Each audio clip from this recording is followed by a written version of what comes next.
Good morning and welcome everybody. My name is Anne-Rochelle Ine and I'm the Director General of the National Agency for Information Society in Niger, West Africa. Today's workshop, first one here, is about strengthening multi-stakeholder participation in technical internet governance. So welcome and thanks for being with us.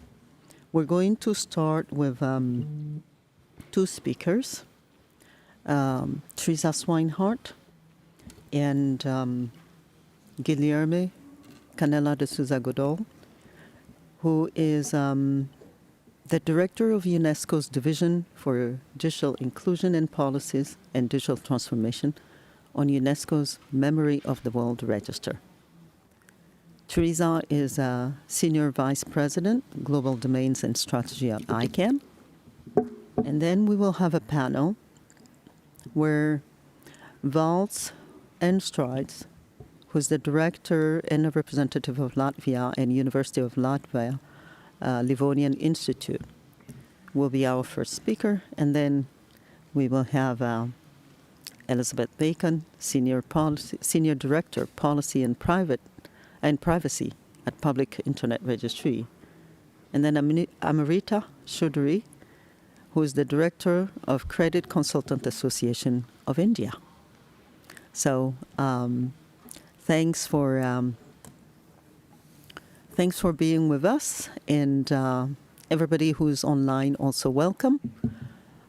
Christy, who's sitting on the side, will be looking at our online participants, and if you have questions, will be telling us what to do.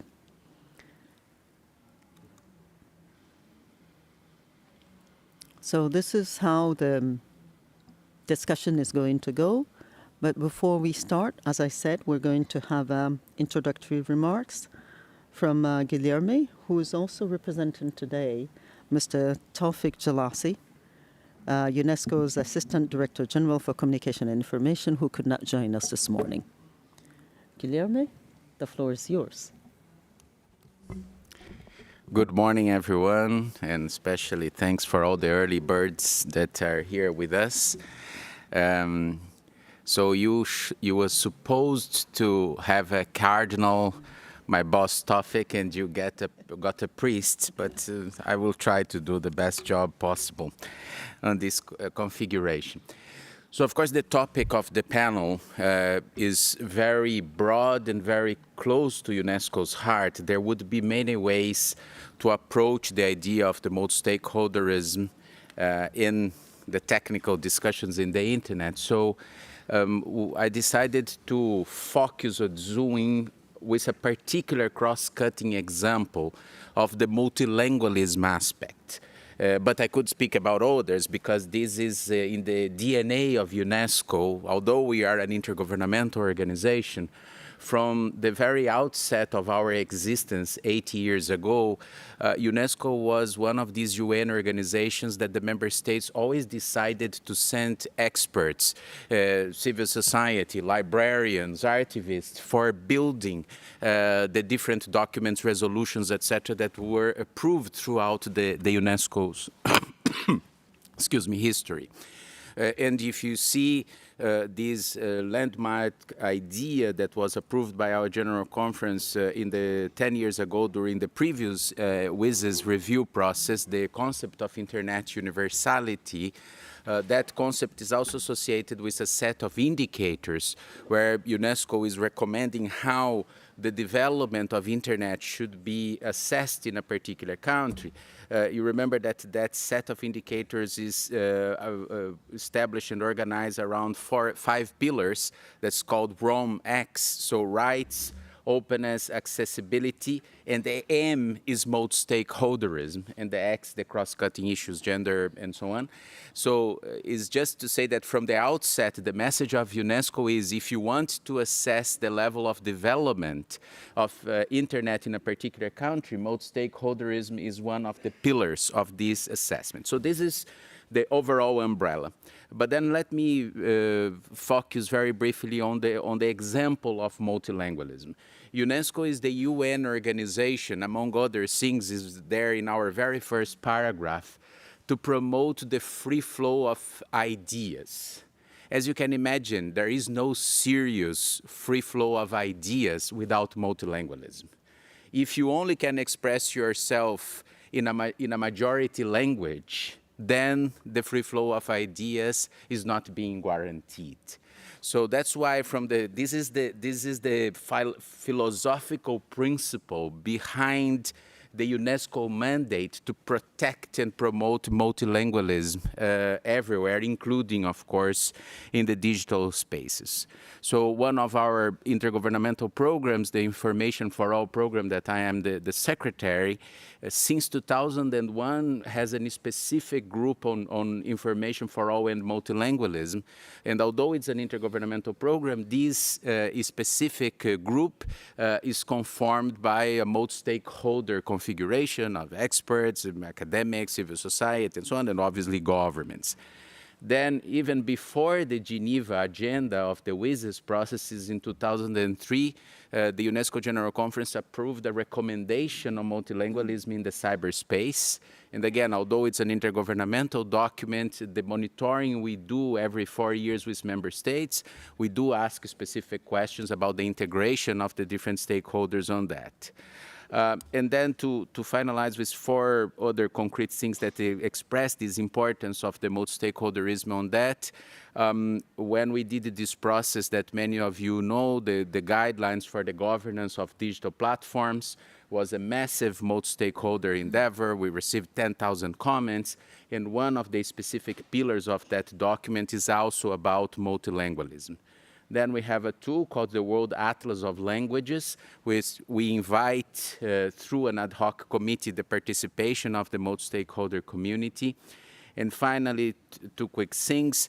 We are the Secretariat of the International Decade of Indigenous Languages, that Vats here is one of the key experts. And the configuration of that, the decade, is again a multi-stakeholder configuration with a strong participation of the indigenous communities, which is paramount for this. Currently, we are consulting, and please participate, a global roadmap on languages and technologies, which include this conversation, and I'm sure Vats will also speak a bit for that. And finally, before I guess Teresa will also mention that, we are very proud to partner with ICANN on the idea of universal acceptance. And for UNESCO, and I'm sure for ICANN, one of the central aspects of this partnership is also try to be as inclusive as possible in a multi-stakeholder way, inviting those different actors to engage with the idea of universal acceptance and therefore implement what we are looking for on that. So I'll stop here. As you saw, I could have chosen another example, but I think the example of multilingualism is super interesting to also measure this idea of multi-stakeholderism in the technical space of the internet. Thank you very much. Thank you, Guillaume. Alors, on va voir pour les besoins de la diversité. Je vais parler aussi en français alors. Et je suis super contente que Guillaume soit là pour parler de multilinguisme. Pourquoi? Parce que tout simplement, si on remonte jusqu'aux années 80, je pense que beaucoup d'entre vous ici se souviennent encore de ce que c'était que le rapport McBride de l'UNESCO, qui nous a amené à parler des autoroutes de l'information à l'époque et qui nous a donné d'ailleurs le sommet mondial pour la société de l'information.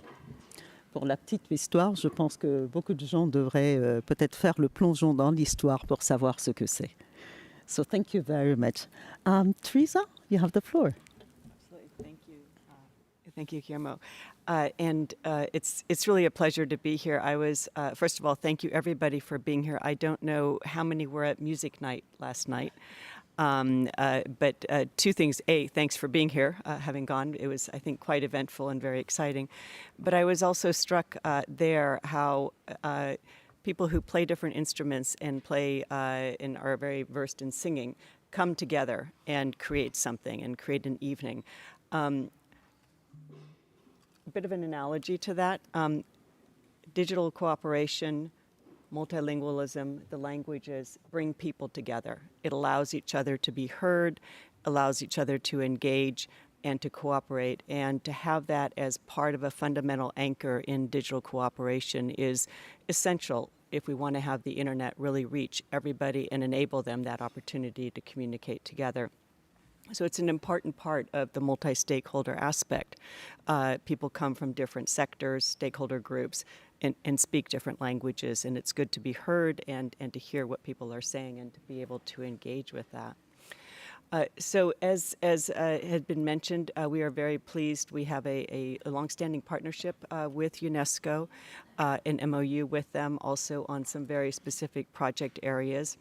And with that, the two organizations, while our mandates are quite different and our mission is quite different, share a common goal of including enhanced linguistic representation, including in the domain name system to enable that full experience online as individuals in indigenous speaking populations have offline.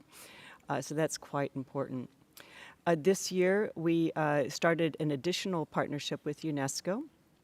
That is on the Universal Acceptance Day, and this is an event that we have annually. And this year we had a good event with UNESCO as well. It's usually on or around the 28th of March, and we've just 2 days ago published the report of all the events that were held on 28th of March or around that date to demonstrate the approach, the results of all those events that were held globally. So I would encourage everybody to take a look at that recent report. As I'll talk about later in my other remarks, universal acceptance is the concept that all valid domain names and email addresses work in all internet-enabled applications, devices, and systems. Now, this might sound quite straightforward, but actually on a technical level, it is feasible to do. We just have to make sure that the applications and the platforms and all that can actually deliver on those results. UA Day is a chance for us to work together and to create awareness around the fact that it is possible to have to the left or the right of the dot or in your email address the ability to resolve that in legible, useful representation in different tools that we're using in this digital environment. So I'll touch on some of those later today, but in this session. But in the meantime, thank you very much, and we look forward to the conversation. Thank you very much, Teresa. And I know that one of the things that I have noticed, for example, lately is that in the African region, particularly, universal acceptance is really picking up. So yeah, being one of the places where we have the most languages, I think it is very important, and it's even more important when you have 60 to 80% of our populations, depending on the countries, that are still in rural areas and that do not speak the French and the English that we're speaking here. So great to see that happening. So we're going to now open the panel discussion. And the first question is, how does participation in technical internet governance contribute to more diverse and balanced stakeholder engagement in broader multi-stakeholder internet governance? And I'm going to give the floor to Vats first. Thank you. Thank you for giving the floor. And a little bit expanding on my background, I come from Latvia's indigenous people Livonian community. And I have been working, let's say, 35 years hands on the ground, and through that I for past years I've been also part of International Decade of Indigenous Languages on a global task force of it, and currently co-chairing also ad hoc group on digital equalities and domains, and working hands on the ground. So one thing that I have learned throughout this time is that sometimes, unlike in real world, if you want to go one floor up, it's easier actually and faster than you go all the way to the roof and then come back down again. Let me give you an example from our own experience in Latvia. the Livonian language has indigenous status for 34 years already, so it seems like it should like locally be quite well developed. However, it's still a problem, for example, to use Livonian in state-run data systems, which basically leads to the fact that you cannot register NGO name or business name in Livonian language. And use it in official domains. So now, having for these past years this international dialogue and bringing that back home, this has kind of initiated quite big changes. So throughout a couple of past years that we have been working internationally. We see that domestically, so we now have our parliament, our state institutions look through all the technicalities and all the legislation that block using Livonian on official in official data systems. So this is like one example how you really through involving and participating in the kind of global issues actually change quite a lot domestically. And languages in generally, like good example for involving multi-stakeholderism. As Guilherme said previously, so UNESCO currently is developing global roadmap on multilingualism in digital era. And that is quite a task, reaching actual multilingualism, because getting all languages into digital domains, it's actually a complex task, because language is not just like a translation. Languages are everywhere in every aspect of our lives. So language lives in fridge, in a car. And so there is a need for very big stakeholder involvement and very diverse, because it requires really the participation of all, of government, academia, developers, general public and language community themselves. But what these documents like these and these initiatives, they help to build awareness and also a dialogue, bringing all the stakeholders to the table, and also helping to get the message out and explaining explanations out, like why this is necessary and how we can actually tackle this. So linguistic diversity is what is, for example, special if we start catering instead of 200 top languages. The technologies actually are working currently, so that we need to cater those other 7,000 or more languages.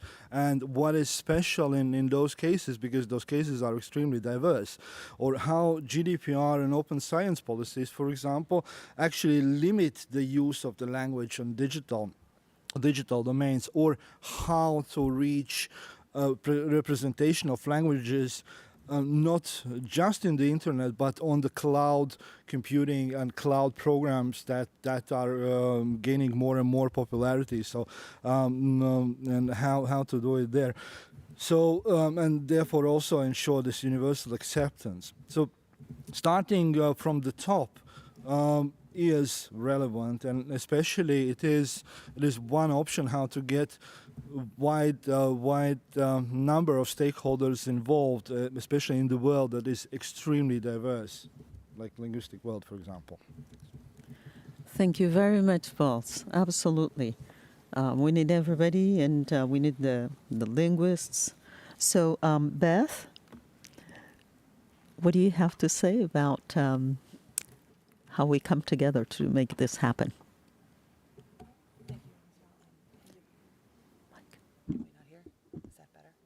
Every time. Thank you, Vals. False promise that he was the most awake, so he volunteered to go first, and I appreciate him. I'm a little bit less there.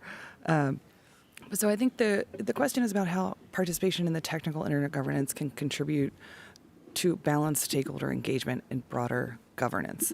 And certainly within the community of technical operators, you hear a lot about how the multi-stakeholder model is effective because it most closely mirrors the distributed technical nature of the internet infrastructure, and that makes it then the most effective way to ensure that stakeholders are represented and involved. However, if that participation doesn't also mirror the stakeholders that internet governance and policy impacts, then we aren't really using that model to its fullest extent, and really getting the most out of it that we can. So while I think there are a few layers to participation in technical governance that can really contribute to the success of the model and the success of representation. So as Waltz and Teresa noted, things like UA and diversity of language representation are vitally important. But also key to that is including a diversity of views and a diversity of skill sets. So for me, I focus on my participation in the technical community, not as an actual technical person. So that can mean a means to increase participation and lead to more comprehensive policies that are implementable if you not only have the diversity of languages and participation in that way, but if you have both technical and policy and legal, all of the universe of things that internet governance and the use of the internet can impact. In addition to that pure technical knowledge, I do believe that the diversity of views and skill sets is vital to making sure that as you engage in technical internet governance in that space, that you then have that. It broadens the stakeholder engagement, but it also really leads to really rich, comprehensive policy. I used to work quite a lot with the U.S. government, and we would have technical folks come in, and they said, we want this result. And I was like, well, this is going to do absolutely the opposite, because that's not how the internet works. And if you don't have people bridging that gap and doing that translation, because not everyone is good at everything, then you really end up with not a quality product. So I think the value of getting folks into participating in that technical layer is really having the translation there. So I think if we can focus, the foundation is the technology, and if intergovernance has that participation, be it region, background, business type, legal, policy, all those things, I think it really does just result in a more comprehensive quality product that kind of stands the test of time. Thank you very much, Beth. And I definitely identify with the translation part. My first job in life was as an interpreter translator. So sitting in between two people who are saying, things to each other and making sure that I don't say it the wrong way at the risk of provoking world war was one of my jobs. So I definitely, understand that. Amrita? So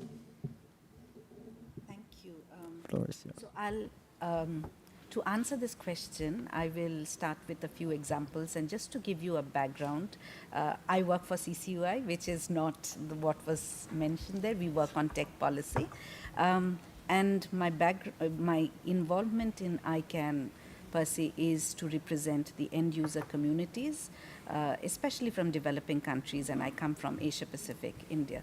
So if you're talking about participation, and I'm talking about even non-technical people participating in the technical internet governance, I'll cite a few examples.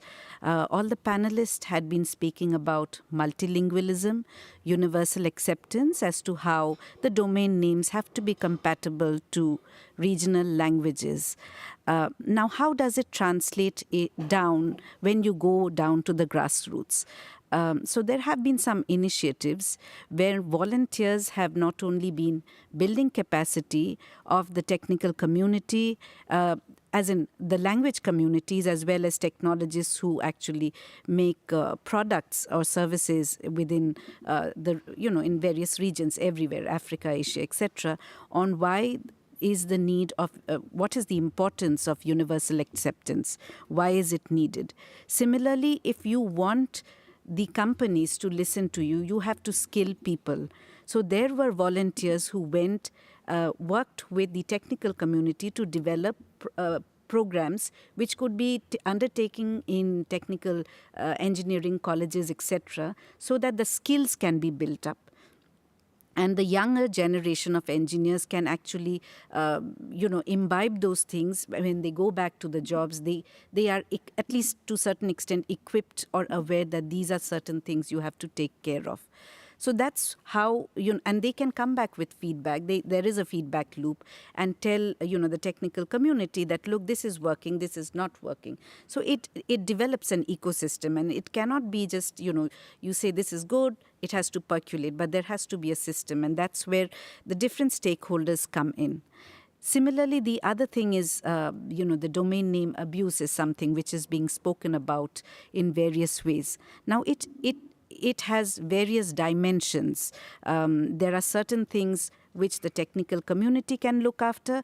There are certain dimensions which is content related, and there are some dimensions which is very social, or which is, in normal day-to-day interpersonal. How do you break the silos or the problem and try to address it at different levels? So, at ICANN, there is the SAC has been trying to come up with certain, working on how to address the domain name issue thing. At large, we are trying to simplify it, or, for example, develop a module. And it's a small module which we are developing on phishing, which we want our community members to again educate their end user communities as to what they need to really take care of, how they need to, the awareness part of it, so that you can at least to certain extent reduce the harms. You can't completely remove them, but at least at certain levels.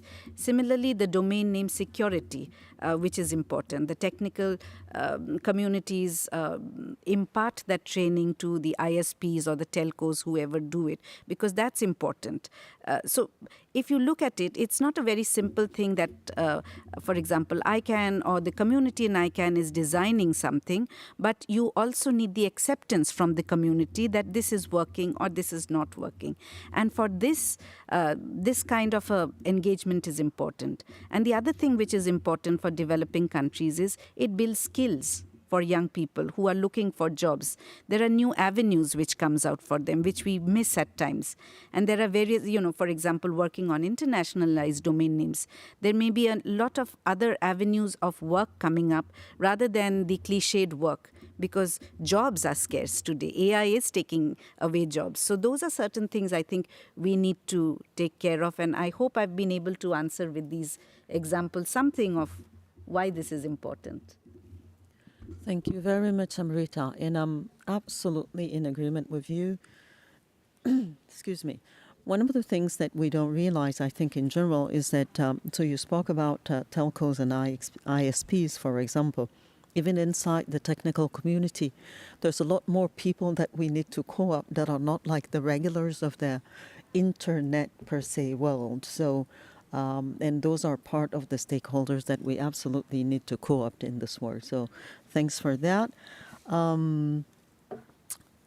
We are going to now continue with the second question. And how can digital cooperation be leveraged to build awareness and the capacity for underrepresented groups to engage in technical internet governance? Beth, may I start with you? Thank you. I'm happy to. So I think that there's maybe two prongs to this. One is the existing folks that are already participating in these models, in these groups, to be much more intentional about coordination between the groups. The IGF is a non-decisional space. It's discussion. You can have big thoughts and big ideas, and you can really run with it, and have the conversations and do a lot of learning, ask really hard questions, in a kind of a safe space, because you're not necessarily coming out you don't have to agree at the end. It's what it's for. And I think it's a huge value. But then, you go to a space like ICANN, and it's, you're making a policy. It's a decisional space. But we often miss the leap from things that have been really matured and thought about really well by folks here in an IGF type space with a really diversity of views. How do we intentionally push those things into other spaces when they're ready? And when it's appropriate to that other space's scope. I'm just using ICANN because that's an easy one. We all know that one. We also know IGF because we're here. And then I think the other item for that is, for underrepresented groups, is utilizing capacity building and some of the programs that exist to bring in not only youth participants, which I think is Really, really important. And I don't think we have any young ones in the room. Sorry. You're all very youthful. I'm very sorry. Ajit raises his hand. You're aged out. So I think that we have, some of the youth participants have been wildly impressed. They make such great contributions. There's a lot of programs like that across the communities and groups that we work in.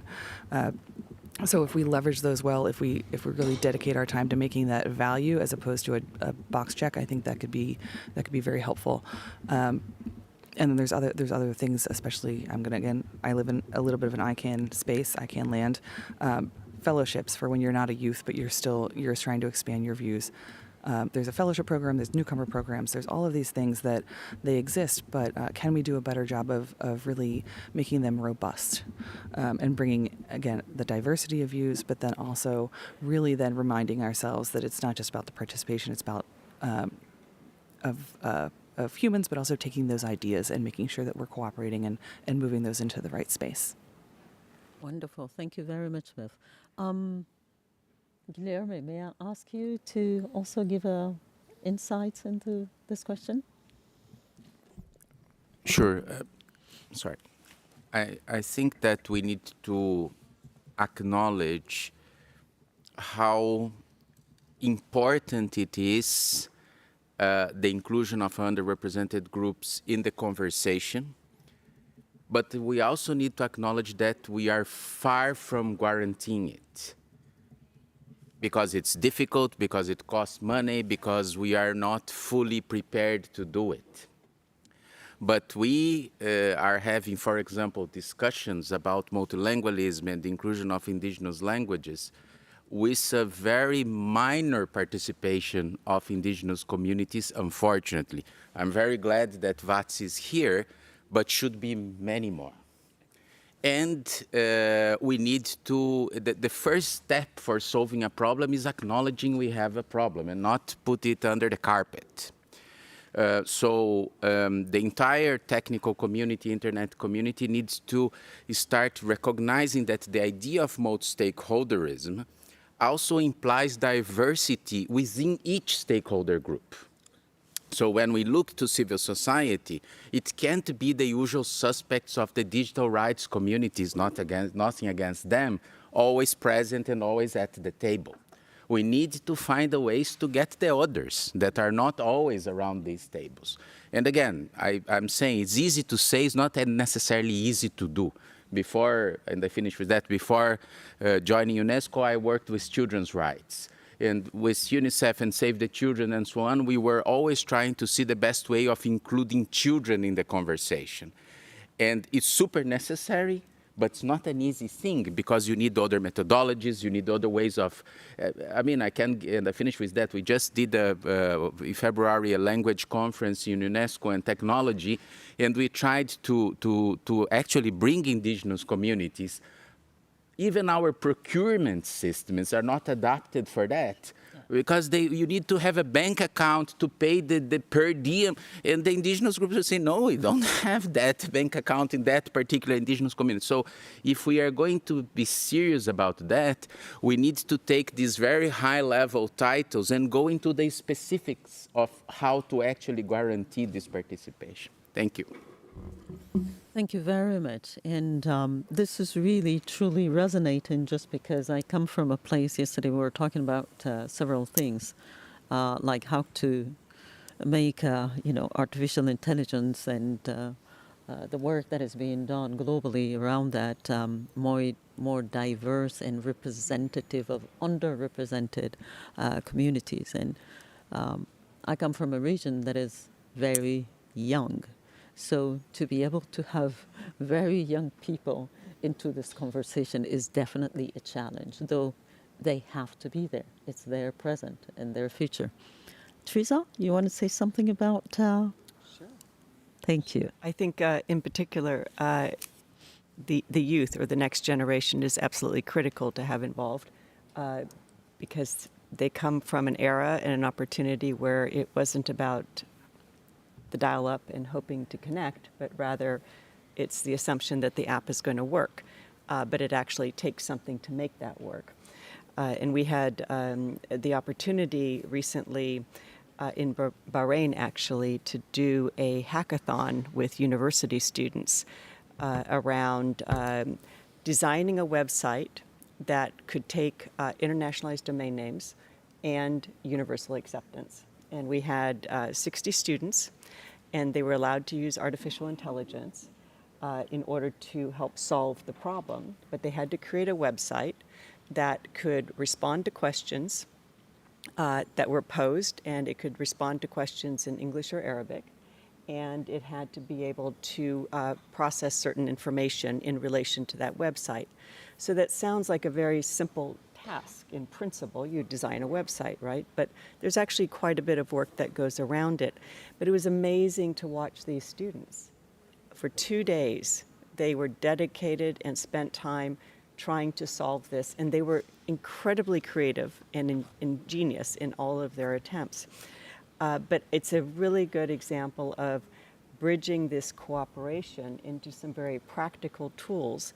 And these students are the future engineers in other companies, so they come in with awareness, to your point, solving the problems. So just an example of how we can bridge in the next generation around that. But more specifically, if I have just a few seconds, in relation to other opportunities moving forward, from our perspective, there's also further awareness and capacity and opportunities for ensuring underrepresented communities, indigenous languages, communities that may not be online necessarily at this point in time. And that also relates to the opportunity to have your presence online in what we refer to as the next round top-level domain program. That is the choice to have what one wants to the right or the left of the dot, depending upon if one is looking for something in Arabic script or in other scripts or in Roman character sets. So with that, internationalized domain names will clearly provide an opportunity for further opportunities for different language groups and for that bridging of digital cooperation from the technical side, but also then into the policy side and potentially even political opportunities for regions and communities to be represented fully in the way that they are and that they want to do. The opportunities there are multifold. So there's also the opportunity for community-based top-level domains, and that is quite common. We have seen that in the context of different communities coming together, and we hope to see that opportunity really for communities that currently may want to have also their digital presence online. We've seen it in the context in the past also with regards to cities or communities, .Amsterdam or .Wien or others, who have their presence. So it's not always about the revenue or the business model, but it's oftentimes about having one's digital presence online and bridging that cooperation from the technical into the community and into schools and education and healthcare and all of those. A part of our program also provides applicant support for communities that qualify. I'll do a shout out to my colleague Christy over here. If you have any questions, she can provide you with anything that you may want to know. And that is very much open to nonprofits, indigenous groups, small businesses, and NGOs that might not have the resources to participate fully in the application process, but we want to make sure that there's opportunities afforded there. So these are some examples of very practical things that we're undertaking right now to bridge the digital cooperation into other areas, but create awareness for anybody who wishes to be participating in any of those endeavors. And that program will start early next year in April. So thanks. Wonderful. We'll look forward to it. Vals, you want to add anything around how to bring underrepresented communities here?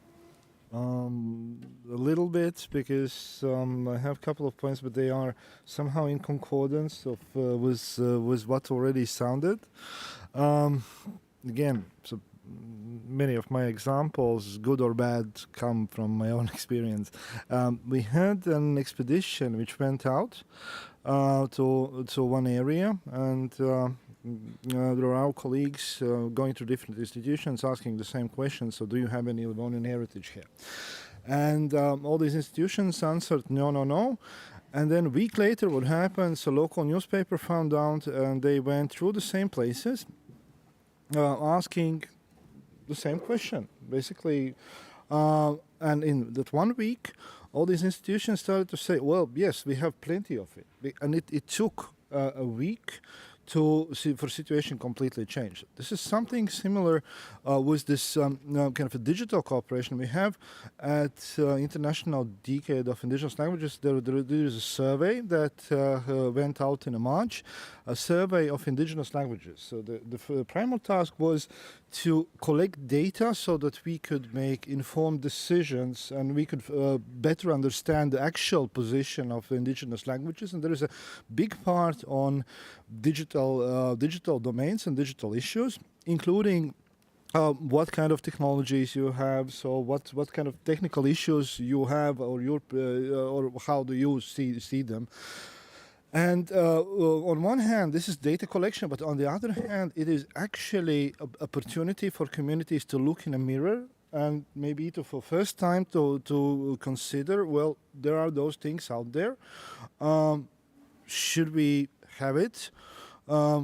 Can we build it? And this is something that initiates process. So it's kind of the first way how to leverage is being or making underrepresented groups noticed, and kind of giving them idea that we can do something, or there is there is something that we could be involved, and this kind of launches the process. So the next level of leveraging is actually the consolidation and accumulation of knowledge, and one thing that we need, and especially now talking about multilingualism, we need designated networking platforms to connect the dots, like repositories or forums like this. So this is also something that is planned in the roadmap, but more focused way, because if we think about underrepresented groups, those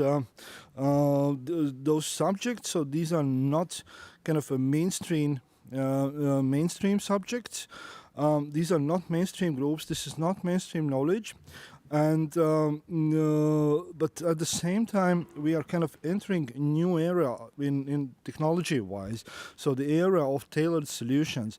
So we need those kind of a niche platforms where we can talk cross-sectorally and with multi-stakeholders, where we can talk, where we can learn, and where we can actually innovate.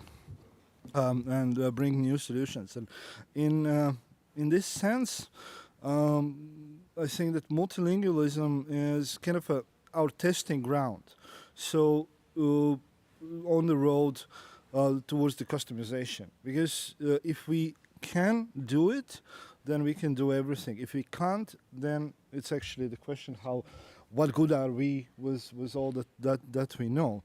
Because at the end of the day, and this is my personal opinion, that this technology is moving and in the direction where it should be capable to serve each individual. So getting voices heard and getting those platforms, how now those are not mainstream but also underrepresented different groups are being heard and being learned from is actually crucial. Thank you very much, Vels. Amrita, you as a MAG member and as someone who has participated in national, IGFs, regional IGFs, I want you to maybe bring out to the community here some of the ways that this digital cooperation actually works also on a regional and kind of local level, so all of this can maybe tie together, localize. Right, thank you. And I will mix a few things and speak now. And I'll take an APAC example because that's where I belong from. So if you look at it, there are fellowships which, for example, ICANN gives Next Gen, which is very young fellows. Internet Society has certain fellowships. When we have the national regional IGFs, like the Asia Pacific regional IGF, we have fellowship. Now we have a lot of diverse people coming in from different countries who were as in we try to get people from places, but it's not possible to get everyone. For example, someone from Mongolia whom we got in, or Bhutan, which are pretty unrepresented at this point of time. Now the challenge is, once you bring them, how do you retain them? So what we've been trying to do at the Asia Pacific Regional at-large organization and at APR IGF is create WhatsApp groups and have them there, because you have to interact with young people in the way they want, not the way we want it. And we found it very effective.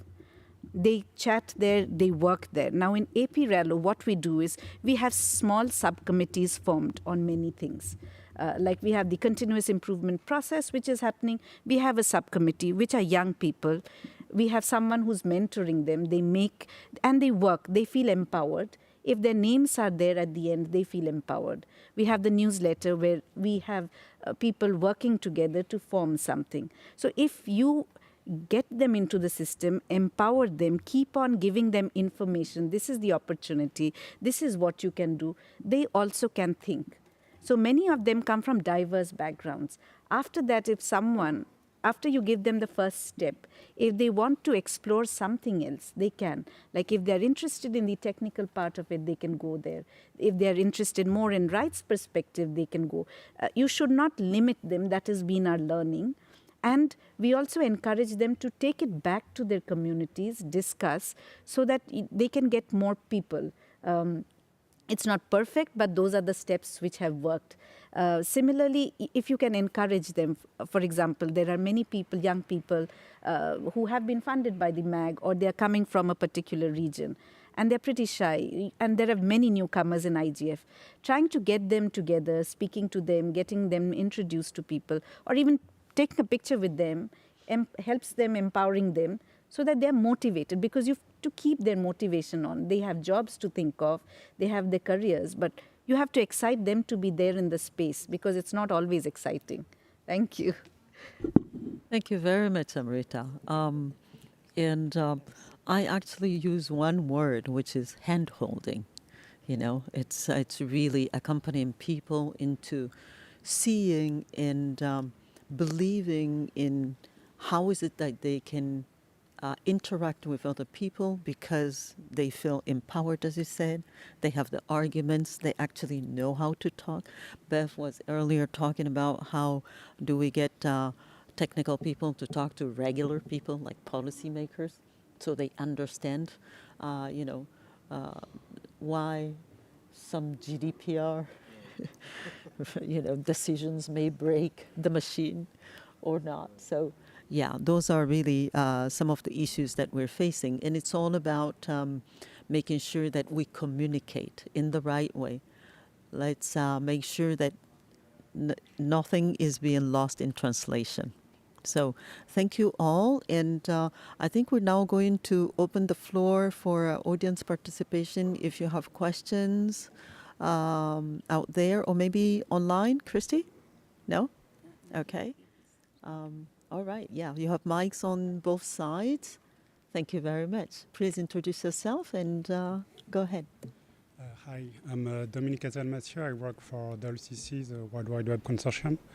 As you may know, we have a program, the internationalization program, which is about making web pages work across as many languages and cultures as possible, very similar to the ICANN program for domain names.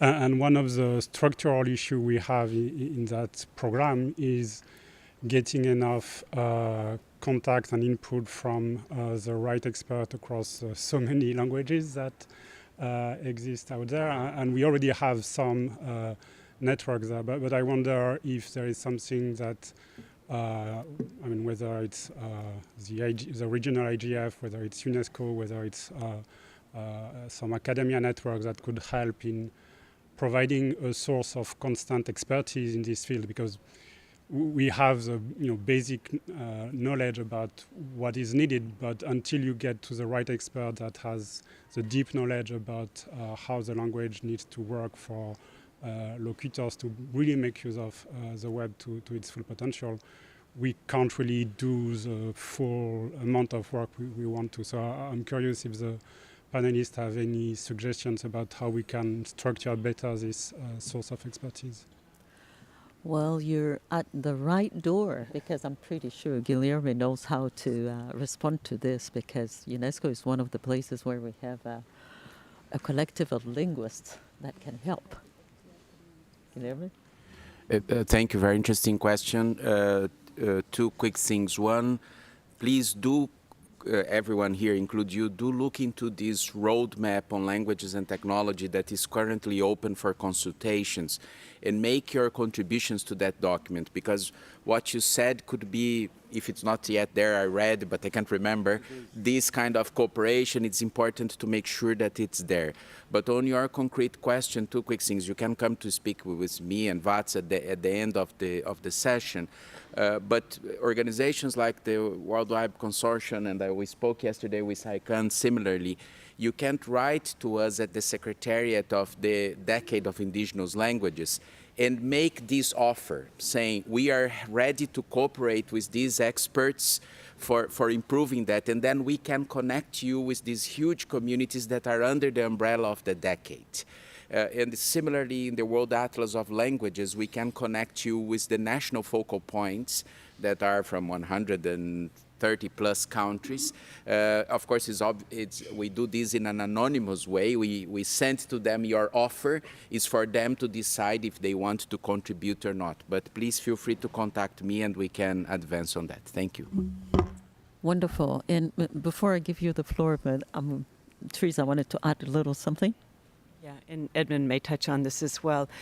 Likewise, happy to exchange contact information to complement also what UNESCO is doing in relation to some of the very specific technical areas. We also have the what's referred to as the LGR, the Label Generation Rule Set. They're working with very specific communities on the areas around the domain name system and the rules for that. So that might complement access to yet another group that could be of help, or at least know where to go. So happy to exchange information on that. Thank you very much, Teresa. Edmund? Yeah, Edmund Chung here from Asia. Actually, I came up to respond to the question very similar to what Teresa said, but just, I guess, adding a little bit of context around it.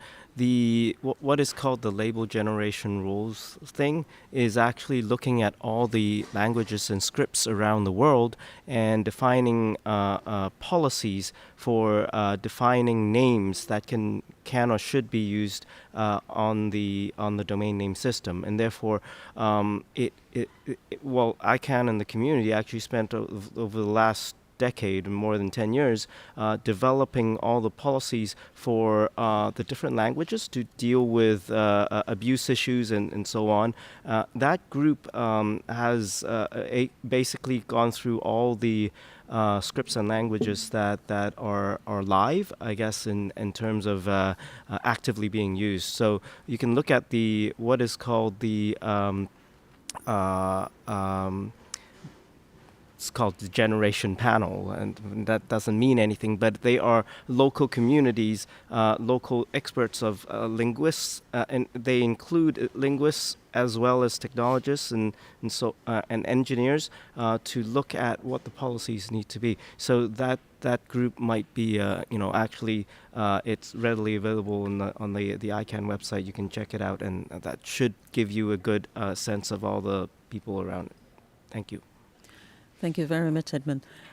Christy, do we have any questions online? Okay, all right. Beth wanted to chime in? Just a question that I think maybe we didn't answer your question. I think LGRs are great, and that's important for the technical aspect, but I think maybe you were asking more about actual translation and content. And I hate to run right by it, and I don't necessarily have an answer, but I think that's something that we have certainly run into at PIR at .org.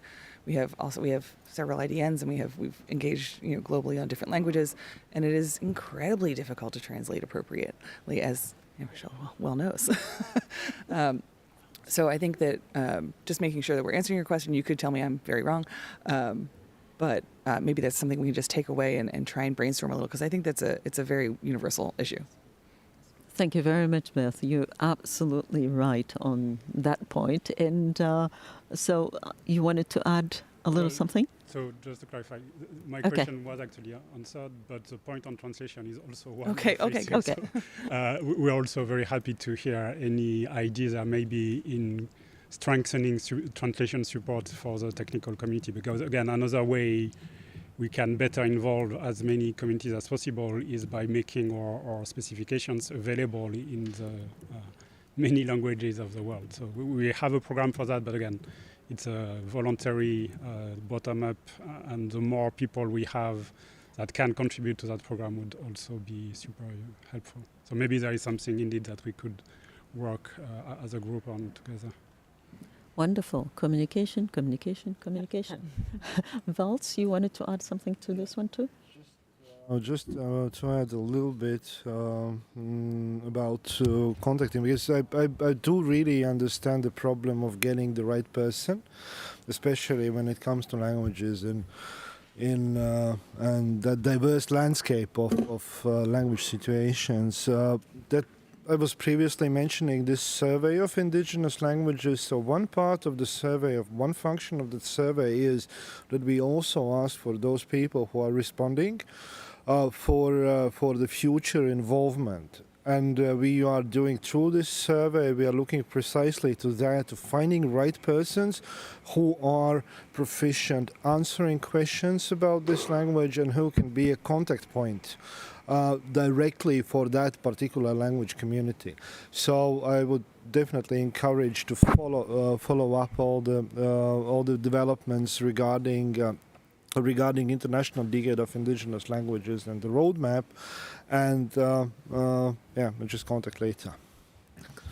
Thank you very much, Val. So we have less than 2 minutes left, and I know they're going to stop the mics very soon. So whoever wants to jump in to talk about the one action maybe that we can take in the next 6 to 12 months, having talked about the decade of indigenous languages and really real participation, meaningful participation in technical discussions coming from everywhere. We can't leave anybody behind in all this.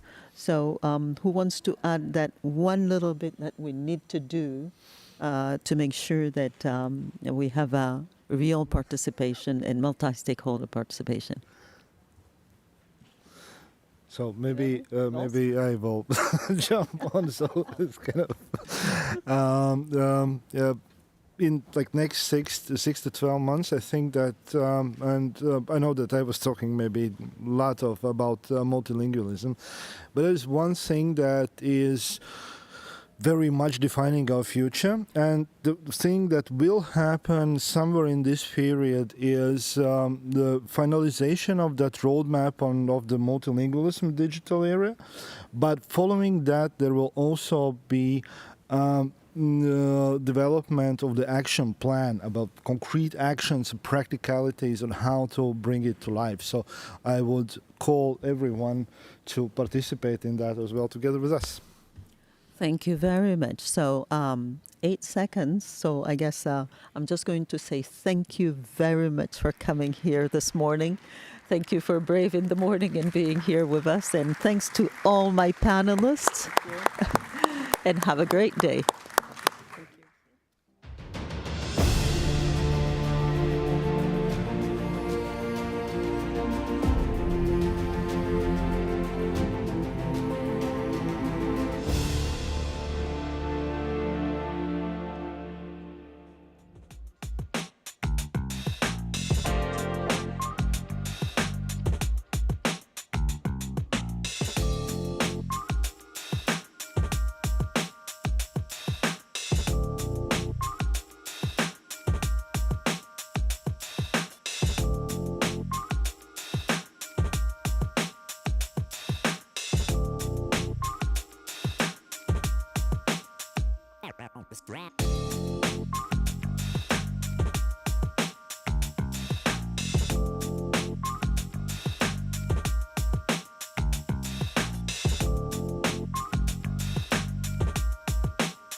Association.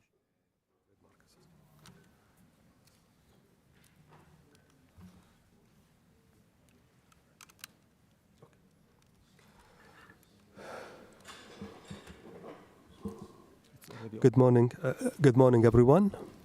Welcome to the Open Forum on Digital Cooperation in the Arab region.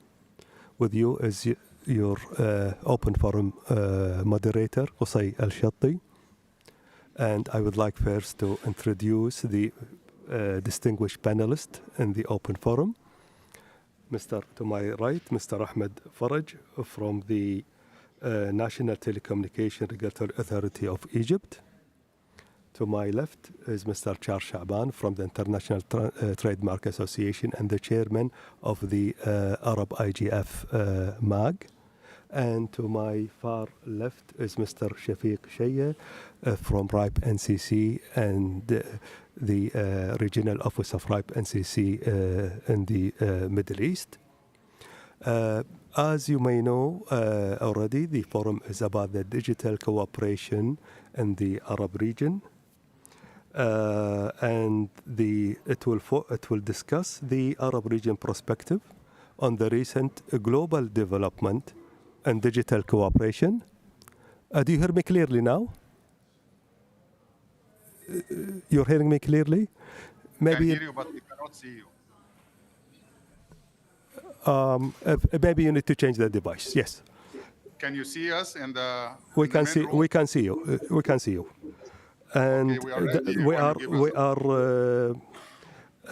and the forum will be discussing the Arab perspective on the global digital cooperation perspective from the Arab world point of view, as well as what is going on in this topic in such a platform and venues in the Arab world, like the Arab IGF, the digital cooperation platform, and and the Arab League.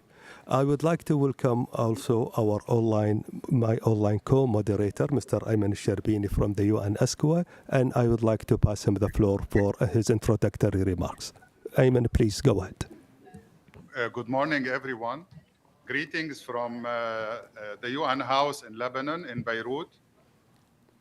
We are very happy to have this forum organized by our colleagues here in ESCWA and colleagues in League of Arab States, who are the main custodians of several of the platforms that we will speak about today regarding the digital cooperation. We are also happy that the Global Secretariat, Shengtai, Anya, and Celine, all of them have worked hard to make this event happen, so we thank them a lot. And I'm happy that my colleague and co-chair and co-moderator for this session, Mr. Qusay, and the colleagues Shafiq, Charles, and Ahmed are already on site. Unfortunately, you couldn't be on site due to changes in our plans in the last moment, and we were planning to be there. But nevertheless, we are with you now remotely. I'd like to give very brief opening remarks to set the scene on the topics of digital cooperation that are going to be tackled in this session. Of course, digital cooperation is a notion that mainly the experts in the field know the real connotations behind that notion that was coined by the Secretary General, Antonio Guterres, at the start of the 2018-2019, when he started instigating the idea of bringing all the community of WISIS, IGF, enhanced cooperation all together, the multi-stakeholder community, the intergovernment community, under the notion of digital cooperation. So the substantive and the diplomatic and political weight of the term is really so much rich. And we have worked on translating this vision of the Secretary General all the way until the inception of the many flagships by him, including the Global Digital Cooperation Roadmap in 2020, and then our common agenda vision in September 2021, where there was a call for digital cooperation forum and also for a global digital compact. By then, in the region, we have put together also a vision to bring the community of Arab Internet Governance Forum, Arab WISIS, together under a DCDF notion of Digital Cooperation Development Forum that brings all the communities together. And this is going to be one of the things to be dealt with during that session. That platform in the region for digital advocacy that combines Arab IGF, Arab WISIS, Arab High Level Conference on the Arab Digital Agenda, and many other forums co-located in one place and time. This is one element. The other element that I would like to focus on quickly is the Arab IGF itself, because today we are in the IGF 20 and we are awaiting the global IGF plus, or let us say the global IGF plus 20, which will coincide with the WISIS plus 20. So this is another topic that will be dealt with also during that session of today. The last component, which is equally important, is our roadmap in the region, or our agenda for the region, which has been developed by ESCWA, League of Arab States, and member states within a process that took almost 2 years and was culminated in an adoption by heads of states. This is the Arab Digital Agenda, which represents the aspirations, the vision, and the plans to bridge many divides, policy divides, access divides, investment divides, economical, and many other related to digital development in general. So this is also the Arab Digital Agenda for us is the blueprint for our future, 2023, 2033. So the Arab Digital Agenda is the substantive formulation of how to bridge the gaps in 35 priority areas. This is going to be the third aspect for the session of today.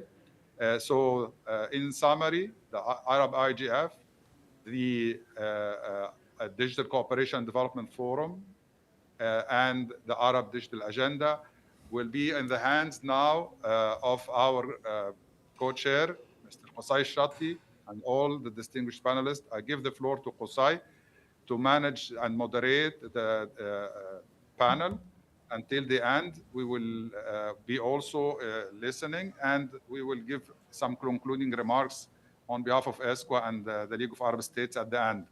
So without further ado, the floor is yours, Qusay. Thank you so much. Thank you, dear Ayman, for the good introduction and laying the ground of the activities related to digital cooperation in the Arab world.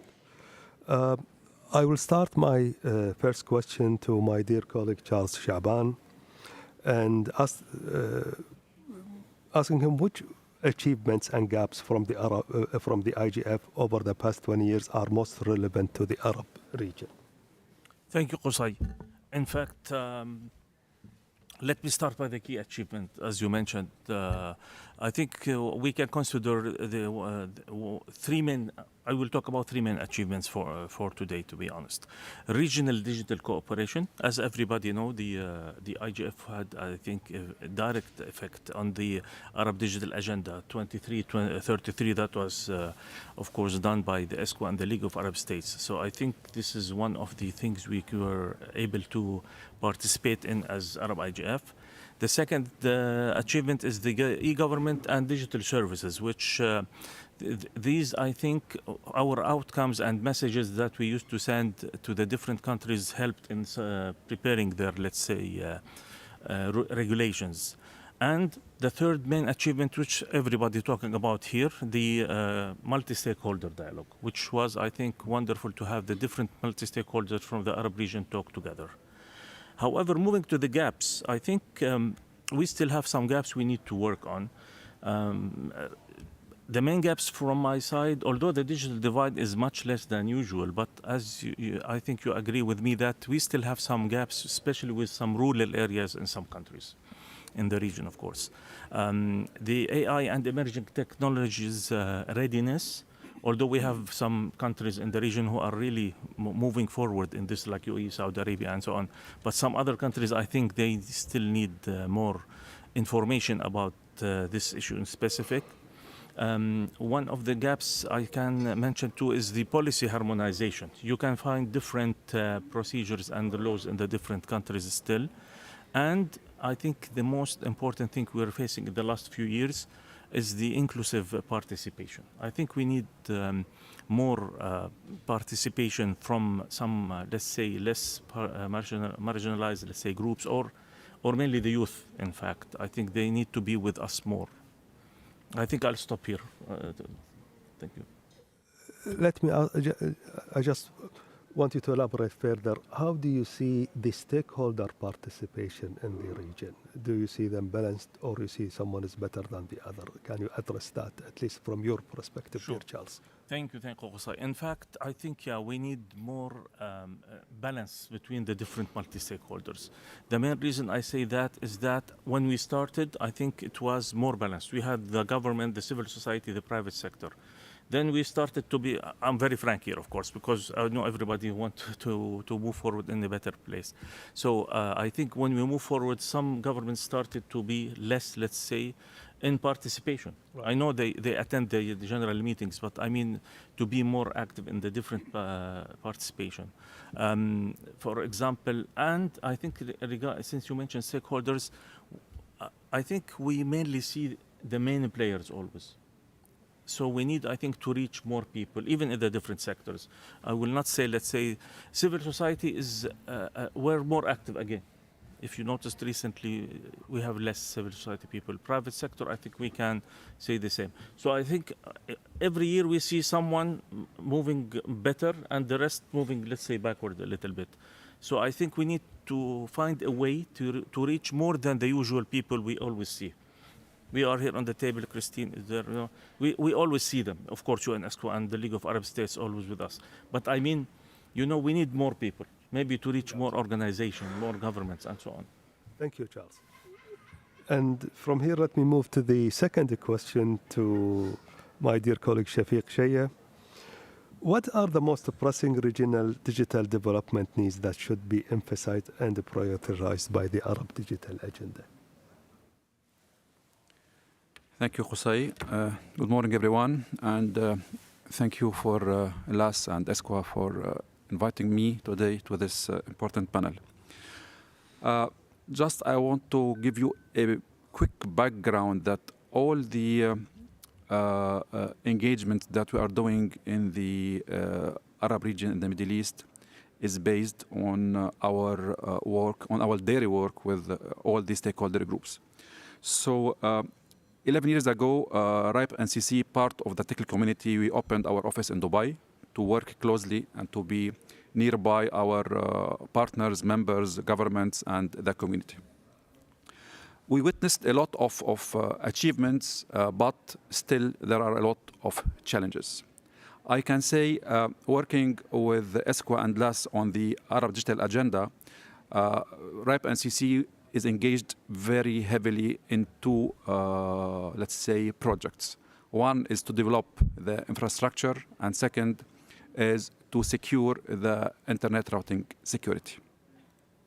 So I will, just to answer your question, I will just name 3 or 4 main items that the Arab Digital Agenda is dealing with, but it should be prioritized and focused more. First one, let's see the infrastructure gap. Many of the Arab countries are still facing challenges in connectivity. As you can see today, Qusay, here in IGF Oslo, we are talking about AI, we are talking about digital transformation, we are talking about ethics. But in our region, unfortunately, we still don't have the basic infrastructure to connect people. So I believe ADA should prioritize this infrastructure development. Second is the capacity building.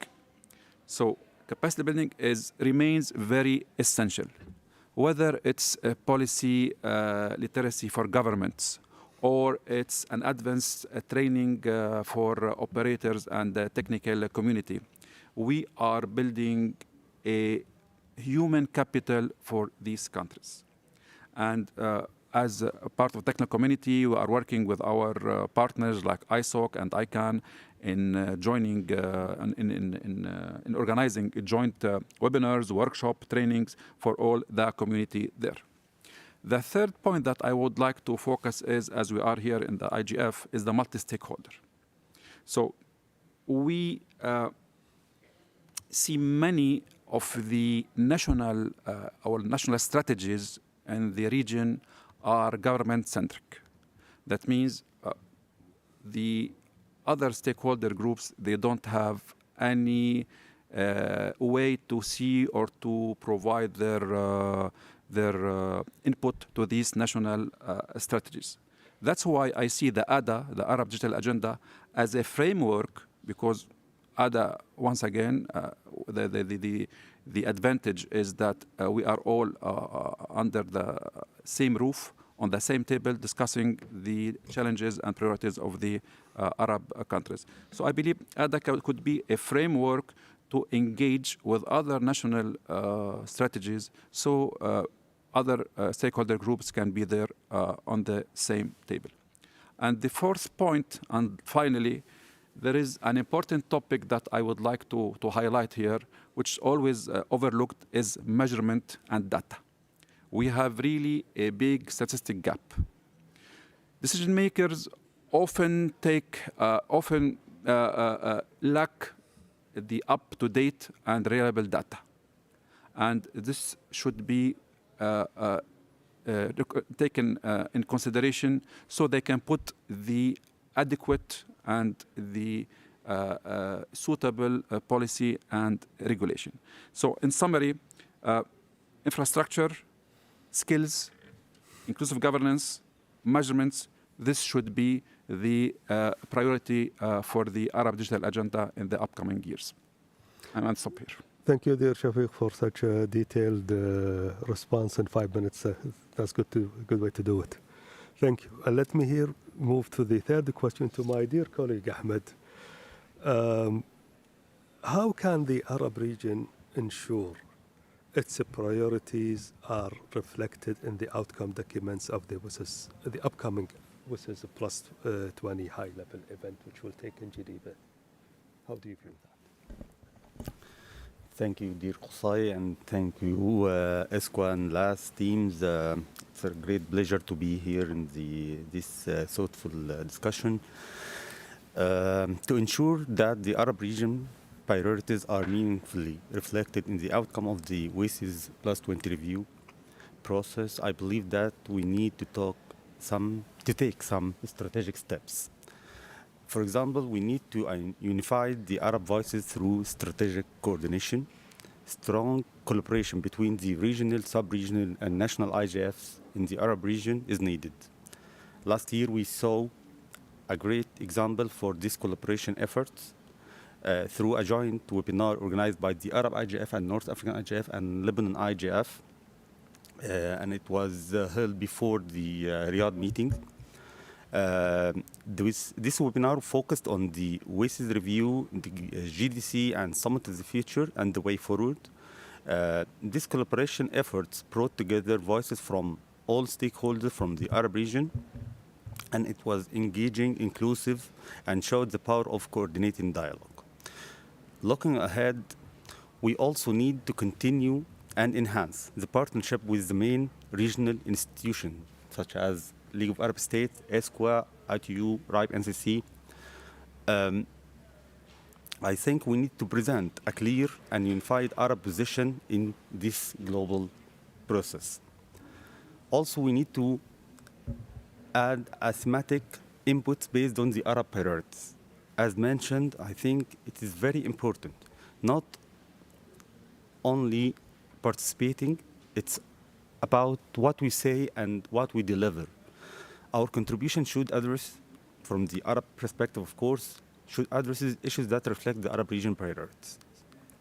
Digital infrastructure gaps, as mentioned, access and inclusion, Arab digital content, ethics of using the AI, which align with the global digital goals. Moreover, it's also important to ensure that the Arab influence is starting from the drafting process, not waiting for the final approvals phases. Okay? We need to start early. Also, leverage our role within the multi-stakeholder ecosystems. The Arab region is well represented in many global bodies, IGF, MAG, ITU, councils, UN working groups, and others. I think these positions from all stakeholders in the Arab region give us a strong opportunity to contribute and coordinate and deliver our priorities during the drafting and preparation process. It's about ensuring inclusion and balance. Our goal for the WASIS Plus 20 review to reflect the goal diversity, and the Arab region deserve to be a main player in this global conversation. I will stop here. Thank you. Thank you. Thank you, dear Ahmed. And I would like really to emphasize on the point that you mentioned, just that we need to start early when we are in the drafting process, not reaching the later stages. Moving from there, I will go back to my dear colleague, Charles. And based on your earlier intervention, how can the Arab IGF, and you are the chairman of the current chairman of the Arab IGF MAG, how can you see the Arab IGF and other venues actually like the digital cooperation platform and so on be strengthened as a sustained multi-stakeholder platform to advance the digital cooperation and digital agenda in the Arab world? Thank you, Qusay. In fact, I'm glad you said based on what I mentioned before, because I think I have some recommendation based on what you know too, I'm sure, but to share with everyone. First, I think we need some kind of institutionalization of for the forum. Mainly, of course, as everybody is talking about, even in the global IGF, the funding. I think it should be always clear how the funding of the forum will be in general. Maybe with sustainable secretariat, thanks to the NTRA who handled it since we started. But I think besides the ESCO and DIG of Arab states, we need something more clear about the funding and secretariat to broaden the deepen the stakeholder engagement, as you asked, by the way, before. And I think we already covered this. I will not talk about it more, except maybe we can think of when we have some clear way forward, we can concentrate on maybe creating some of thematic working groups that work all years long, not to wait always to the end or when we have the Arab IGF coming to start working and as usual the MAG, but maybe some thematic groups can keep working all year long, so we are ready anytime for anything needed. Of course, as we always say, we want to concentrate on our region main issues, which some already Shafiq mentioned, but I think good to align it too with the global and the regional frameworks. We have Ahmed, for example, North Africa and so on. So to work with everyone, we need to find a way to enhance the capacity and knowledge sharing, in fact. Maybe some capacity building programs, especially in our region for SMEs, civil society, as you mentioned, and others, and even policymakers, by the way. Sometimes they need, I think, some kind of policy capacity building training, to be able to have good policies. And what can I add? I think we can say, I have some notes here.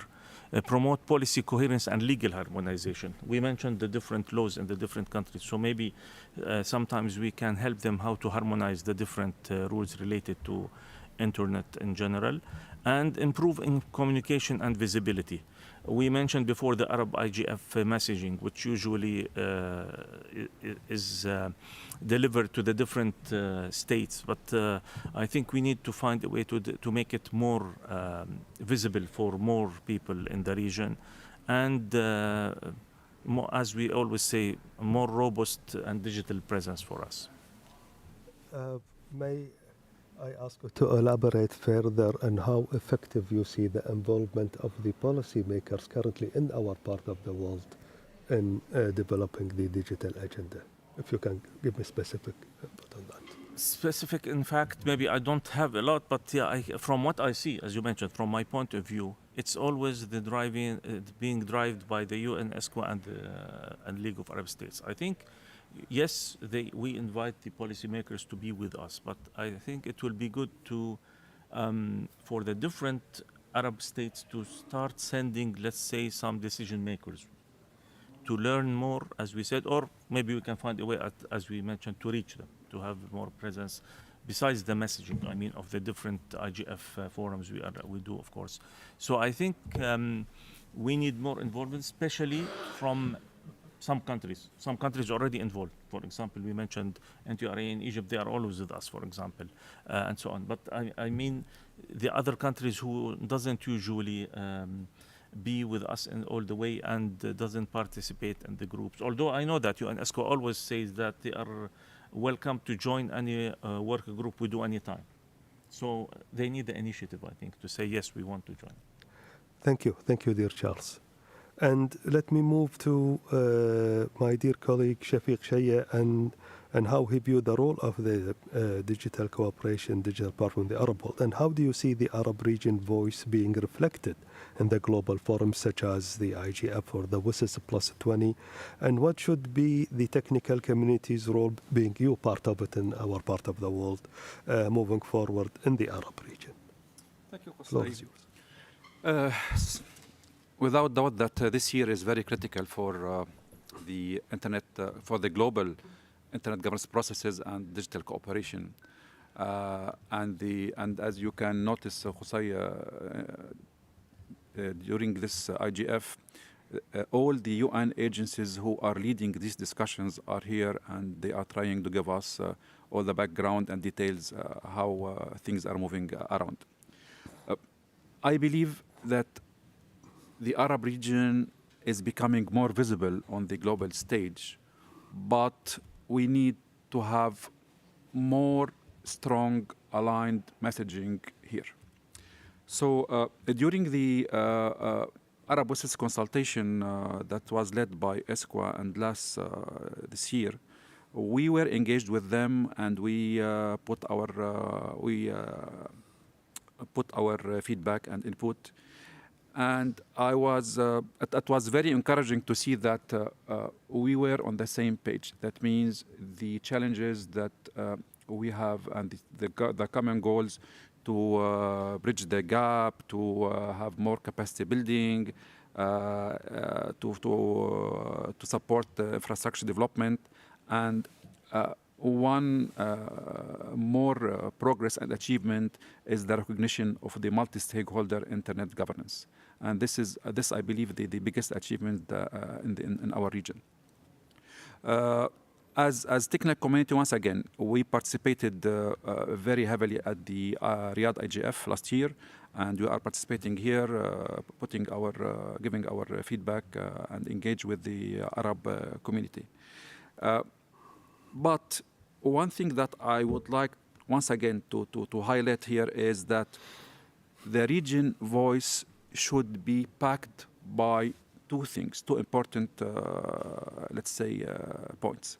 First, political legitimacy, and second, the technical credibility. And here is the importance of the technical community engagement with governments and regulators. What we are doing in this arena is that we go with the governments and we go with the regulators. We give them special training. We give them the necessary data so they can put so they can make their policy in the right direction. And once again, we contributed to this open consultation, and we have the outcome of this consultation that is really encouraging, and that's in the right direction. Last point I believe here, and I would like to tackle, is all the stakeholder groups, including the technical community, should be included in the preparations of any global discussion like IGF plus 20 GTC from the beginning. The weakness point here is that we are always trying to catch up with this preparation. But if we start this as part of the team who is working with the preparation, who is putting the plans, this can have more impactful outcome for the whole region. And I stop here. Let me, since we still have time for your question, how effective is the knowledge transfer from the technical committee to the recipient or relative stakeholders in the Arab world? How do you see the knowledge transfer so far as an effective process or needs more? One of the positive points is the knowledge transfer. If we go back and see the status and the progress of the Arab countries, for example, in IPv6 or in routing security, we see the Arab countries are leading in this globally. And this didn't come from vacuum. It comes from the continuous engagement with them. So if you go back and see the charter or the progress of this knowledge transfer and the progress in this new technology, you can see that after each training, face-to-face training with the community, the next 40 hours, you see the progress and you see the chart increase. And this is a result from the engagement of the technical community with the relevant stakeholders. So I believe we have the sources, we have the materials and the tools, we have the how I can say the trust of governments and regulators, but we can do better when it comes to have finance. We need to finance this training. We need to finance this engagement, and this is here where we need to talk more with the UN agencies like ESCWA and like the Arab State, how to find some more funding to finance this training and these engagements. Thank you, dear Shafiq. Moving to my dear colleague Ahmed and reflecting on your last intervention, what mechanisms are needed to ensure that the inputs from the national and sub-national or sub-regional IGFs such as the Arab IGF or the Arab Digital Agency implementation can be reflected in the global process in a bottom-up manner? Thank you, Qusay. I think the bottom-up approach of the Arab Digital Agenda is the key of inclusive and sustainable. This dialogue approach is the shortcut for the regional policy action. I have three main points I think it's very important to build on. First, institutional role of the national and regional IGFs in the Arab region. It is very important to establish a solid channel and follow-up mechanism for the national and regional IGFs in the Arab region to feed in and submit their recommendation guiding the ADA implementation in a systematic way. Also, it is very important to establish a digital cooperation network in the Arab region. We have many of the national IGFs along with the Arab IGF and North African IGF. I think launching a permanent NRI network in the Arab region functioning as a cooperation hub will be very effective, where all regional and national IGFs in the region can share insights, contribute to the joint initiative, align policy messages from all stakeholders to the Arab Digital Agenda implementation cycle. This will be very effective. Also, as my colleague Shafiq mentioned, invest in the capacity building and awareness enhancement. I think the IGFs in the Arab region need stronger support to participate effectively in the global and regional process. We have the calibers, we have the experience. I think we just need the right way to be engaged. ADA implementation plan should include targeted capacity building resources, sharing and outreach to raise awareness about the ADA and how stakeholders can engage effectively in a dynamic, evolving framework for all stakeholders in the Arab region. And here I would like to embedding inclusion, dialogue, and cooperation into ADA we can create a truly sustainable digital future for the Arab region. And I would like to share some experience from the North African IGF, what we are trying to do last year about how to create more engagement. We didn't just open the door for all stakeholders to come. We tried to engage. We knocked the door to another players to engage.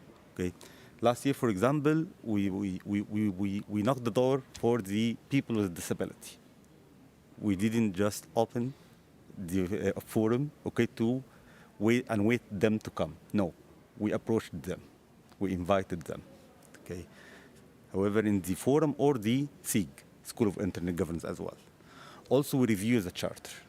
We added a new advisory membership in the multi-stakeholder MAC. Opens the door for the regional and global bodies to be representative in the MAG process and working process through an advisory membership in the MAG. I think this will add value to the discussion and the outcomes of the North African IGF Forum.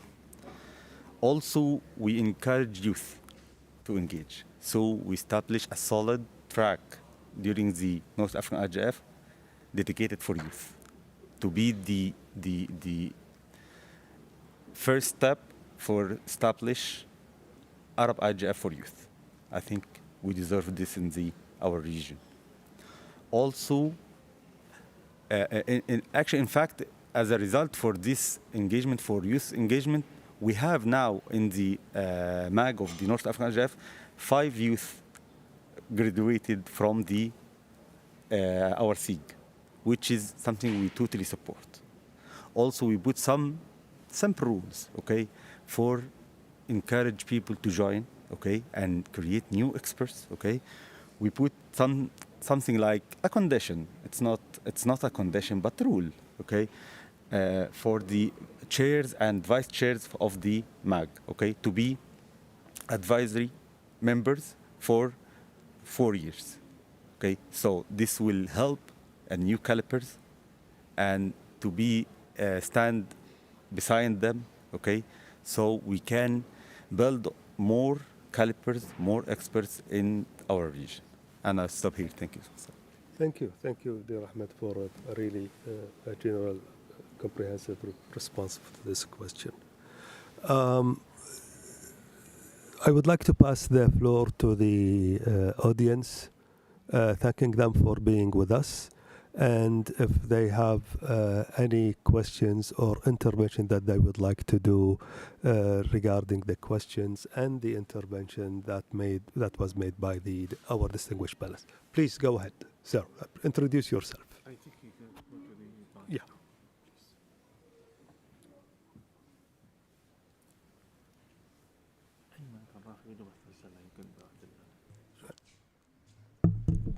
Good morning. Can you hear me well? Yeah.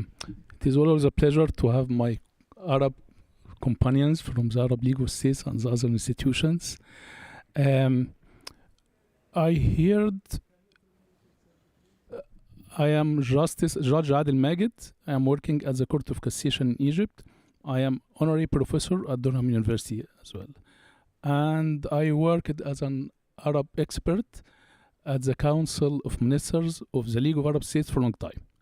So I have this background and experience on how to implement and to enforce issues. And as you mentioned, the panel, many of you mentioned things that like it hinders you sometimes to achieve the goals of the Global Compact on Digital Information and other conventions. And you want to implement in the Arab world, and you can see the discrepancy between some states in the Arab world that has achieved real steps in information technology and digital issues, and some Arab states, they don't have the basic infrastructure. My experience at the Arab League, to achieve anything under the umbrella of the Arab League, you should have a concrete instrument. And till now, I don't see that a concrete instrument, convention, model legislation, and I worked in the Arab League in various model legislation in various issues. We have in the Arab League a model legislation on combating cyber crimes. You can rely on it. We have in the Arab League a convention on combating crimes related to information technologies. You can rely on it. And then you should think about, as I mentioned, formulating a document. It might be a framework, it might be a legal framework to enhance digital cooperation between the Arab League. You can think about the Arab Convention on enhancing digital cooperation in the Arab region. In this issue specifically, I would like to mention something else that you should put in mind. Currently, in the media sector, they are working on preparing a strategy on artificial intelligence. This is very important. Should this strategy in artificial intelligence can help you in digital cooperation? So things need some coordination, harmonization, and legal aspects should be always here. When we are formulating, when we want to develop some things or to implement a recommendation, please think about the legal framework. Thank you. Leave the floor to the panelists if they have any response. Oh, please, go ahead. Please. Do you want to answer him first? Let's take the question first, Okay. and then maybe we'll have. Can you? Thank you so Apologies much. for not Yeah. noticing. My name is Hadia El-Minyawi. I'm a chief expert at the National Telecom Regulatory Authority of Egypt, but I have another hat as well. I'm a FRALO chair, ICANN Africa Region at Large Organization chair, and a member of the Security and Stability Advisory Committee also at ICANN. And we were talking about the involvement of Arabs in the region in shaping the digital future. And the Arab states, I would say, are contributing well to the development of the global digital agenda through multilateral platforms. However, other stakeholders who should actually be contributing also to the to shaping the global digital agenda through, I would say, venues and platforms like the one we are at today, are absent, and I would say are always absent. And I think this is because of the lack of outreach. And so you were talking about capacity building, raising awareness, but to whom? Like I would. Where's the outreach part? And Charles mentioned that. We have working groups, and people are most welcome to join those working groups. Well, the problem is that we don't know anything about those working groups. So we basically, and that's why you're always playing with the same people. You're always conversing with the same people over and over, saying that. So you're like. Where are the new voices? Where are the new perspectives? Where are the other people? Where are the stakeholders? The outreach, in my opinion, is a basic issue. Thank you. Well, I will first thank you for the questions. And first, let me give the floor to the panelists if they have any response to any of these questions. Charles, please go ahead. Thank you. I will start with the second, if you allow me, Justice, because I think Ms. Minyawi mentioned an important issue. In fact, I said we need more outreach. You're right. I agree with you on that, so I'm not against you.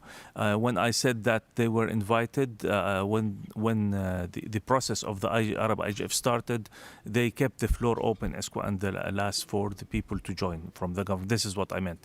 But if you remember when I answered Qusay about the future, I said I think we need more thematic working groups and to work all around the year. So I agree with you. We need more outreach for that. I think ESCWA will have maybe better reply to this question in general. Just want to add something about multilateral. I think if some of you attended in the first day, we had the session called WGIG Plus 20. When all of this started with the working group on internet governance, who recommended to have this IGF, in fact, in general, the global, I mean now, not only the Arab, this was mentioned. Should it be multilateral or multi-stakeholder? So I think many of the people were happy to say we need to find a way of cooperation. We need to keep the multi-stakeholder button up. The multilateral is not, of course, not good. It's important to stay, but we need to find the best way how to cooperate in both of them. Thank you. Sorry? Please, Dirsha. Thank you for the questions and for the feedback. Start with the first question about the challenges that we have with the League of Arab States and the challenge that we are facing in the region. I can agree with you that the diversity of the political and economical and technical landscape in the region is a challenge for us. That means we can't go for the 22 Arab countries with the same program and with the same engagement. Some Arab countries are very well advanced. They don't need our support. Other Arab countries, they are not. They need our support. And the least developed countries, it's not they need our support only, they need support everyone. So this non-uniformity in the landscape is a challenge for us because we don't have the enough resources, and we need to have tailored programs and plans for each country. But I agree with you, this is a challenge, and it's still a challenge. Replying to Hadia, thank you, Hadia, for the feedback. I totally agree with you. And the second point, that always we don't have a new audience or new voices with us. And this is not a new challenge. It was there and still there. We need to work on it. But for the first part of your questions, when you said multilateral, so here this is the dilemma. If you are talking about multilateral, that means there is no place for other stakeholders in a multi-stakeholder approach to support and engage with others. So what we are trying to do is to have this multilateral system supported by a multi-stakeholder approach. And I believe this will be a win-win situation for both governments and the community. Thanks, Qusay. I will pass the floor to my dear colleague Ayman, my online co-moderator, as to reply to any of the questions that has been raised on the floor. Thank you. Thank you. Thank you so much, Qusay. And I'm very delighted and happy to hear many positive messages and also the continuous concerns that we all have. And let me use this opportunity to strengthen our concern on the problem for all developing regions regarding the participation in the global processes. It is still a challenge for us. We have called many times for the last 20 years for strengthening the NRI. And let me now raise my voice. Maybe raising the voice is part of the energy you want to convey, all of us. We, all of the panelists, George, Hadia, everyone who has spoken, we need really support to participants from developing regions such as ours. We have 22 countries.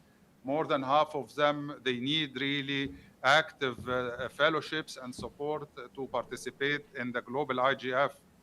Not only that, I really also strongly support, on behalf of myself, my organization and the region, we strongly support the idea of establishing a mechanism for NRIs in the region that is more solid. I have myself voiced my concern several times on the diluted nature of the N and the R, I things. The N should be with the R, should be together, and the R should encompass the N. And we have called for that several times. And now I really support the call by Ahmed Farag to create this network of NRIs in the region, at least as we intended from the beginning, that we, Arab IGF, have a national IGFs, like the one in Lebanon, the one in Tunisia, and also the one in North Africa as sub-regional. We have to be one and then talk as one. So this is part of the problems in the design of the IGF, and let me use the presence of your distinguished selves in the event itself to strongly call for the IGF plus, because there have been plus before, that really considers the regions as the conduit to countries. It is impossible that the voice of 196 countries plus 5 regions, 201 bodies are really effective unless we group ourselves into regions. And that is the strength of the regional commissions that we are advocating for.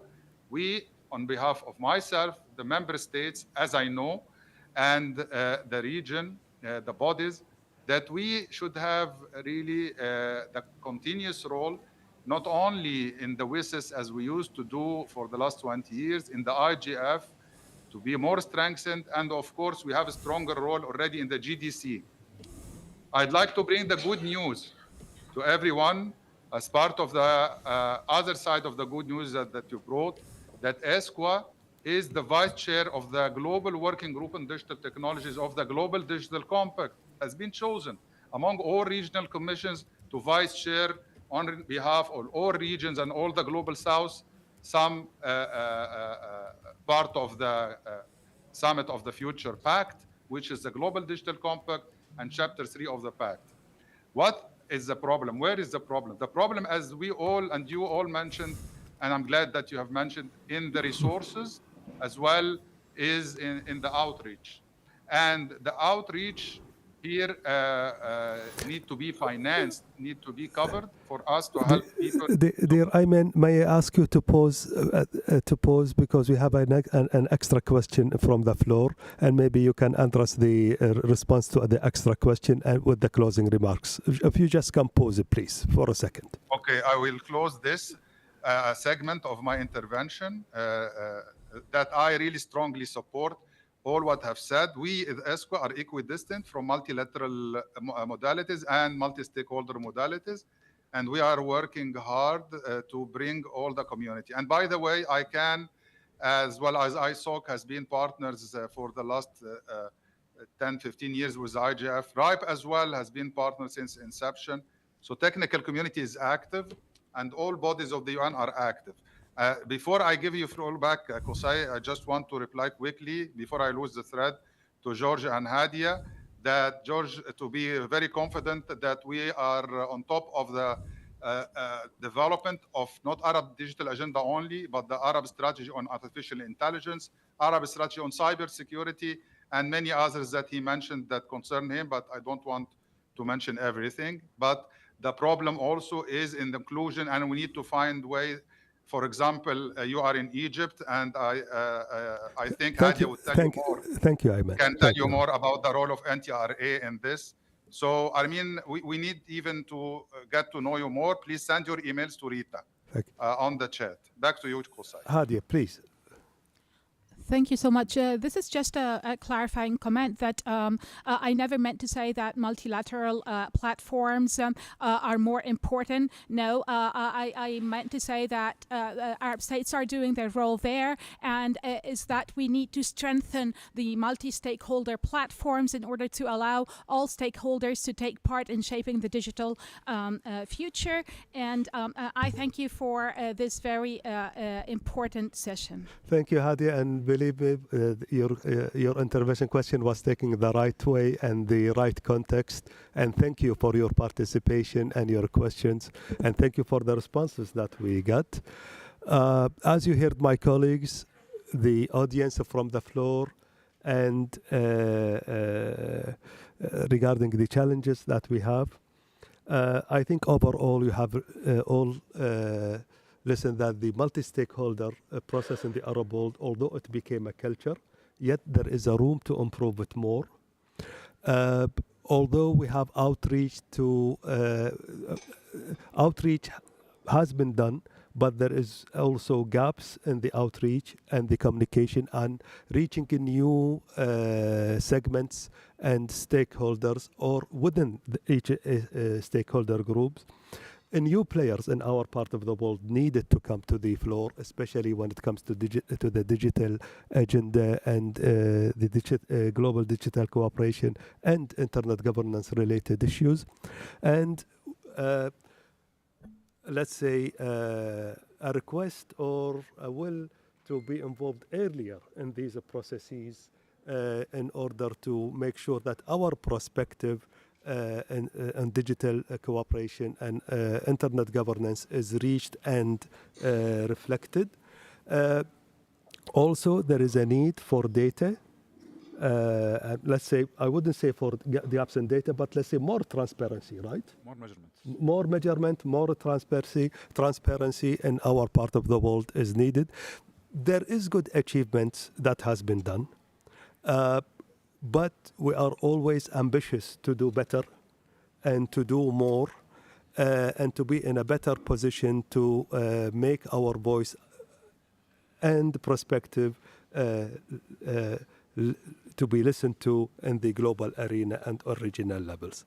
I would like to thank my distinguished panelists for their input and their time and their thorough perspective on the various aspects of digital cooperation and internet governance issues. I would like to thank my online co-moderator, Mr. Ayman Al-Sherbini, and the wonderful team of the UN ESCWA who made this open forum possible for us.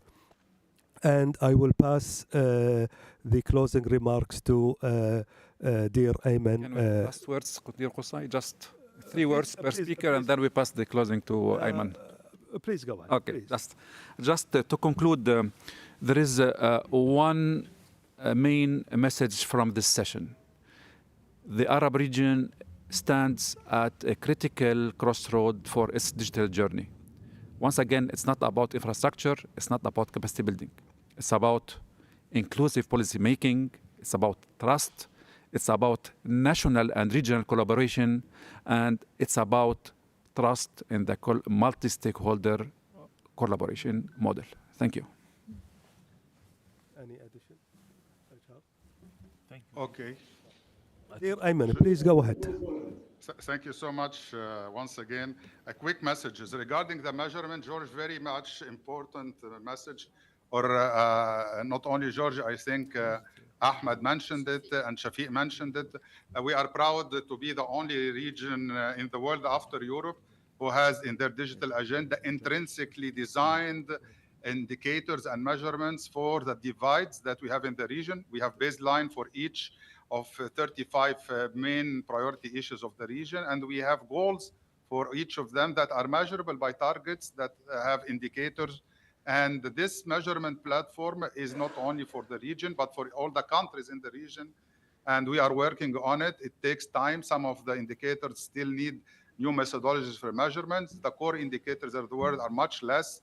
The indicators and the 2030 agenda are almost 2, if not even less. I mean, we have a gap in measurement in the 2030 agenda that we detected 10 years ago, but we are working on it. Even the WISIS and the GDC consultation and all these things, they have not achieved a lot in measurement at the global level. Nevertheless, our region is pioneering in measuring at the regional level, and we are passing our experience to other regions in the south so that we are comparable, and we give a good example to the UN headquarters. So that is for the measurement.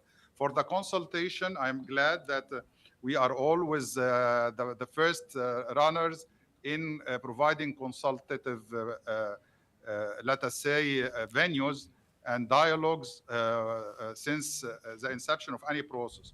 We started the dialogue in the Arab region on the GDC 2-3 years before its conclusion successfully in 2024. We contribute to the negotiation of the GDC text. And now we are convening a WSIS Plus 20 review for the fourth, let us say, round very soon, next September. It will be wide, it will be multi-stakeholder with multilateral. So there are a lot of things that we need to give attention to.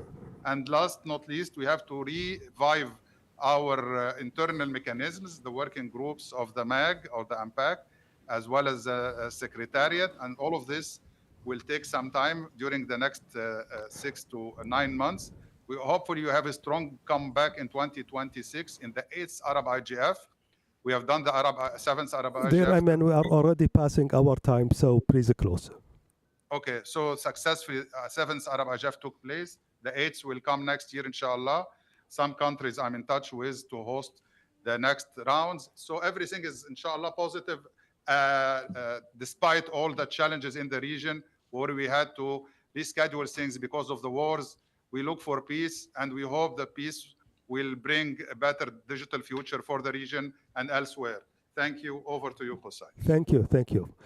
Please, at the end of the workshop, I would like to thank you all for being with us. And please, a warm applause to our distinguished panelists and for their intervention and input. So thank you all. Wish you all the best. And thank you.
Wonderful.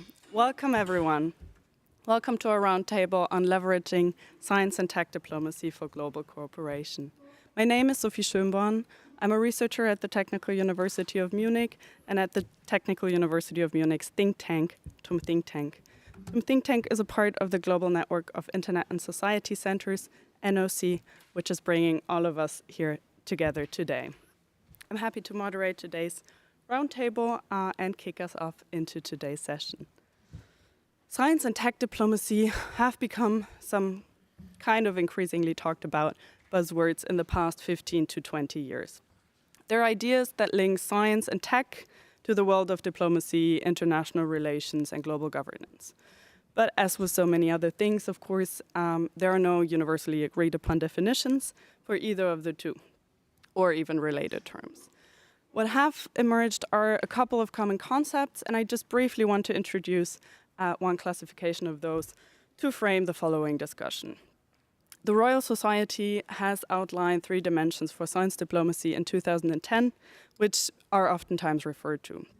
These cover the 3 terms science in diplomacy, science for diplomacy, and diplomacy for science. What does that mean? Science in diplomacy typically refers to activities that use scientific knowledge to inform foreign policy and policy more broadly. They could be through individual science attachés, individual scientists or technologists, but also institutions or networks of institutions. Then when we look at diplomacy for science, we recognize it's not just a one-way street. We can also use diplomatic tools and channels to support scientific and technological cooperation. Thirdly, science for diplomacy, so not in but for, sees science and technology more as soft power elements for promoting international policy goals, for promoting foreign policy agendas, for example, by promoting open values or evidence-based decision-making, but also to build bridges to improve international relations in times where diplomatic channels may erode or temporarily not function for those goals. These dimensions, of course, are super broad, not mutually exclusive, but I think what they show is that there can really be a range of actors involved in science and tech diplomacy, and also that this really covers a range of activities that we can engage in. Now, 2025, IGF, we live in times of geopolitical tensions. We're searching for trusted partnerships, new alliances, and of course there's ongoing technological developments and efforts for global digital governance, be it through the IGF, WSIS 20, and so on. And we may be looking, especially with the ideas of multi-stakeholderism, for what actually the roles of different stakeholder groups are and how we individually can contribute to those. So against this backdrop, we're coming together today to explore with our esteemed speakers, but also with the audience, what the role of non-traditional diplomatic actors or actors can be in science and technology diplomacy. Non-traditional in the sense that we're not looking at diplomats, at foreign federal agencies, but really at actors from science, civil society, and the technical communities and how they can contribute. No easy questions and multiple at that, but that's why I'm really happy to have with me such experts from really a range of stakeholder groups and backgrounds. I'm briefly introducing by the order of appearance with their inputs. First of all, online, I hope we can see our speakers online. Nele Liosk is joining us, former ambassador at large for digital affairs of Estonia, now a team lead at Knowledge Hub Digital for the European Commission, and joining us online. We're seeing someone else then up there. I'm really sorry for that. I'll continue with the introductions, and then I hope we see also the speakers up there. Marisela Munoz is joining us, Director for External Affairs at GESTA, the Geneva Science and Diplomacy Anticipator. Armando Gullo Español, the Executive Director of the Global Network of Internet and Society Centers, NOC, also joining us online. I hope you'll see a picture of him soon. Here in person with us, Isabel Acqua, the Africa Director of CERTA Foundation, Pan-African legal think tank based in Rwanda. Victor Munoz, engineer, entrepreneur, and former Director General of the Administration of the Presidency in Colombia, long affiliation, Jan Gerlach, Director Public Policy at Wikimedia Foundation, and Lucien Castex, Policy Representative and Advisor to the CEO of AFNIC, the French Network Information Center. Thank you all for being with us here today.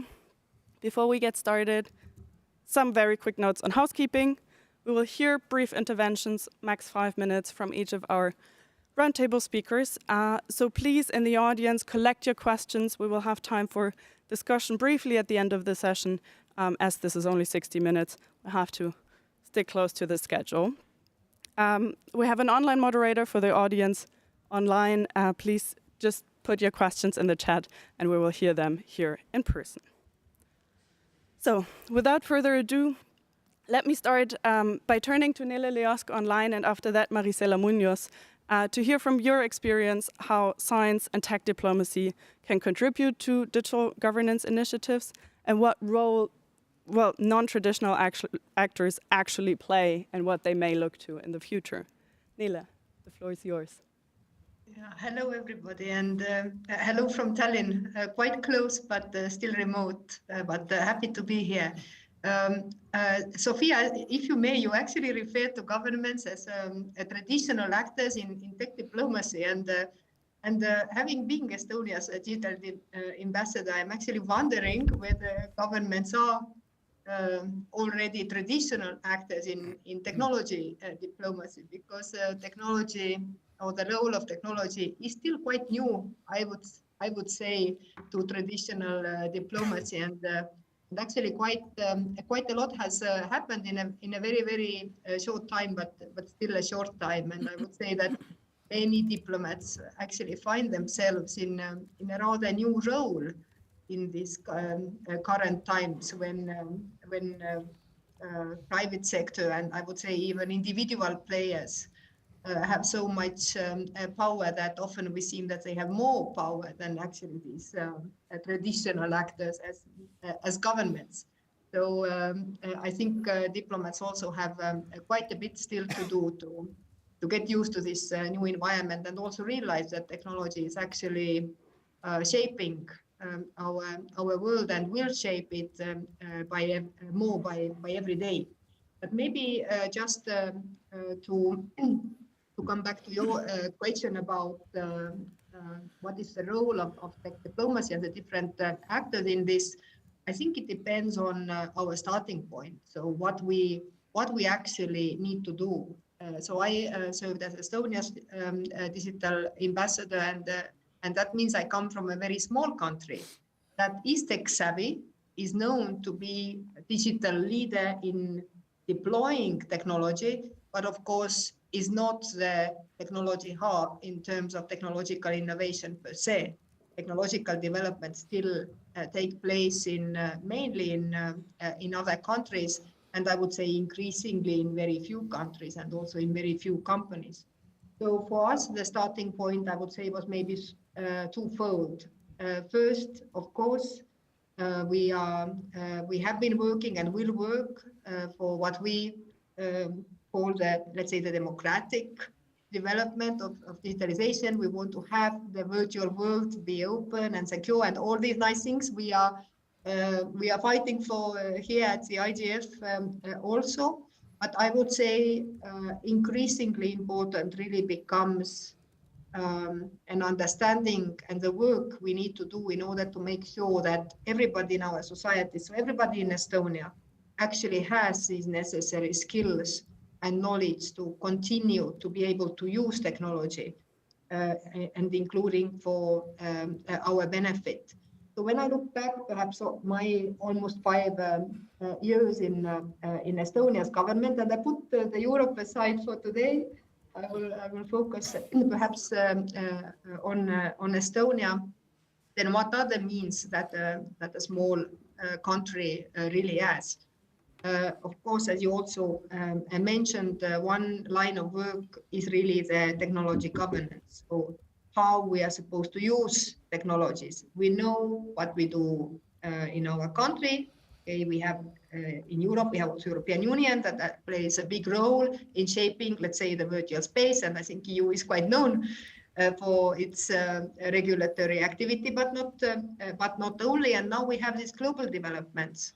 And I do have to admit that when I look at, for example, the process of global digital compacts, the VCs plus 20, and the other processes that are that we all know, that we are all part of governments or private sector, it is actually quite complex to follow these, especially when I look, for example, the private sector players or even academia in Estonia. So here, definitely, let's say the traditional actors need to collaborate closely with non-traditional actors, as you categorized them. So what we had set in Estonia, we had I would say a rather loose network of private sector players, but we also had some more institutionalized ways to share information with each other. We had a digital diplomacy coordination council also that included all the main players outside governments, that where we would share what's happening, and they would also reflect back on their needs. But the second component, as I started, and I know that I have only 4 minutes, so I will I will close it here. It's just an introductory remark. Is really building these partnerships that support our partners. Are they in academia, in private sector? Are they in NGOs? And here I would say that looking from the government perspective, or let's say the tech diplomat perspective, it's not, of course, just a matter of just the diplomat. So I think what here was really crucial, not only for Estonia, but also for the European Union, was to take, let's say, this holistic approach to tech diplomacy, where we would understand that technology is not just a matter of tech diplomats or science diplomats or innovation diplomats or cyber diplomats. There are so many of them, but it's also a matter of trade and trade negotiations. It's a matter of development cooperation. It's a matter of security, democracy, and human rights. It's everything that we as diplomats do. And I would say that all these partnerships would need to feed into all these mechanisms that are in place, or maybe that need to be still introduced within all these different policy areas. And as a role of a tech diplomat here is, I would say, bring this all together, have this umbrella and support all these different areas. But I will end from my side here, and I'm happy to stay, of course, listen to my good colleagues and have the discussion later. Thank you, Sophie. Thank you, Nele. Thank you, Nele. That turns us over to Marisela Munoz really well. You look at the future of science and diplomacy. How would you add to this? Thank you so much, Sophie. So struggling looking at the timer there because the topic is so rich that it's difficult to only talk for 4 or 5 minutes. So bear with me. I'll do my best. But I think that Nele was able to do a very great job of framing the conversation. So first, I think that sometimes when we talk about science and diplomacy, and you refer to those incredible insights that were shared by the Royal Society and others a few years back, we forget that science and diplomacy has been a player, since centuries ago, because we have worked in collaborative platforms as humanity for centuries as well. And I think that the IGF is the perfect example of this sort of collaboration. Is not trivial, that is a multi-stakeholder endeavor, and that we also have the voice of underrepresented regions. So as we establish that, I think that my insights would like to contribute in the line of what is missing, or how can we may strengthen that collaborative platform. And I think that anticipation is that ingredient, because we're living in an era of accelerated science and technology is really coming at a breadth and a speed that is, almost difficult to navigate.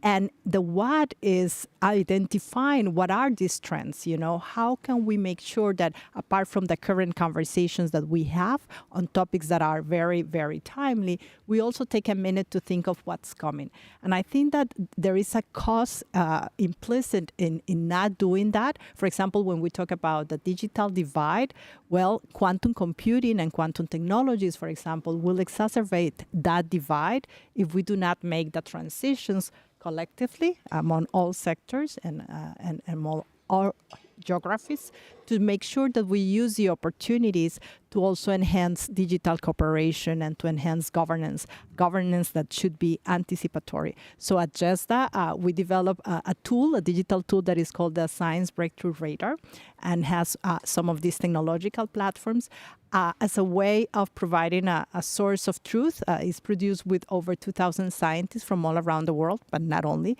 social scientists, diplomats, private sector, and citizens as well. And this is the first part of how we can strengthen anticipation in the Internet Governance Forum arena. The second part will be the so what? What do we do with this knowledge as we build futures literacy, as many refer to it? How can we make sure that the honest broker platform that we have built here over the years is also in a space to develop solutions and action-oriented initiatives? So just as well with the collaboration of many of you and really an incredible lineup of partners, we have developed some of these ideas into something which is materialized as a way to prove that science diplomacy is also action. Now, it's not only discussions, and this example is the Open Quantum Institute that was incubated at JESTA and is now embedded at CERN with the collaboration also of the private sector, where we're basically accelerating the dialogue to develop solutions, use cases, and applications that benefit to humanity, so that tackle the SDGs. And we're talking about things that can be, done in a collaborative manner through the cloud. So again, the component of digital is very much present, but also the sense of the multi-stakeholder approach. And finally, then what, which is very similar, I draw parallelism with the methodology that we have developed at JESDA, is how can we make sure that all this dialogue, but also the action-oriented initiative, converge into the strengthening of a robust community of practice that enhances precisely digital cooperation with this future outlook, with this futures thinking. I think that in that mix, in that recipe, we can add the responsible innovation, the values that will should shape what we do as well, and make sure that we reinforce the current multilateral dialogues and negotiations with a cooperation that takes into consideration what's coming. I think that science and technology need to be immersed in the anticipatory governance, and if we do it in a by design kind of matter, we can make sure that what we have built here will continue to stand the test of time. Thank you. Thank you, Marisela. You really point out how action-oriented communities and different kinds of actors really can and should engage in developing solutions, which I think brings us very well to Armando Goya Español online and then Isabel Aqua. Could you share with us a bit about the role that you see different kinds of networks actually taking in those kind of initiatives, building action-oriented solutions and practices? Armando, the floor is yours. Thank you. Thank you very much, Sophie, and it's great, of course, to see you all and to share this panel with such a great group of esteemed colleagues.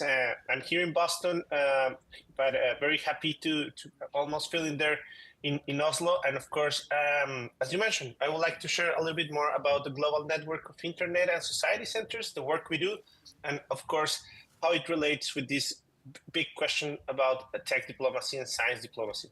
So, then Global Network of Centers, also known as NOC, it's a network of 130, now we are 140 centers from around the world, academic centers that are working together towards perhaps bringing ideas and trying to accelerate conversations that we need to have all over the world about the use of the internet, about new technologies, about AI, of course, quantum computing, the metaverse, and many other emerging technologies that we have in the world and that basically have also a global impact. And that's perhaps one of the biggest issues that we have right now. The world is taking us towards a state of fragmentation, where it's taking us towards a state of thinking for ourselves, of more national than international projects, and to localize some of these ideas, and also the use of some of this infrastructure. In the global network of centers, we believe that we need to continue this kind of engagement with different centers and colleagues around the world, as we believe that this is going to be essential for many of the future conversations that we should have, and of course, of the projects and ideas that should come in the next years, especially when we are talking about the impact of technologies that are not considering borders, frontiers, that are actually moving in many different ways beyond that. So in that regard, I think that the network of centers and the work we're doing, and many of the colleagues here are part of this network, perhaps on the point of scientific diplomacy and science diplomacy, we have 3 points that I would like to highlight. The first one is that academic networks can work as policy bridges, this idea of a policy bridge in which basically we are a bridge between some academic experts and policymakers. And the interesting thing is that we have been able to connect experts with countries and with policymakers in many different countries in which sometimes they don't even consider to be working with or to have an impact on. So it's interesting to see, for example, how colleagues in Oslo are contributing to colleagues in Colombia and to policymakers in Colombia, such as Victor Munoz, that will, of course, explain later a little bit more of his experience, or colleagues in Singapore are helping other colleagues in Africa to perhaps think about their next steps on AI governance. And examples like this is what we have at the network of centers. Basically, these kind of collaborations, interregional collaborations that are so important right now. And that's what we try to do, to become these policy bridges.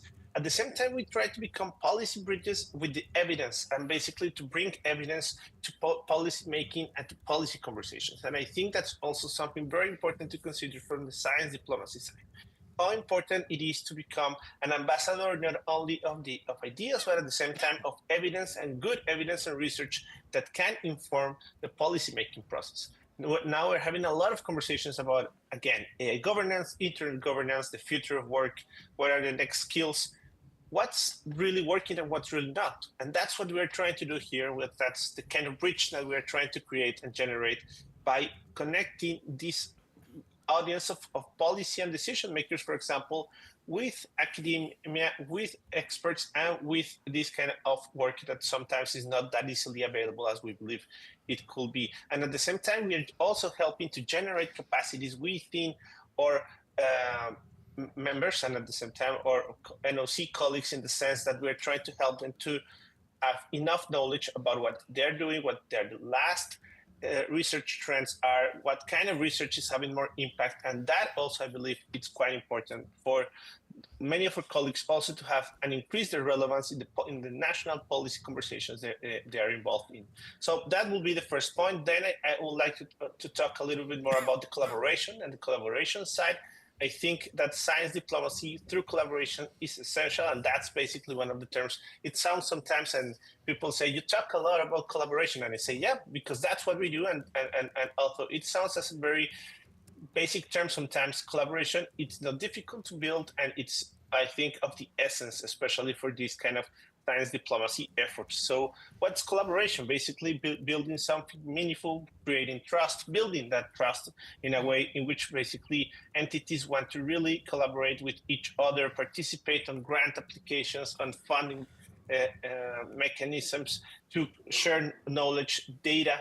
That's not as easy as it seems to be. And sometimes there's not enough trust in order to have this kind of meaningful collaboration. And that's something which we basically are trying to work more and more to increase this kind of efforts and these kind of meetings and the work we do. And of course, efforts such as the ones we're doing to build these bridges again is very important in that sense, in the collaboration and in the work that we're trying to achieve. And then finally, we have this perhaps last element, that is that we're trying to also look into these non-traditional actors as system stewards and as stewards of digital collaboration and digital cooperation in that sense. So we really believe that we cannot just fully rely, and I think the geopolitical moment in which we are is showing us that we cannot just fully rely on institutions that are traditionally seen as the institutions where these conversations should be taking place, or where these diplomatic efforts should be taking place. We believe that we need to be a little bit more creative and innovative, and think on non-traditional actors and non-traditional scenarios as big elements of some of the debate of the dialogues that we want to have, and at the same time to become like this kind of forums for many of us to participate and be involved. And that's why we believe at the network of centers that we really want to increase this kind of work, especially with non-traditional actors and with other stakeholders, and to build that kind of engagement in a very different and meaningful way. And that perhaps, and becoming stewards also of that digital cooperation, of observing and monitoring how this cooperation is taking place, and the kind of alliances that are being built, is something that we believe is very important. And of course, we have many examples that, so just as the last point, we have many examples of how this is working, but basically what I can say, it's like this IGF panel is a big example of where we're also trying to achieve. And thank you. So. Thank you, Amanda. Thank you for these really active calls for more of these initiatives. Heading over right to Isabel Aqua, maybe you can share some examples of one of those centers from the network of centers about your actions and experiences. Thank you so much, Sophie, and to all my panelists. Thank you, Armando. I think he really set the tone. We joined NOC about 2 years ago, so we're really one of the baby centers, a few that have joined since. And I think I'll look at it from 3 perspectives: Africa's position, the really intensive role of peer learning, and then the multi-stakeholder governance. So I think when you look at Africa's perspective, and I've been walking through the IGF, and there's so much negative. It's 1% of research papers are from Africa, or 1% of data center capacity. All of those things are true. But I think when you look at it from a global corporation perspective, these challenges are really an opportunity for us to collaborate, the word that Armando used. And I think that's the exciting thing, right? There's a lot of challenges, but those same challenges are really truly opportunities for global cooperation, looking at ways that we can enhance research. How can we build academic partnerships so that you have people going from institutions in Rwanda, which is where we're based. We're Rwandan founded think tank, but we're Pan-African focused. So how do we take young students from Rwanda who are incredibly brilliant but don't necessarily have all the resources, and bring them to Oslo or to Germany, etc.? And we're doing a lot of that cooperation already, because there is really an opportunity for us to think more broadly when we have these sort of networks. As Armando said, it's 140 people, which means you have these incredible opportunities to build knowledge and to think about things through different lenses. And I think it's important, of course, the imperative is for the African governments and African ecosystem and African lawyers and policymakers to figure out how we're going to deal when we're looking at AI governance, for example. It is their imperative. However, when you think about the fact that the global population will be 1 in 4 African, it becomes an international obligation, right? So we have to think as an international body, how do we make sense of that, and how do we collaborate on that? The second thing I would say, which is really, for me, very unique about the NOC, is truly peer learning. And I say that because I think you can have a lot of organizations that sort of have this tiered system. What I find is that when we are doing projects together, it really is around collaboration. It's really about recognizing that there shouldn't be gaps in knowledge, and recognizing that whoever's on the ground has the expertise. And so you're seeing a lot of collaboration. We're launching today Frontiers report on digital child safety. you cannot have that report just from a US perspective. It has to have a global mandate. And that's something that, it's an example of collaborating on digital technologies and digital governance that really shows people working as peers. And I think when you look at it from an African perspective, a lot of the peer relationships, I would say the traditional relationships, are really based on historical relationships, i.e. colonial relationships, or funding patterns. And so what tends to happen is I will sit in, Rwanda or Burundi or Kenya, and I'm mostly speaking to maybe the British because that's my traditional relationship partner, or I'm speaking to X, country because that's my traditional funding partner.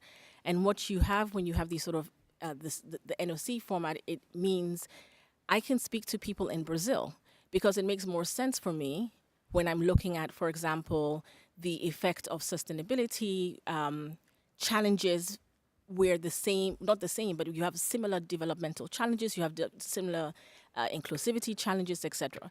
So how do you break out of the mold of traditional actors and make sure that you can reach out to people who are actually more akin to what you need and actually have those solutions? And so I think what you find is the sense of, science and tech diplomacy really working because you really have this opportunity for true peer learning within the NOC structure. And then the last thing I would say is just going on about collaboration and multi-stakeholder engagement. That's super important. So again, when you think about the number of policymakers that actually have the competence when you're looking at AI governance across the continent, very, very minimal. So what we decided to do, and again, co-hosting this, co-convening this with the Global Network of Centers, is to host a multi-stakeholder meeting that brought in big tech, the startup community, policymakers. We had 20 policymakers and regulators from across the continent. And also, of course, some of our NOC peers. Armando was in Kigali, and providing sort of like not a global, this is what we're doing, follow what we're doing, but this is what we're doing, insights panel, and what can we learn from each other.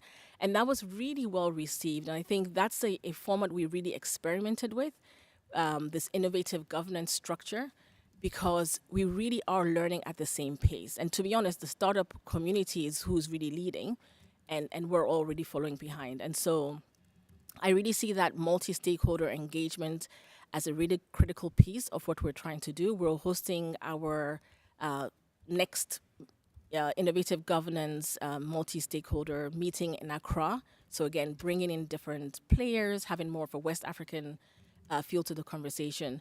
So very important that we have these sort of collaborative opportunities and recognize that these non-traditional actors are actually more nimble to make a lot of headway and to collaborate much more seamlessly and not think through traditional channels, but bringing together civil society, like our organization, Certa Foundation, academia, but then also pulling in government and the tech community, et cetera, and to pull together a real document. So those are my thoughts on that. Thank you very much, Isabel. I think both you and Armando really underline how networked actors, how connections internationally can provide platforms for trying out new things, for collaborating, building together, and then also informing policy with regional and global knowledge and capacity, also outside of classical, traditional ways of doing things, of funding things maybe. And that leads us to our last three speakers who are all here in person, who have a range of experiences in government and civil society institutions and the technical community. So maybe giving it to the three of you, just one after the other, what are your perspectives on what these kind of communities and other actors can contribute to the conversation? Let's start with Victor. Okay. Thank you, Sophie, and hello, everyone. The first thing is, it is an honor for me to be here. And I just would like to mention a real case in Colombia. Basically, I would like to share how Colombia experience offer a real-world case of successful science, diplomacy, and action or science for diplomacy, according with the Sophie's definition. And between 2018 and 2022, Colombia launched its AI expert mission as a centerpiece of our national AI strategy. It is important to mention that what initiative was co-sponsored by CAF, that is a development bank in Latin America, and also the Inter-American Development Bank, that are an important actors in that conversation related with science diplomacy. The expert mission was led by Sandra Cortesi from Harvard Berkman Center and for the Professor Gasser from TUM University in Munich. And also more than 7 members from different centers of the network of centers. At that moment, we knew that we need everyone at the table, academics, government, industry, and civil society, to make the most scientific knowledge and protect our country's interests. We even asked development banks to act like as supporters of science diplomats, helping us connect with experts around the world instead of relying only on government offices. Usually the development banks are focused on roads and bridges, but that was the first time that basically they work in Latin America supporting a country like Colombia, building in our AI plans. At the same time, we help we support these development banks in the process to escalate direct collaboration between international experts and regional decision makers. That was a win-win process that we have with them, and entirely new model for institutions that had previously focused almost in infrastructure. I would like to mention 4 big wins that we have with the expert mission, because it is important to know that when you talk about science diplomacy, that you have papers. Really, we didn't have papers. We had a real strategy, and we implemented that strategy into the country. The first thing is that we had a clear technical roadmap for AI policy in Colombia. The second one was an ethical AI framework to guide the public sector in the AI pilot projects on safety, fairness, and community input. The third one was a skills roadmap to close our digital talent gap that was implemented in the last 4 years. And also the recommendations, and we have now 2 centers for AI excellence, one in Bogota and one in Medellin, that we have working together. We have researchers, companies, startups, and students that they are working together and they are learning, and we are in the process to implement the new generation of the AI policy. It is important to mention that the expert mission recommendations are approved that the science diplomacy doesn't remain confined to policy papers. It creates concrete tools, infrastructure, and institutional capacity. And if we are looking ahead, I see 3 lessons for our countries in Latin America. The first thing is that teamwork, bringing many voices together, backed by development banks and universities, turn plans into action fast. Trust, building ethical rules with everyone's input creates clear, fair guidelines. An ecosystem, connecting policymakers with startups, spread the good practices quickly. Our Colombian playbook is already being shared across the region. Experts that was part of our mission had advised governments like Brazil, Chile, Dominican Republic, and Uruguay in their own AI agendas. And these efforts and recent reports and case studies demonstrate that science diplomacy is scalable, replicable, and have an opportunity to improve really the tech and to close the gap that we have in the regions. Thank you so much. Thank you, Victor. Handing it over right to Jan. Yeah, hello. Thanks for having me. I'm Jan Gerlach. I'm at the Wikimedia Foundation. We are the nonprofit that hosts and supports Wikipedia. And I want to quickly focus on the word collaboration, which I'm very happy to have heard a couple of times already now. And it's an integral part of digital cooperation. Wikipedia really is, I would say, peak collaboration on the internet. It's open source, and people from all over the world work together in a collaborative manner to add and improve content all around the world, I said, all around the clock as well. And to describe it in a way that probably resonates with a lot of the people who are in the academic side here and in the scientific community, Wikipedia is a massive peer review system. It gets better the more people add to it, the more people work on it together and edit each other's work. Wikipedia has been very successful this way. Wikipedia has just crossed the milestone of 65 million articles across roughly 300 languages, and it'll celebrate its 25th anniversary next year. But it doesn't exist in a vacuum. Let's be clear about that. It's an integral part of an open internet, which in turn depends on digital cooperation by all these non-traditional and traditional actors in this space. Around the world, this open internet is actually under threat right now, as I probably don't have to explain to all of you.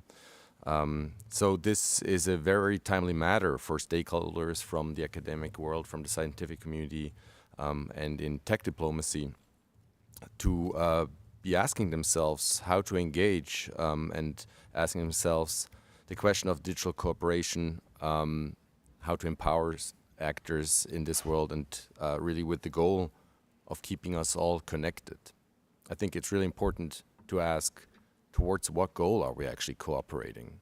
Cooperation should not be the means, right? The goal itself, but there is a larger goal, which is to benefit us all, to work towards the SDGs, the Sustainable Development Goals. And when we ask what these stakeholders need in order to be empowered in the conversation of digital cooperation, of course, multi-stakeholderism, multi-stakeholder approaches come to mind again. They've already been mentioned in the introduction here. And I think everyone here is also aware that it's going to require a big push by everyone involved to ensure these policy spaces remain open for such approaches, so civil society, academia, the science community, and others can continue to contribute. As the Global Digital Compact is being implemented, multi-stakeholderism is key. It is crucial to making sure that digital public goods, like Wikipedia, can continue to thrive and be supported. But of course, the science community, through research, can also represent the needs of those who may never have a voice in digital governance.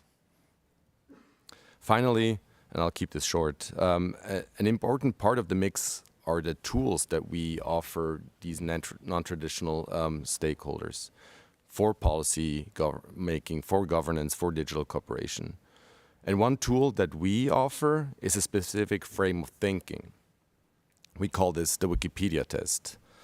Maybe you've already heard of it, maybe it's new. We ask everyone, including non-traditional actors, all stakeholders, to really consider the impact of any actions, of policies, of regulations on Wikipedia before making decisions. The point is this: if policies and actions are bad for Wikipedia, they harm the open internet and many digital public goods. In contrast, what supports Wikipedia, what's good for Wikipedia, will be beneficial for online communities and for access to knowledge for everyone. And this in turn, of course, benefits digital cooperation as well, as we come here together in the physical space but have remote participants on this panel as well. I think this really shows how an open internet actually is also the basis for digital cooperation itself. So this is all closely interwoven. So again, the tool that we use and that we want to offer everyone is the Wikipedia test. Think of Wikipedia before you take action, before you regulate, before you propose policies even. And talk to us if you want to learn more about this. Thank you so much.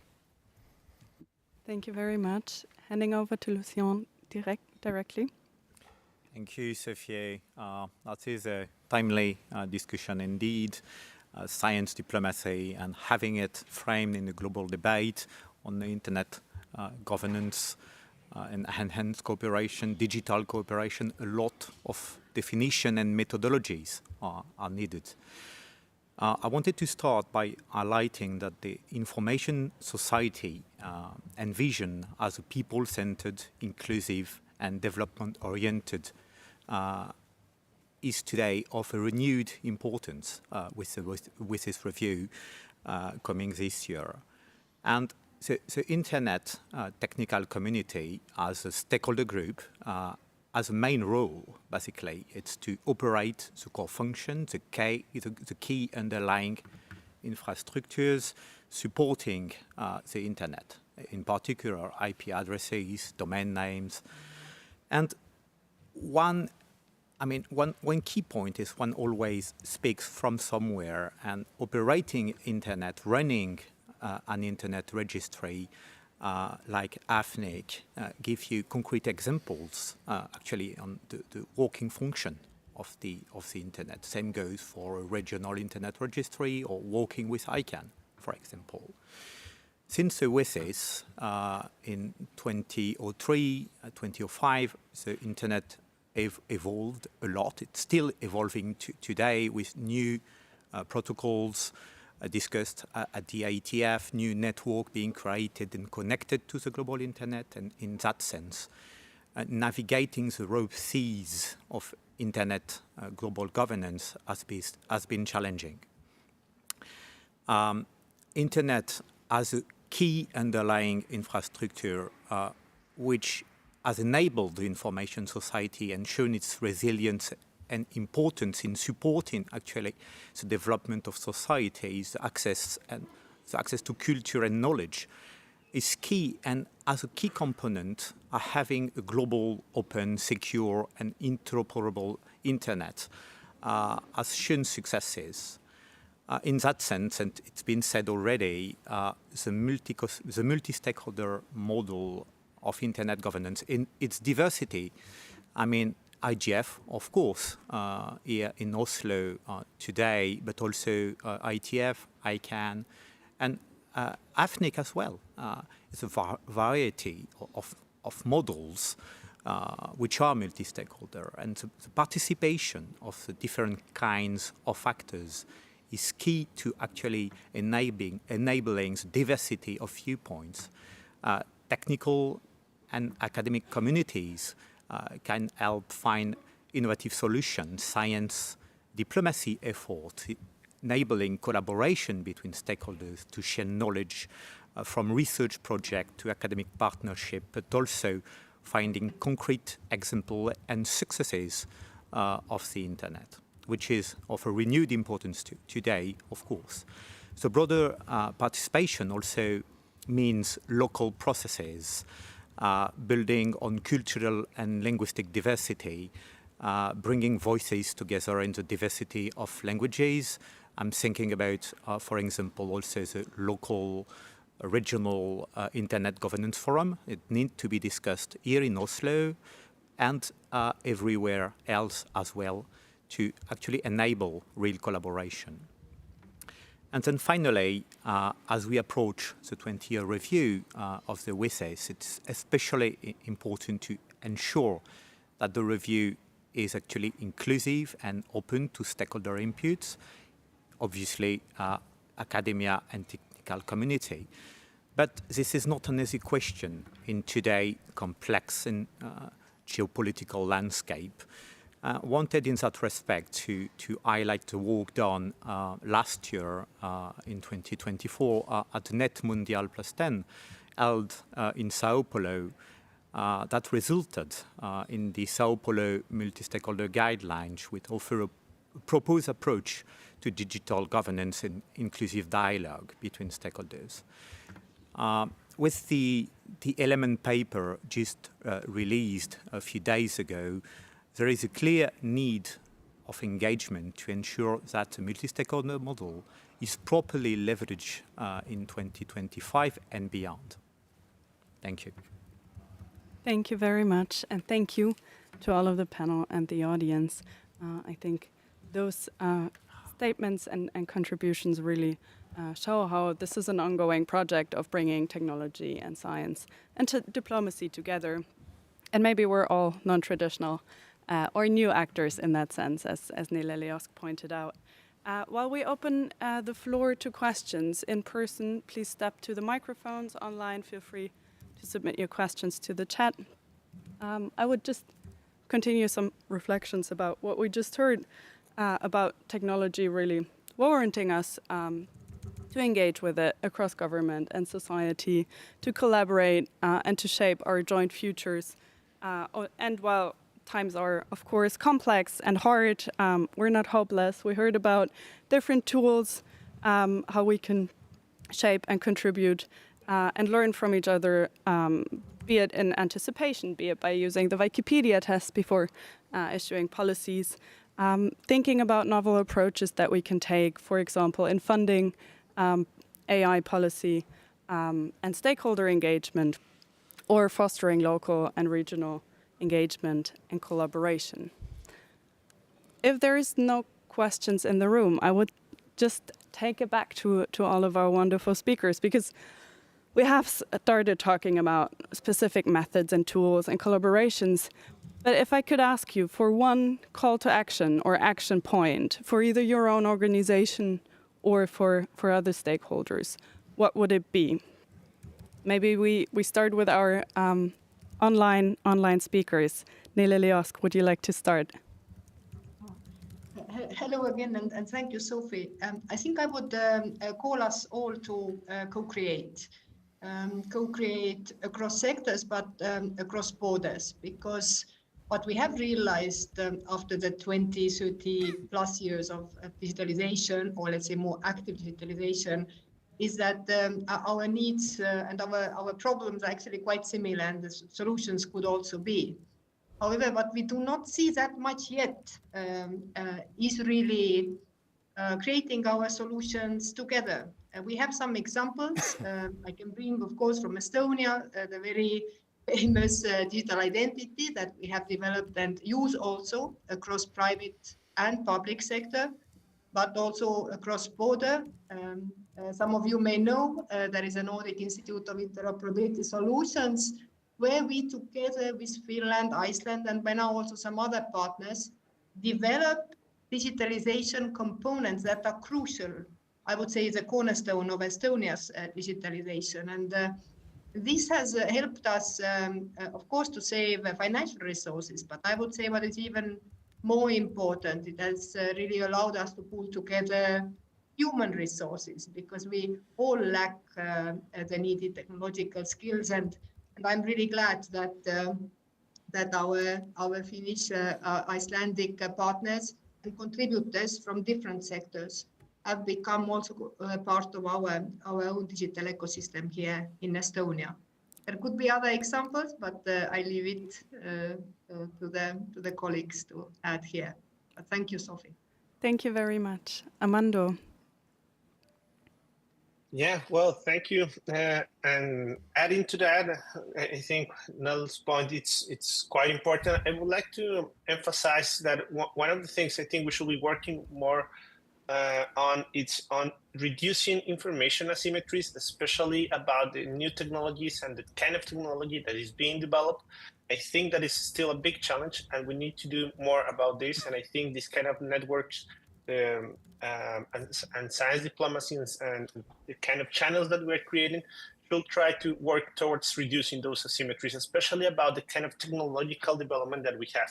And we need to take policymakers, decision makers from all over the world and show them the technology. So if we're talking about quantum technology, what is quantum technology? Where is it? How do you try to experience more of it? If we're talking about the most advanced AI systems, where are those? How can we bring policymakers from different parts of the world to get closer to these systems and understand more of what they're doing? So trying to do that, working actively on doing that, and bringing people together and to bring them also to the science part and to the technical developments, it's something that I think we need to continue to work. And again, reducing those information asymmetries is of the essence if we really want to have an inclusive and sustainable future and technological future, and of course to build policies that are also sustainable in the long term. So that will be my call to action. Thank you, Sophie. Thank you. Turning over to our speakers in the room who have an eye on the clock, maybe just go one by one. Thank you, Sophie. Well, I think that is no secret that we're living difficult times, polarization, fragmentation, geopolitical tensions, transformation of the world order. So I think that we need to together defend the trust in science. We have been talking about evidence-based policy making, but also action, and also this anticipatory governance outlook, making sure that we prepare, that we democratize access to science and to knowledge, which has also been mentioned, so that we can all co-create the futures that we desire, respecting the values that we want to uphold. And I think that that will be my call to action: trust in science and anticipatory science, diplomacy, and governance. I think for me, at the moment, I think you can look at Africa's governance, AI adoption and governance as a ripple, but actually it's a wave. I think it's important that we work together to actually ride the wave and not get crushed by it. Africa is going to be not just a consumer market, but a lot of innovation is going to come from the continent. A lot of data is needed from the continent when you look at things like the data we need to feed climate AI models. And so I think it's important that we look at really innovative structures, this multi-stakeholder engagement, and learning from each other. Like Armando was saying, I think you've got to bring the policy people to the tech people and make sure they actually understand. You cannot regulate what you don't understand. And I think that's a big, big gap. And that can be filled when you have true multi-stakeholder engagement. I would like to emphasize in the call to action that it is important to trust in science, because if we are at this moment in a polarization, we are having a complex situation in terms of geopolitics. It is important to believe. It is important to believe in science. And it is important to have alternative challenge to have conversations between different regions. At this moment, for any reasons, we are having a different situations in terms of geopolitics agendas, but we can continue having the conversation through science. And that is my call to actions. Science, it is not geopolitics. My call to action would be think of Wikipedia before making decisions about the internet, but more also work with your local volunteer communities who collect and build knowledge. Many of them are researchers themselves, they're scientists, they're experts in other fields, and they know what's needed locally. And it's always complicated to be to be last. But I think having a forward-looking view beyond 2025, what do we actually want out, of internet, out of the multi-stakeholder governance model? What do you want to do with it? And navigating internet governance actually require multi-stakeholder dialogue.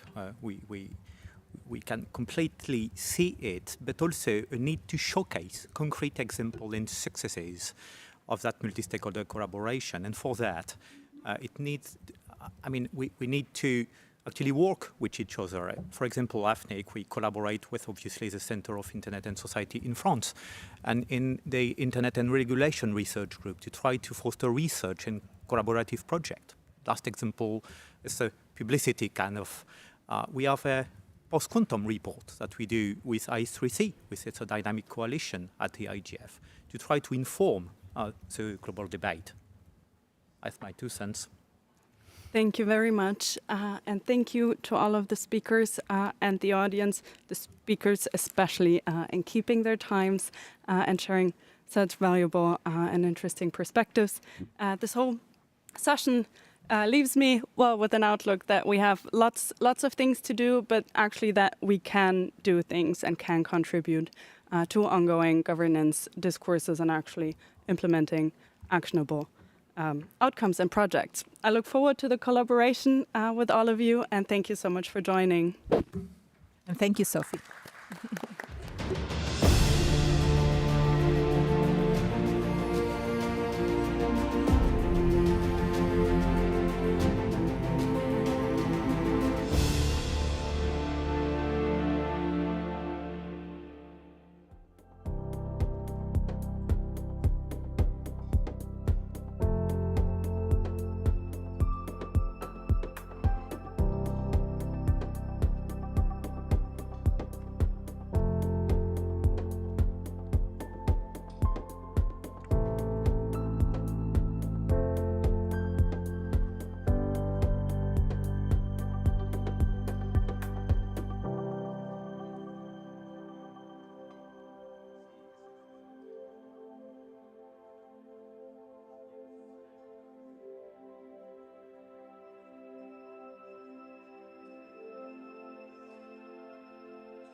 Hi everyone. Thank you for joining this panel session workshop called Elevating Children's Voices in AI Design, sponsored by the LEGO Group, and also participating is the Family Online Safety Institute, the Alan Turing Institute, and the Center for AI and Robotics at the United Nations Interregional Crime and Justice Research Institute. We've got an excellent workshop for you today, where you hear all about insights from the latest research on the impact of AI on children, and also hear from young people themselves about their experiences and their hopes. So just a quick run of the show.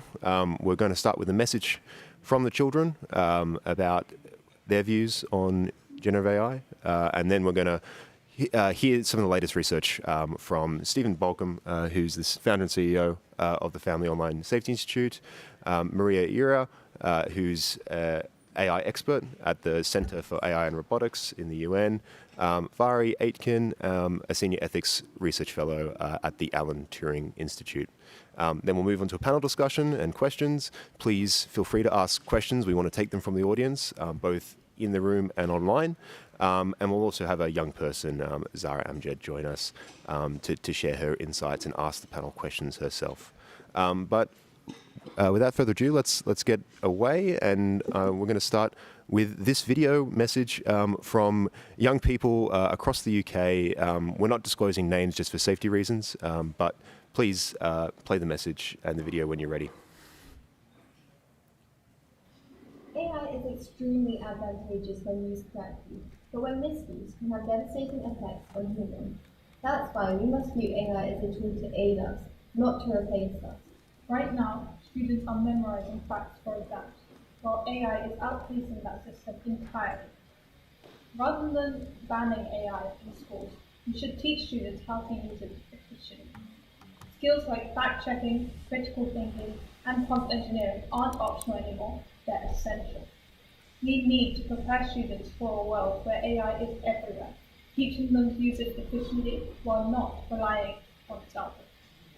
I feel that AI can help humanity in the future, but it also can harm, so it must be used in an ethical manner. I find AI really fun, but sometimes it's not safe for children because it gives bad advice. Privacy is not a luxury, it's a basic right.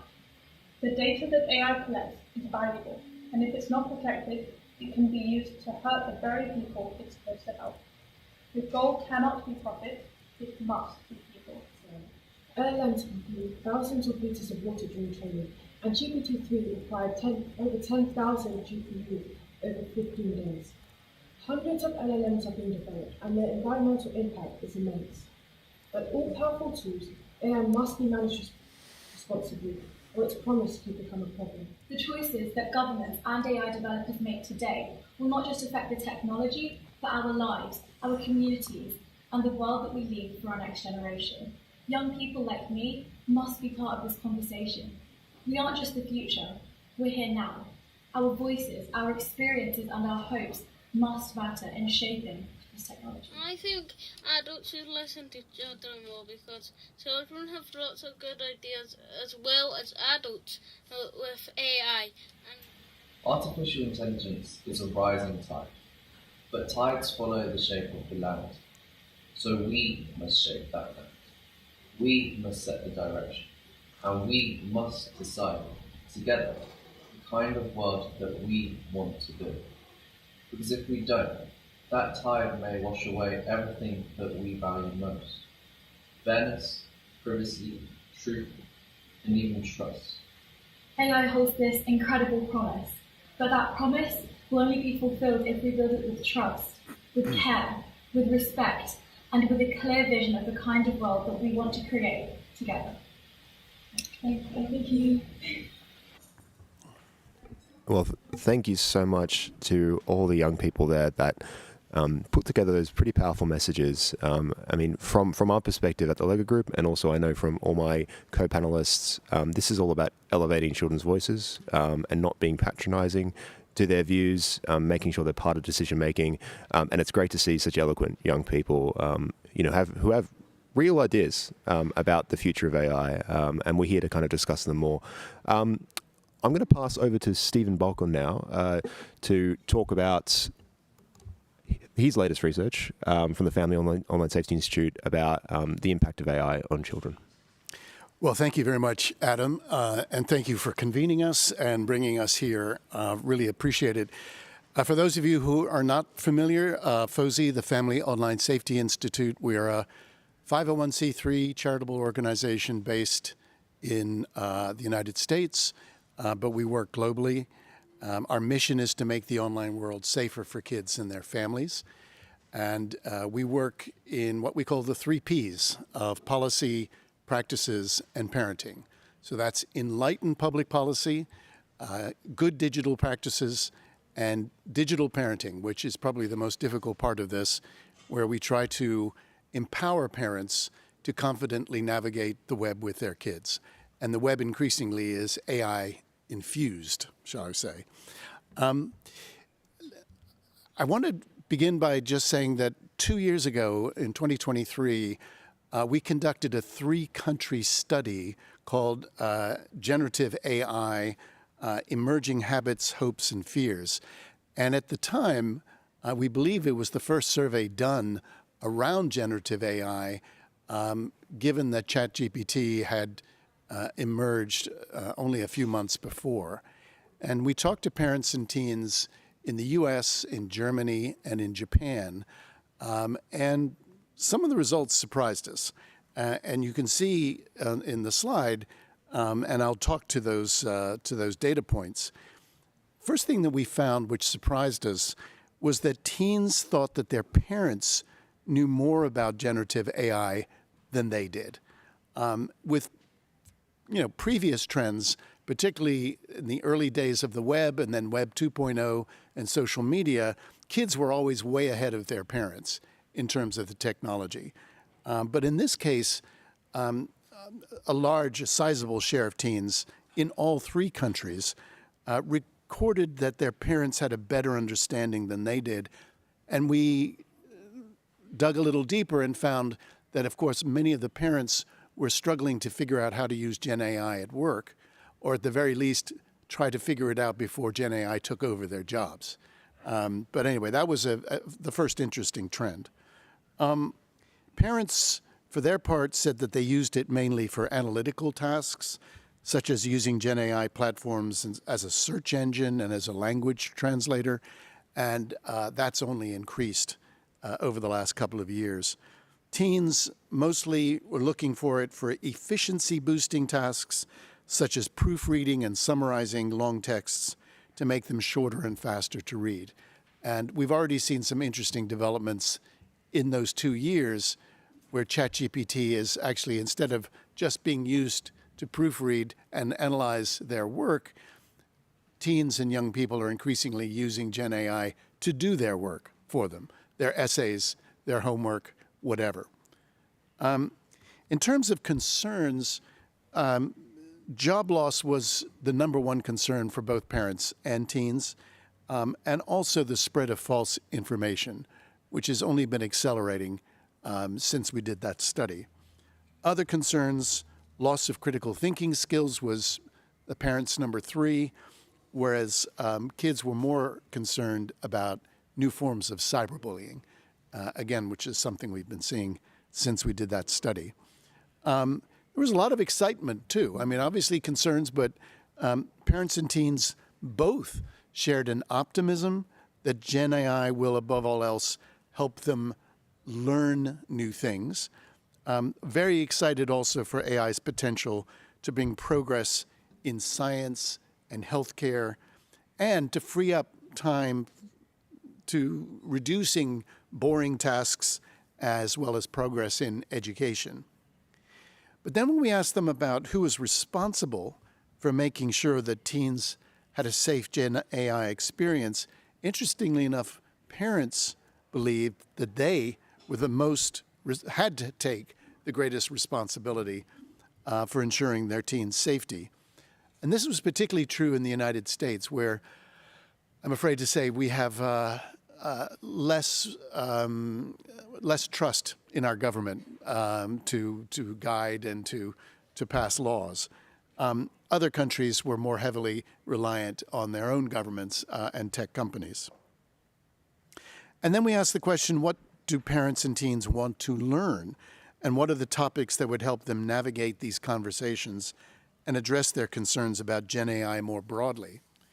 And top of the list was transparency of data practices, and secondly, steps to reveal what's behind Gen AI and how data is sourced and whether it can be trusted was a key element. Another area they felt that industry should take note of, that data transparency is top of mind for parents and teens, and that companies should take strides to be more forthcoming about how users' data is being collected and used, which I think is something that we'll hear more about in the next presentation. And then fast forward to this year, we conducted what we call the Online Safety Survey, now titled Connected and Protected, in the United States in the end of 2024 and into 2025. And this was a survey more about online safety trends in general, but we did include questions about Gen AI in the research. And a basic question, do you think that AI will have a positive or negative impact on each of the following areas? And these areas were creativity, academics, media literacy, online safety, and cyberbullying. And in each of these categories, kids were more likely to be optimistic about AI's impact on society. Think about that. The kids felt more optimistic than their parents that AI was going to have a positive impact. Now, parents weren't necessarily pessimistic across the board. About half of parents thought that AI would have a positive impact, but 60% of both parents and kids thought AI would have a negative impact on cyberbullying. And this, of course, is where we see stitched together videos, a kid's face put onto all sorts of awful graphic images that are then spread around the school. When it comes to online safety, parents and kids were split down the middle, with just over half of both groups reporting that AI would have a positive impact on online safety. And when comparing data from wave 1 of the survey with wave 2, we saw that parents in the second wave were much more likely to say that their child had used Gen AI for numerous tasks, including help with school projects, image generation, brainstorming, and more. In the first wave of this survey, we asked participants to identify if images were real or AI generated. Each respondent was presented with 3 images from a lineup of 6 to ensure accurate data. Less than half of respondents correctly identified 2 or more images, and you're going to see an example of that in a moment. Less than 10% of respondents correctly identified all 3 images. And we'll see how well you guys do in a minute. On the bright side, over 4 or 5 respondents correctly identified at least 1 image. And again, this survey was done before Google's video generator came out, Yayo, which is just mind-boggling how fast the developments are in this space. And some of the videos and images that have come out of that video generator are quite astounding.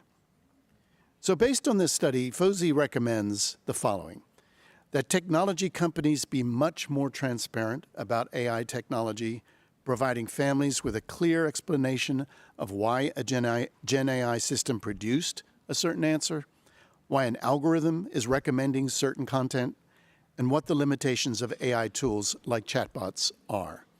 Industry should also learn from past mistakes and design AI tools with children in mind, not as an afterthought.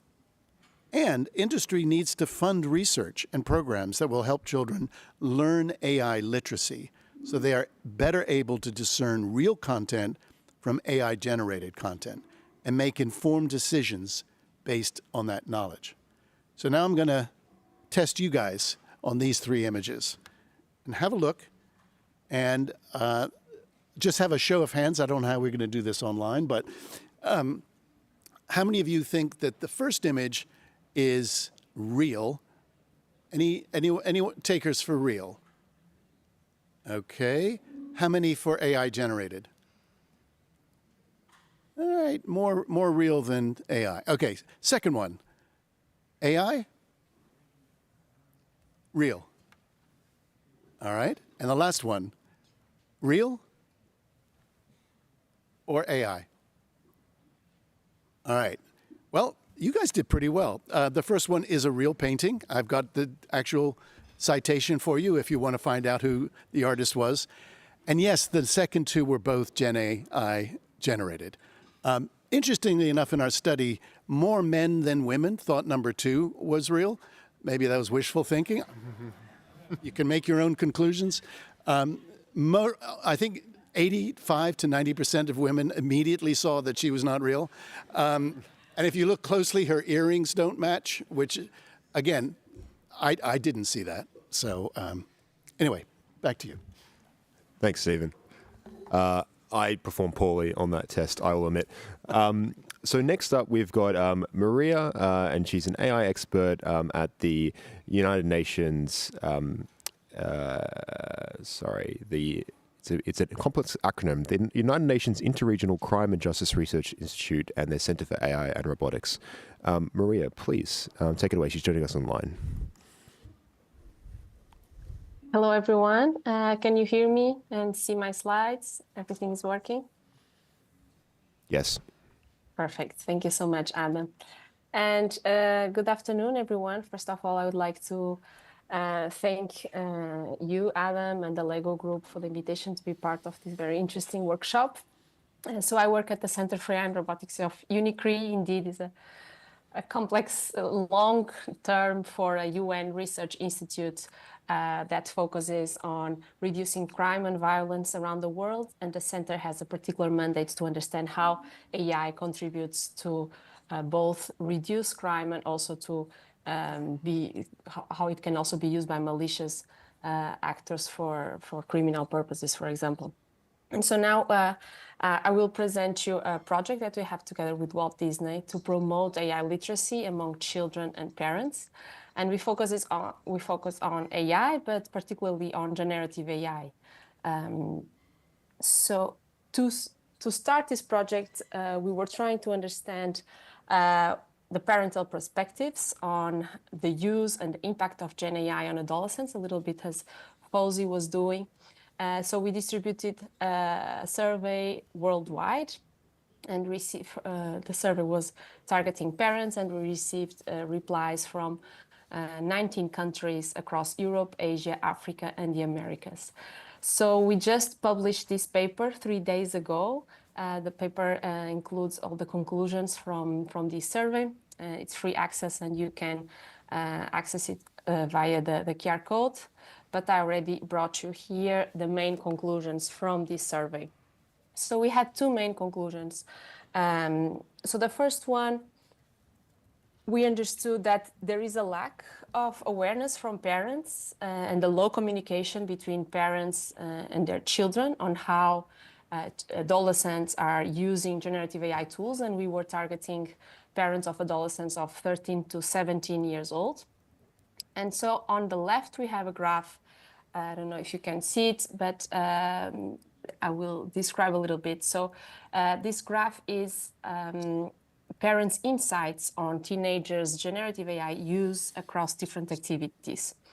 And so on the first smaller graph, we have the activity is to search or get information about the topic. And so we can see that more than 80% of parents report that their kids are using generative AI to search information about the topic. And they are also using it quite often to help with school assignments. So for more academic purposes, we can see that parents are aware that their kids are using generative AI. However, for more personal uses, such as using generative AI as a companion or to ask for help to personal or health problems, we can see that the most popular reply was either I disagree, so they feel that their kids never use generative AI for these more personal purposes. And the second most popular reply was I don't know. So this confirms a little bit, although we were saying right now that parents are becoming more aware, but still we can see that as a worldwide distribution, a lot of parents still don't know if their children are using generative AI for more personal uses. The second conclusion is we can see here on the graph on the right. And so we started by, it's basically, we understood that parents who use, I'm already giving the conclusion, so parents who use generative AI tools feel more positive about the impact that this technology can have on their children's development. And so we can see on the graph on the right, so we have started by dividing parents according to their familiarity with generative AI tools. And so we divided into regular users, the ones who use generative AI every day or a few times per week, sporadic users, the ones who use generative AI a few times per month or less, and the unfamiliar audience who never tried or never heard about this technology.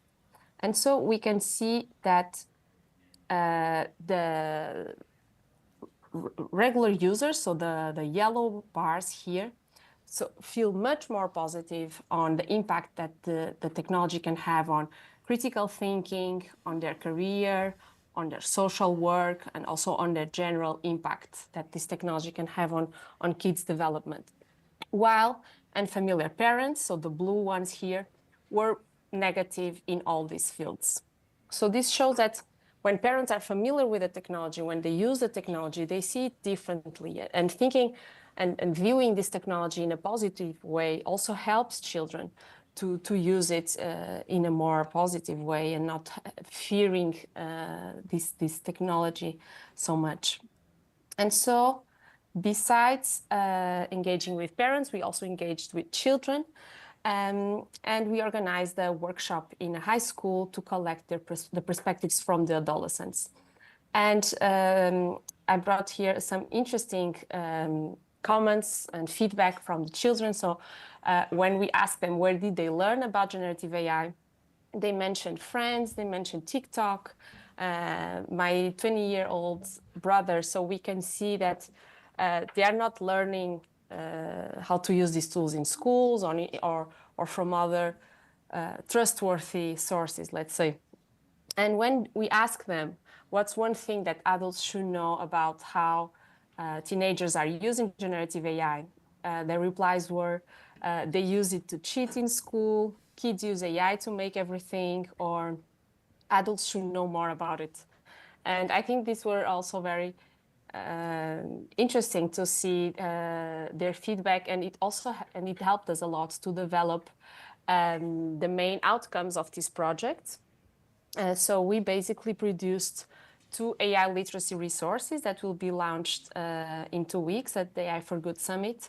So on the left, we have a 3D animation movie for adolescents that explains what AI is, how generative AI works, and very importantly, that not all the answers can be found in these chatbots. And on the right, we have a guide for parents on AI literacy to support them in guiding their children to use this technology in a responsible way.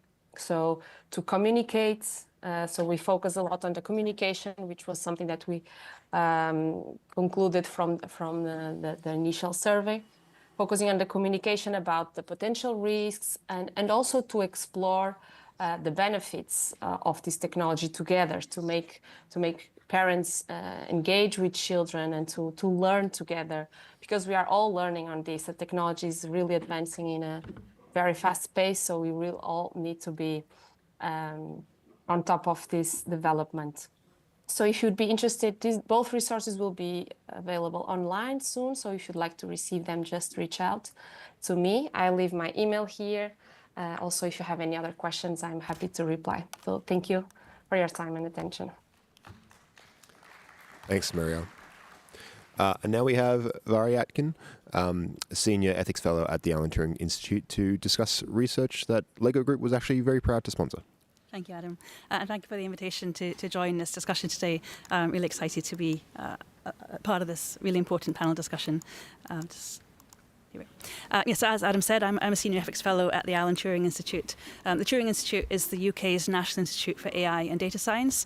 And at the Turing, I have the great privilege of leading a programme of work on the topic of children and AI. The central driver, the central rationale behind all our work in the Children and AI team at the Turing is the recognition that children are likely to be the group who will be most impacted by advances in AI technologies, but they're simultaneously the group that are least represented in decision-making about the ways that those technologies are designed, developed and deployed, and also in terms of policy making and regulation relating to AI. We think that's wrong. We think that needs to change. Children have a right to a say in matters that affect their lives, and AI is clearly a matter that is affecting their lives today and will increasingly do so in the future. So over the last 4 years, our team, the Children and AI team at the Alan Turing Institute, have been working on projects to develop and demonstrate approaches to meaningfully bring children and young people into decision-making processes around the future of AI technologies. So we've had a series of projects with a number of different collaborations, including with UNICEF, with the Council of Europe Steering Committee on the Rights of the Child, the Scottish AI Alliance and Children's Parliament, and most recently with the LEGO Group. So I want to share some kind of headline findings from our most recent research, which has looked at the impact of generative AI use on children, and particularly on children's well-being, and also share some messages from the Children's AI Summit, which was an event that we held earlier this year. So firstly, from our recent research, and this was a project that was supported by the LEGO Group, and looked at the impacts of generative AI use on children, particularly children between the ages of 8 and 12. There were 2 work packages in this project. The first work package was a national survey, so we surveyed around 800 children between the ages of 8 and 12, as well as their parents and carers, and surveyed 1,000 teachers across the UK. Now, this research revealed that around a quarter of children, 22% of children between the ages of 8 and 12, reported using generative AI technologies, and the majority of teachers, so 3 out of 5 teachers, reported using generative AI in their work. But we found really stark differences between uses of AI within private schools and state-funded schools, and this is in the UK context, with children in private schools much more likely both to use generative AI but also report having information and understanding about generative AI. And this points to potentially really important issues around equity in access to the benefits of these technologies within education. We also found that children with additional learning needs or additional support needs were more likely to report using generative AI for communication and for connection. And also from the teacher survey, we found that there was significant interest in using generative AI to support children with additional learning needs. This was also a finding that came out really strongly in Work Package 2 of this research. Work Package 2 was direct engagement with children between the ages of 9 and 11 through a series of workshops in primary schools in Scotland. And throughout these workshops, we found that children were really excited about the opportunity to learn about generative AI. They were really excited about the ways that generative AI could potentially be used to support them in education. And again, there was a strong interest, particularly in the ways that generative AI could be used to support children with additional learning needs. But we found also that in these workshops, where we invited children to take part in creative activities, and we gave them the option of using either generative AI tools or more traditional tactile art materials, we found overwhelmingly that children chose to use traditional tactile hands-on art materials. And you'll see on the quote at the bottom, one of the sentiments that was expressed very often in these workshops was this feeling that art is actually real.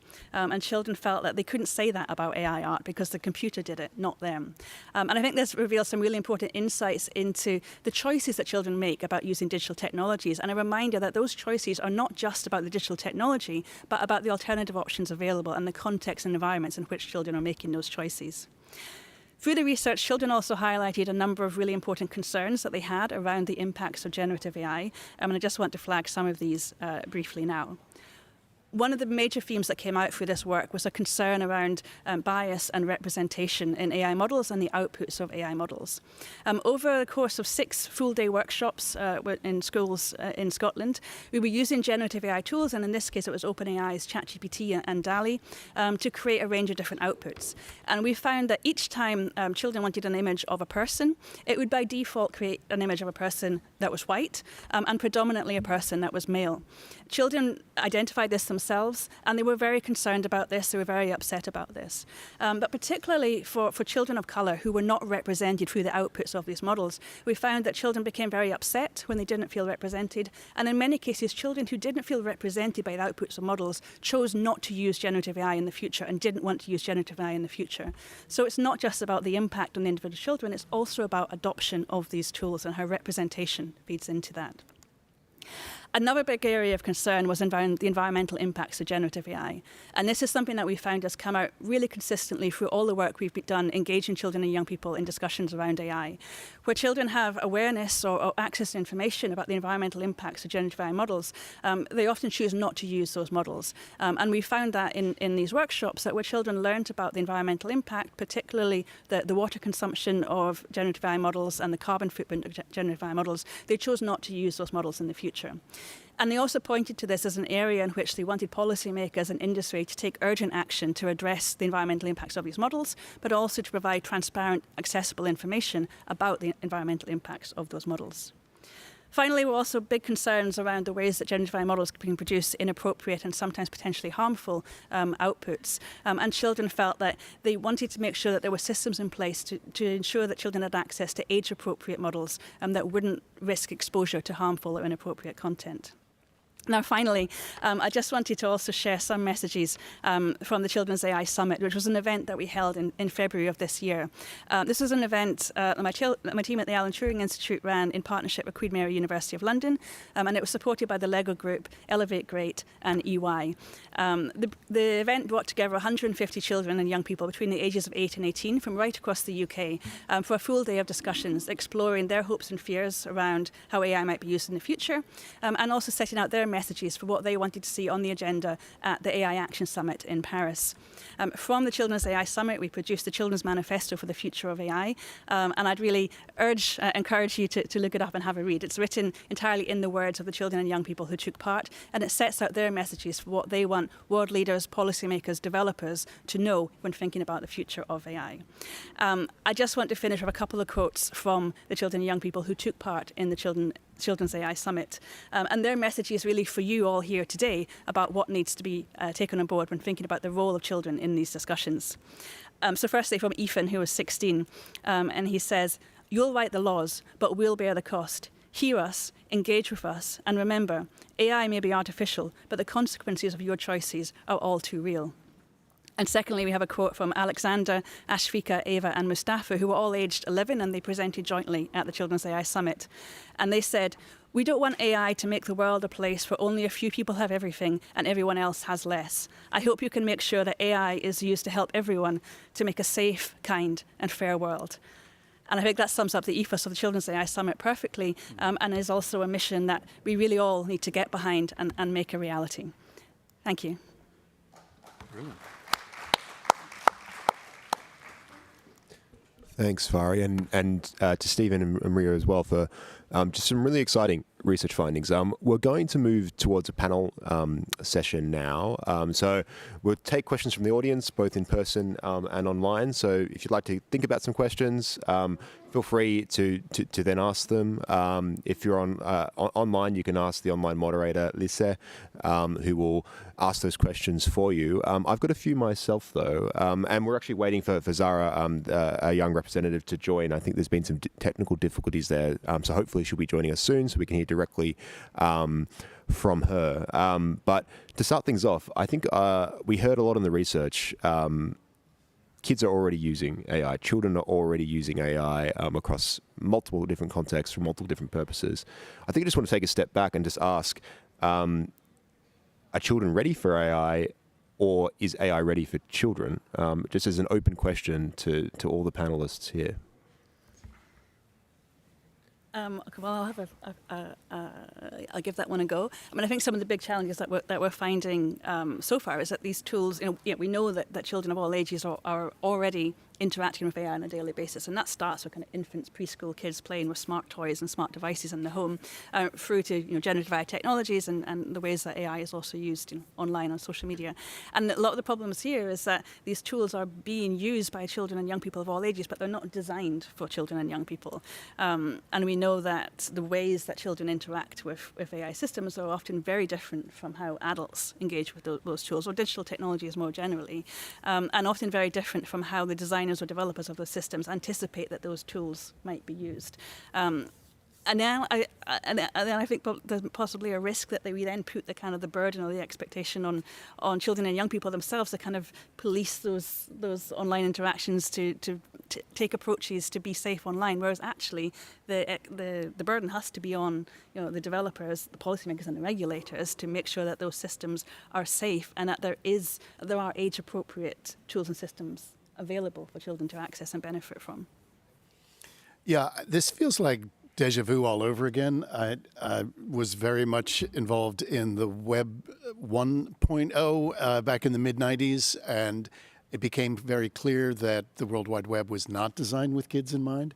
And we had to sort of retrofit websites and create parental controls for the first time, but never really caught up. And then Web 2.0 came along around 2005, 2006, and sites like MySpace and then Facebook, again, just took off, first in colleges, then in high schools, then all the way down to elementary grade school level. Once again, not with kids in mind. And we're just repeating that one more time with this AI revolution. And there's a great deal of concern, particularly around the amount of what kids will do in terms of trusting chatbots, for instance. We're seeing a lot of emotional attachments of quite young kids talking to chatbots, thinking that they are real, and sort of unloading their own personal thoughts to them. And for older teens and for college-based kids, the fact that they're using Gen AI for doing their work, doing their homework, doing their projects and essays, meaning that they're not developing critical thinking skills, but going straight to Gen AI for results and for that. That probably is of greater concern. Thank you, Stephen. Maria, do you have any contributions to that question? Yeah, I agree. Yeah, definitely with everyone that was said. Just adding that not just the AI systems were not ready, or the kids are not ready for the AI, but the whole environment. So in terms of AI literacy, most of the people don't really understand what is AI, how does it work? Is it like a type of magic? But at the end of the day, it's actually just computations and statistical models. And so there is not just the technology that was not developed, but is the whole environment. So in terms of AI literacy in schools and so on. Thank you. I've definitely got some more questions, but I can see we have someone in the audience that would like to ask a question. So please introduce yourself and ask the panel. Thank you. Hi, everyone. I'm Mariana from Datasphere Initiative. I hope you can hear me well. Okay. So we are the Datasphere Initiative. We have a youth project that has been engaging young people for a couple of years. And I wanted to thank you all for the amazing presentations and the amazing work that you're doing. And I think it's actually very, very important that we have all of these stats, numbers, stories, experiences. And thank you also for starting with a video from children and closing up with quotes. And this introduction is just to say that we're restarting a new phase in our project, and we're starting to focus on influencers, and not just kids that are becoming influencers, children that are being sometimes turned into influencers by their parents, that have also mind-blowing stats. Adults that are becoming influencers and that are directly influencing children, not only to consume and buy their products or other products, but we're also looking into AI agents as influencers in this digital space, and that, as I think one of the girls that was sharing her story was saying, it's not just that they're influencing or that are generally affecting their lives, digital lives, but it's actually their very concrete lives and the relationships that they have with each other. So I just wanted to ask, and I think that Stephen was already mentioning a bit around the influence of other children and the maybe even like social media, and if you had any questions or research done around how are influencing or influencers shaping the space and how children and youth are experiencing social media in general, and then how did you start, or if you started to ask about AI agents and how is that influencing particularly the relationships that they have in real life again. I think that was a bit of like a lot of questions, but thanks again so much. Yeah, I'll try to respond to part of what you were saying. I mean, the technology is moving so fast that it's incredibly hard for the research to keep up, is number one. No, we haven't yet asked about AI bots being an influencing factor, although we are anecdotally seeing kids, teens, young adults, and adults using AI for therapy. I mean, literally talking through on hours at a time deep emotional issues that they have and getting responses from ChatGPT and others in a way that is very positive and self-reinforcing, but also extremely potentially dangerous in the sense that, an artificial intelligence bot will not know, is not human, and will not be able to pick up on body cues and all the rest of it, and may not actually be able to challenge you in a way that a real human therapist will. One other point I'll get to quickly, the whole influencing world. There's new legislation that's been popping up in the United States, at least, that will at least compensate kids who've been part of a family, vlog all their childhood, a bit like kid movie stars were back in the 30s. So now at least they're getting compensation and a right to delete their videos that they had no true consent to be a part of when they turn 18. But there's a broader societal question about monetizing our kids. We are not in favor of that, particularly because there's no way that a 7, 8, 9-year-old can give consent. Yes, please film me every day and post this online so that I can go through college and you don't have to pay, Mom and Dad. So anyway, maybe we'll talk later because you had a lot of different points in there. Maybe I could just pick up on I guess how this relates to the AI, growth of AI companions and Judgeify in this context. I suppose influence isn't necessarily something that we've looked at so much in our research, which is mostly focused on 8 to 12-year-olds. Not to say that they're not already been influenced, and many of them are, beginning, certainly 12-year-olds beginning to be on social media. But AI companions, I think, is a really, just an area that we really need to urgently get to grips with. There are more and more of these AI companions, AI personas that are clearly being marketed towards children and young children. And we don't fully yet know what the impacts of that might be, but there's growing research. We need more. We need more action to be taken on this, including AI companions that are marketed as addressing challenges of loneliness, but then potentially creating a dependence or a connection to something that is very much kind of outside of society and community and potentially exacerbating those challenges, which I think is a particular set of risks to address. In the Children's AI Summit, which were, again, children in the Children's AI Summit between the ages of 8 and 18, and among teenagers at Children's AI Summit, there was a lot of interest in potentially using AI companions to support children in terms of supporting them with mental health. And there was a lot of interest in how that could be done. But importantly, what would it mean to design that and develop these tools in ways that are age appropriate, that are safe, that have children's well-being and children's mental health as part of the design process, as a key element in the design process. At the moment, the risk is that these tools are being developed and promoted without children's well-being and children's interests in mind in the development process, but they are increasingly being relied on and used for those purposes.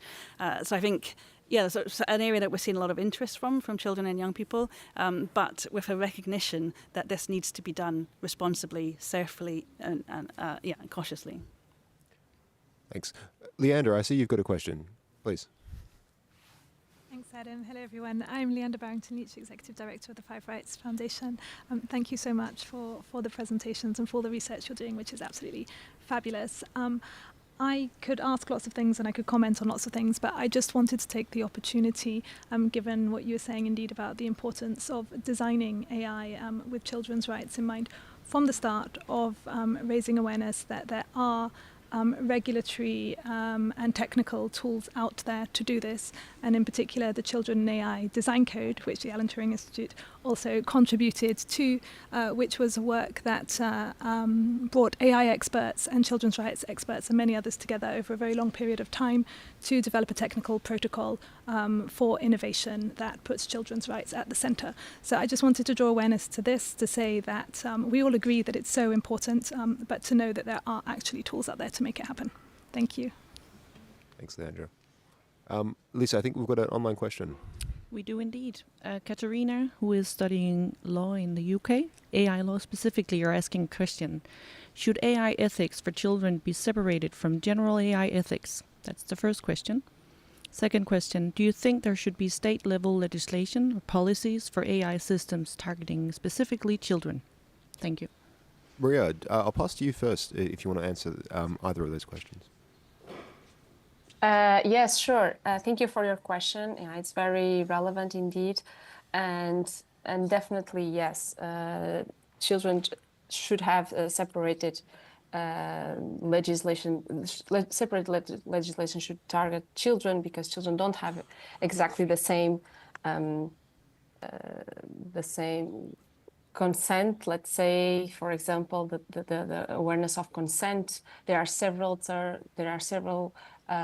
principles that cannot be fully applicable from adults to children. So we definitely need to have the child's rights in mind when developing this legislation.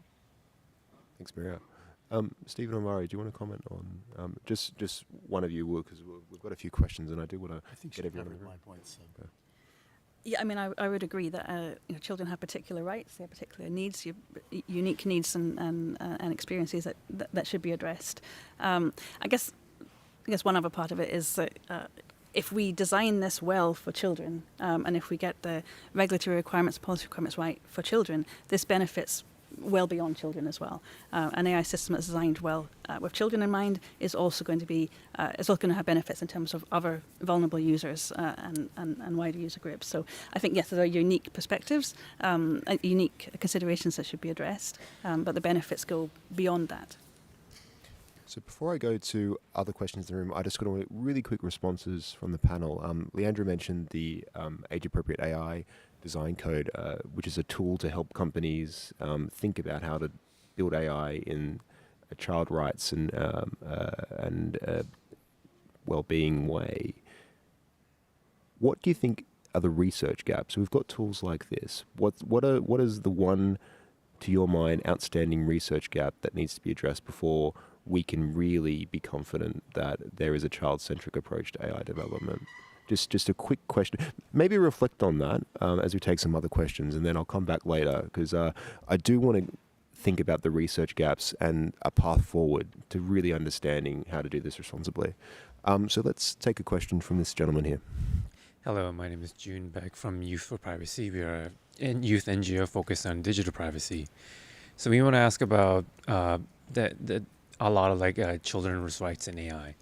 It's, at least in the context of privacy, there's been some legislation, for example, where under the aim of protecting children's data, for example, or safeguarding children online, there's been concerns about those kind of laws having some privacy issues. I was wondering if, would there be some things that, under the aim of protecting children when it comes to AI, for example, that could be some other kind of rights that could be in question or violated. So do you suppose there be anything that we should be aware of? So you're talking about the trade-off between protecting children's rights and maybe some other issues that might be developing. Yeah, Stephen, Maria? Pretty much, I went back to 1995. I mean, we've been struggling with this dichotomy between safety and privacy since the beginning of the web. In other words, the more safe you are, perhaps the more you're giving up in terms of private information. Or the more private you are, maybe you're not as safe as you could be. So trying to find a way that balances both has been at the core, certainly, of the work of my organization, but many others. And it is extremely hard for lawmakers to get that balance right. And then if you come from the US, you then have this other axis, which is called free expression, which adds another layer of complexity too, because you want people to be private, you want people and kids to be safe, but you also want, one of the 5 rights, by the way, is the right to say what you want to be able to say. So it's just going to be something which I don't think we'll ever completely get right, and we're going to constantly have to compromise, but I don't think it's beyond our ability to reach those compromises. Just noting time, I might move on to this gentleman here. Hi, my name is Ryan. I'm 17 years old and I'm a youth ambassador of the One Pal Foundation in Hong Kong. So we're advocating for digital sustainability and access in Hong Kong. So thank you for the wonderful presentations. My question is, AI for people with learning disabilities was raised as a significant prospect of AI by children from 8 to 12 years old. So how can generative AI be further leveraged for the support and inclusion of people with disabilities? Thank you. Thank you. I know that's a key finding from your research, Vari, if you want to elaborate. Yeah, it's come out really strongly from all the work we've done engaging children and young people that this is an area where they're really excited about the potential, and they want to see AI developed in ways that will support children with additional learning, additional support needs, and with disabilities. And I guess what's important, I mean, particularly in the education context, supporting children with additional learning needs, there's huge promise here. And teachers in our study recognise that, children in our study recognise that. But again, I think some of the challenges or current limitations is that there's a lot of kind of edtech tools that are being pushed and promoted that are not necessarily beginning with a sound understanding of the challenges that they're seeking to address, or a sound understanding of the needs of children with additional learning needs. I think we need to start developing these technologies from that place. You know, if we want to develop something to support children with additional learning needs, it has to be grounded in a sound understanding of what those needs are and what the challenges are. And then maybe generative AI provides tools that provide a solution, but not always, not necessarily. So I think we have to start with identifying the problems and challenges and develop those tools responsibly to effectively address those challenges. That requires having expertise from teachers, from children, from specialists in these areas to guide the development of those tools and technologies. But it's definitely an area where there's huge promise and where it could be used really effectively and really valuably. Thank you. Great to have a youth representative at the IGF. I mean, my gosh, I was probably playing unsafe video games when I was 17 rather than going to international forums. So incredibly impressive. Lisa, you've got a question from online. I do indeed. So I have a question from Grace Thompson from CAIDP, who's asking, how is UNICRI? UNICRI. Yep. Thank you. And the other entities represented in the panels working with national government officials on capacity building to school principals, counseling teams, and the entire ecosystem to prepare adults in protecting our children and adolescents. Maria, I think that's one for you. Yeah, sure. Thank you for your question, Grace. So as I was showing before, we are developing AI literacy resources for parents. So we will try to disseminate this as much as possible. So it's basically recommendations for parents to guide their children on the use of this technology. So this is one thing. Then we are also trying to work with governments and particularly with the judges, law enforcement, to promote AI literacy, basically. So we do a lot of capacity building to law enforcement officers worldwide to explain what is AI, how to use AI in a responsible way. So we have guidelines developed with the Interpol, but this is more on the law enforcement side, and we would love to explore more to other representatives from the government and try to implement AI literacy workshops and programs in schools. So we have started this workshop in a school in the Netherlands which was also to collect adolescents' perspectives, but also we also had a component on explaining what AI is, what are the risks, what are the benefits, and how some best practices to use it in the best way. And we would love to scale up this, and we are right now in conversations with the Netherlands and with other countries to understand if we can really develop a full program that can be implemented in schools. But everything is being developed. The technology is really recent. Everyone is trying to be prepared for this, and we are still working on that. Thanks, Maria. We'll take one final question from the room, and then I will do a quick lightning round among the panelists to answer what's one research area we still need to explore to move towards child-centric AI, and what's one thing companies can do right now to make AI more appropriate for children. Quick answers to those two questions, but please, the lady here.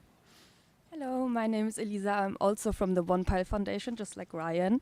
I see a big issue in children communicating with AI about like their personal issues, as children are in a way more vulnerable situation and position, and AI is like the bigger person in that conversation. So my question is, how can we design AI so that it doesn't increase like that power imbalance between like the child and the all-known AI? I didn't quite get the end of that question. Sorry, just repeat your question.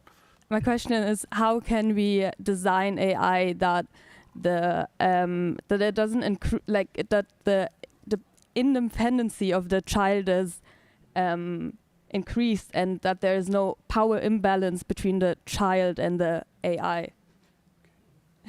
You want to try that?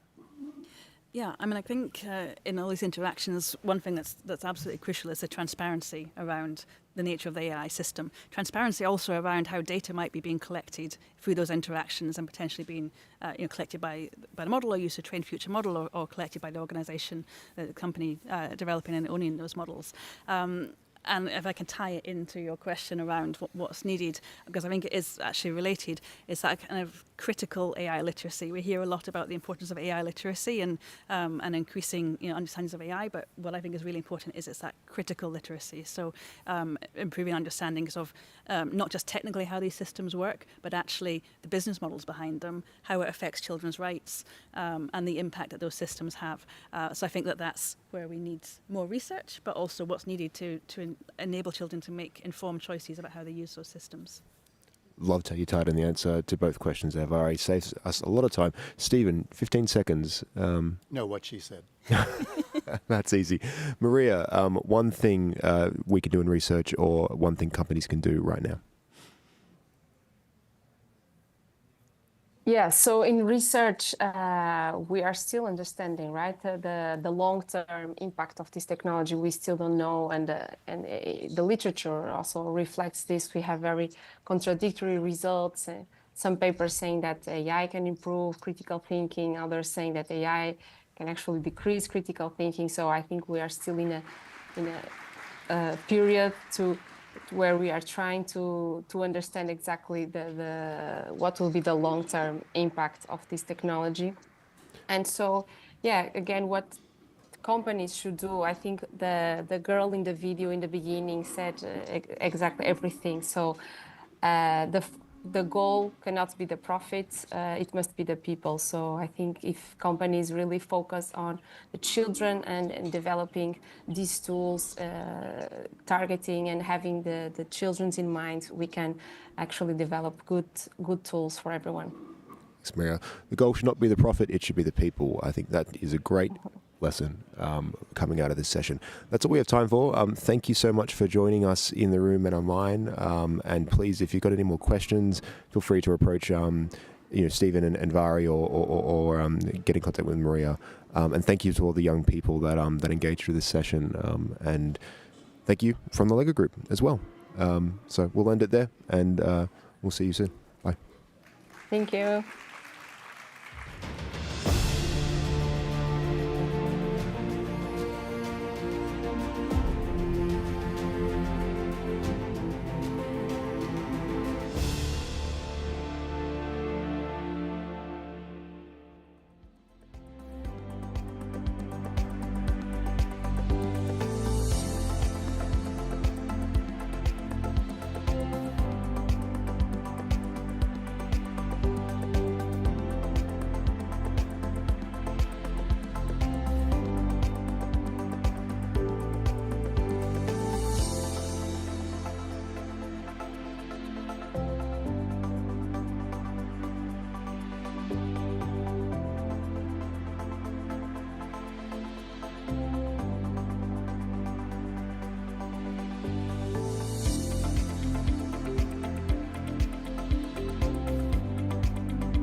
麦克风我们看按一下。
Is it okay? Okay.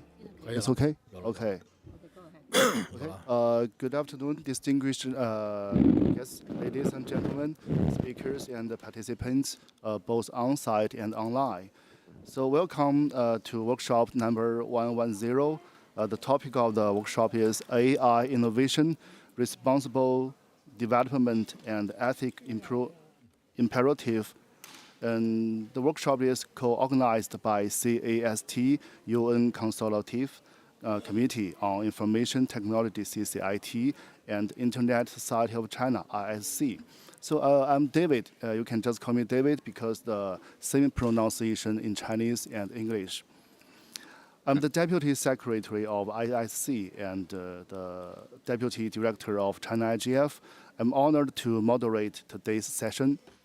So here nowadays, we stand at a very important moment where AI's transformative power must align with ethical imperatives.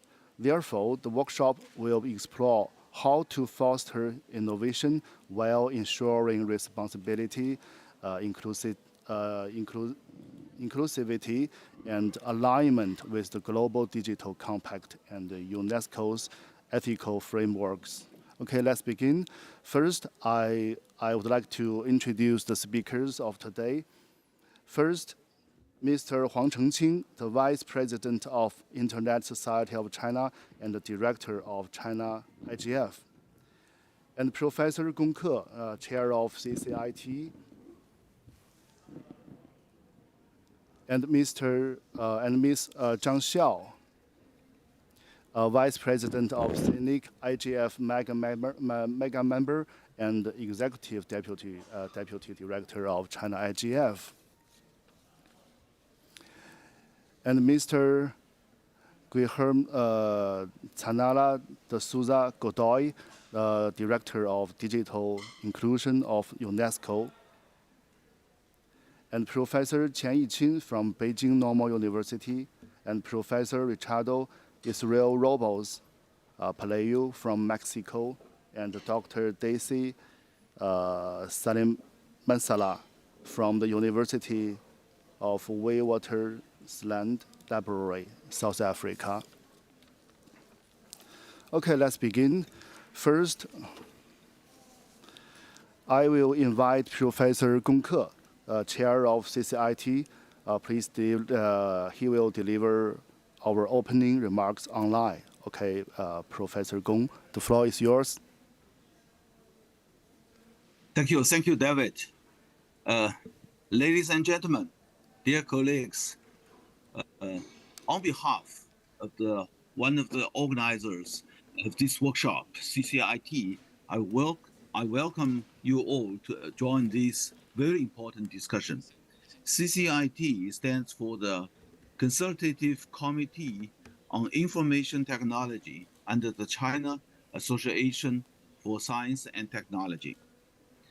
CCIT has participated in all 20 editions in the past 20 years of IGF, sharing the perspectives and the practices of China's ICT communities with international partners to promote internet governance to be effective, inclusive, and serves to the common interest of all people. Today, the theme of our workshop is AI innovation, responsible development, and ethical imperatives. Artificial intelligence, in short AI, are making breakthroughs in numerous fields at an accelerated pace, reshaping sectors ranging from agriculture, manufacturing, transportation, to education, healthcare, social services, and governance. Significantly, artificial intelligence is influencing the development and operation of the internet and other ICT services. Yet challenges and risks persist. Lack of explainability and transparency in big AI models, weak robustness and precision, potential bias and discrimination, and the danger of exacerbating existing digital divides, both between and within countries.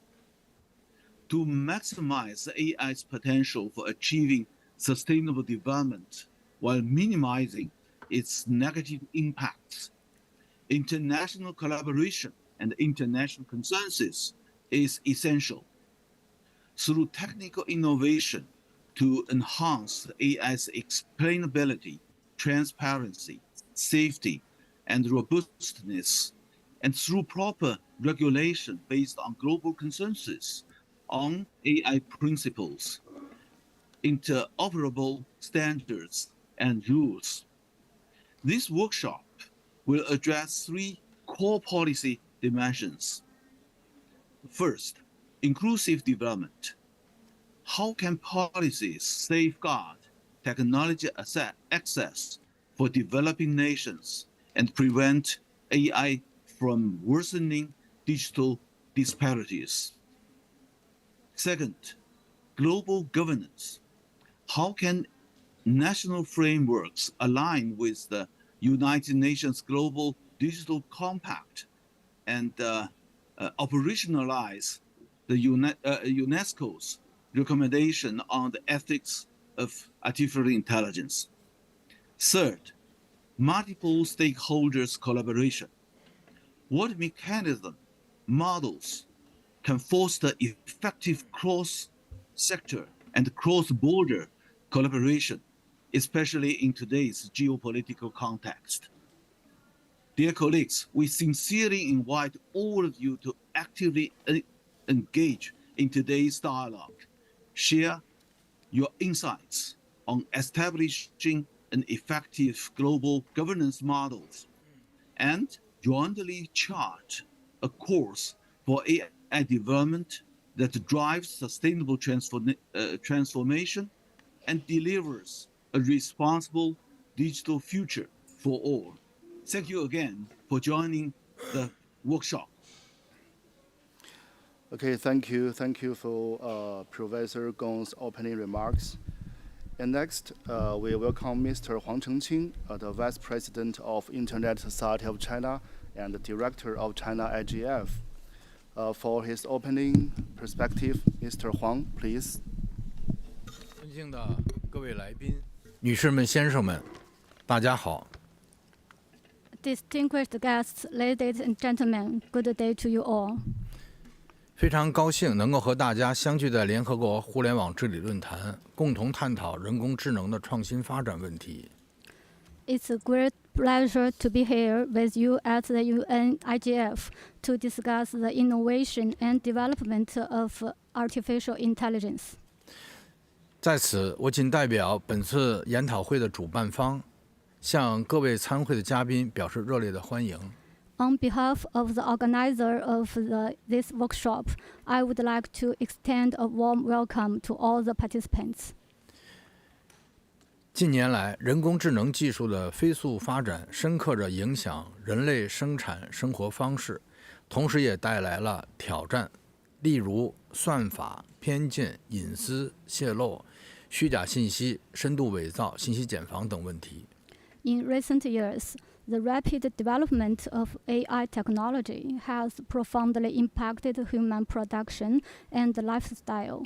However, it has also brought about many challenges, such as algorithmic bias, privacy breaches, disinformation, deepfakes, and information confusion.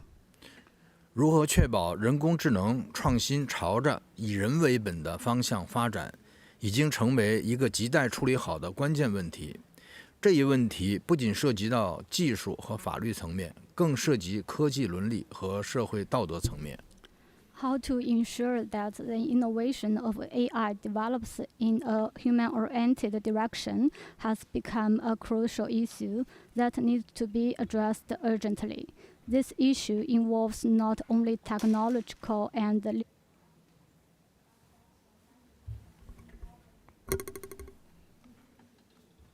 麦克风没有了，没有了。Okay, excuse me.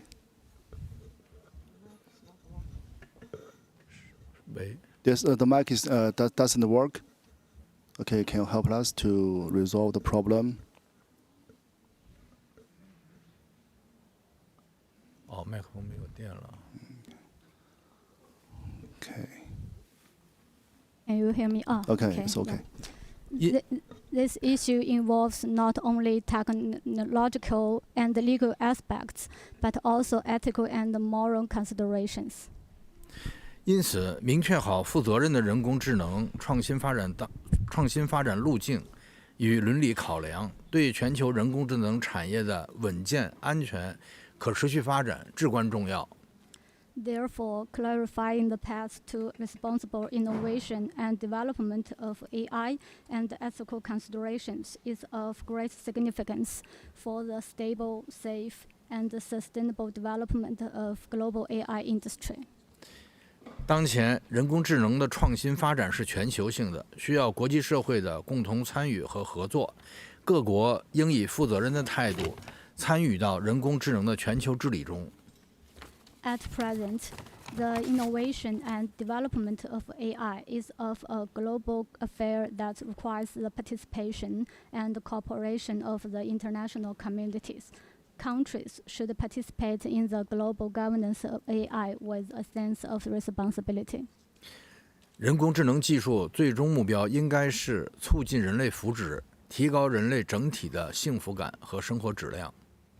The ultimate goal of AI technology should be to promote human well-being and enhance the overall happiness and quality of the life of the people. 目前，越来越多的国际组织、国家政府和行业协会出台人工智能伦理原则与治理政策。An increasing number of international organizations, governments, and industry civil society have introduced ethical principles and governance policies for AI. 2021年11月，在联合国教科文组织第41届大会上，193个会员国一致通过了人工智能伦理问题的建议书，提出应提供新的机会，激励合乎伦理的研究和创新。In November 2021, at the 41st session of the UNESCO General Conference, 193 member states unanimously adopted the recommendation or ethics of artificial intelligence, which proposed to provide new opportunities to encourage ethical research and innovation, and to ground AI technology in human rights and fundamental freedoms, values, and ethical considerations. 使人工智能技术立足于人权和基本自由价值观原则，以及关于道义和伦理的思考。To ground AI technology in human rights and fundamental freedoms, values, and ethical considerations. 2023年10月，中国发布全球人工智能治理倡议，强调坚持以人为本、智能向善，为世界提供了基于人类命运共同体理念的人工智能治理中国方案。In October 2023, China released the Global AI Governance Initiative, emphasizing the principles of people-oriented and intelligence for good, and provided a Chinese solution for global AI governance based on the concept of a community with a shared future for mankind. 同时，我们要认识到，推动人工智能创新，遵循科技向善的伦理理念，不仅需要各国政府的推动引导，还需要社会各界的广泛参与。At the same time, we must recognize that promoting the innovation of AI in accordance with the ethical concept of technology for good requires not only the guidance of governments, but also the extensive participation of all sectors of the society. 中国互联网协会作为中国互联网行业社会组织，一直致力于推动中国互联网行业自律与社会责任体系的建设工作。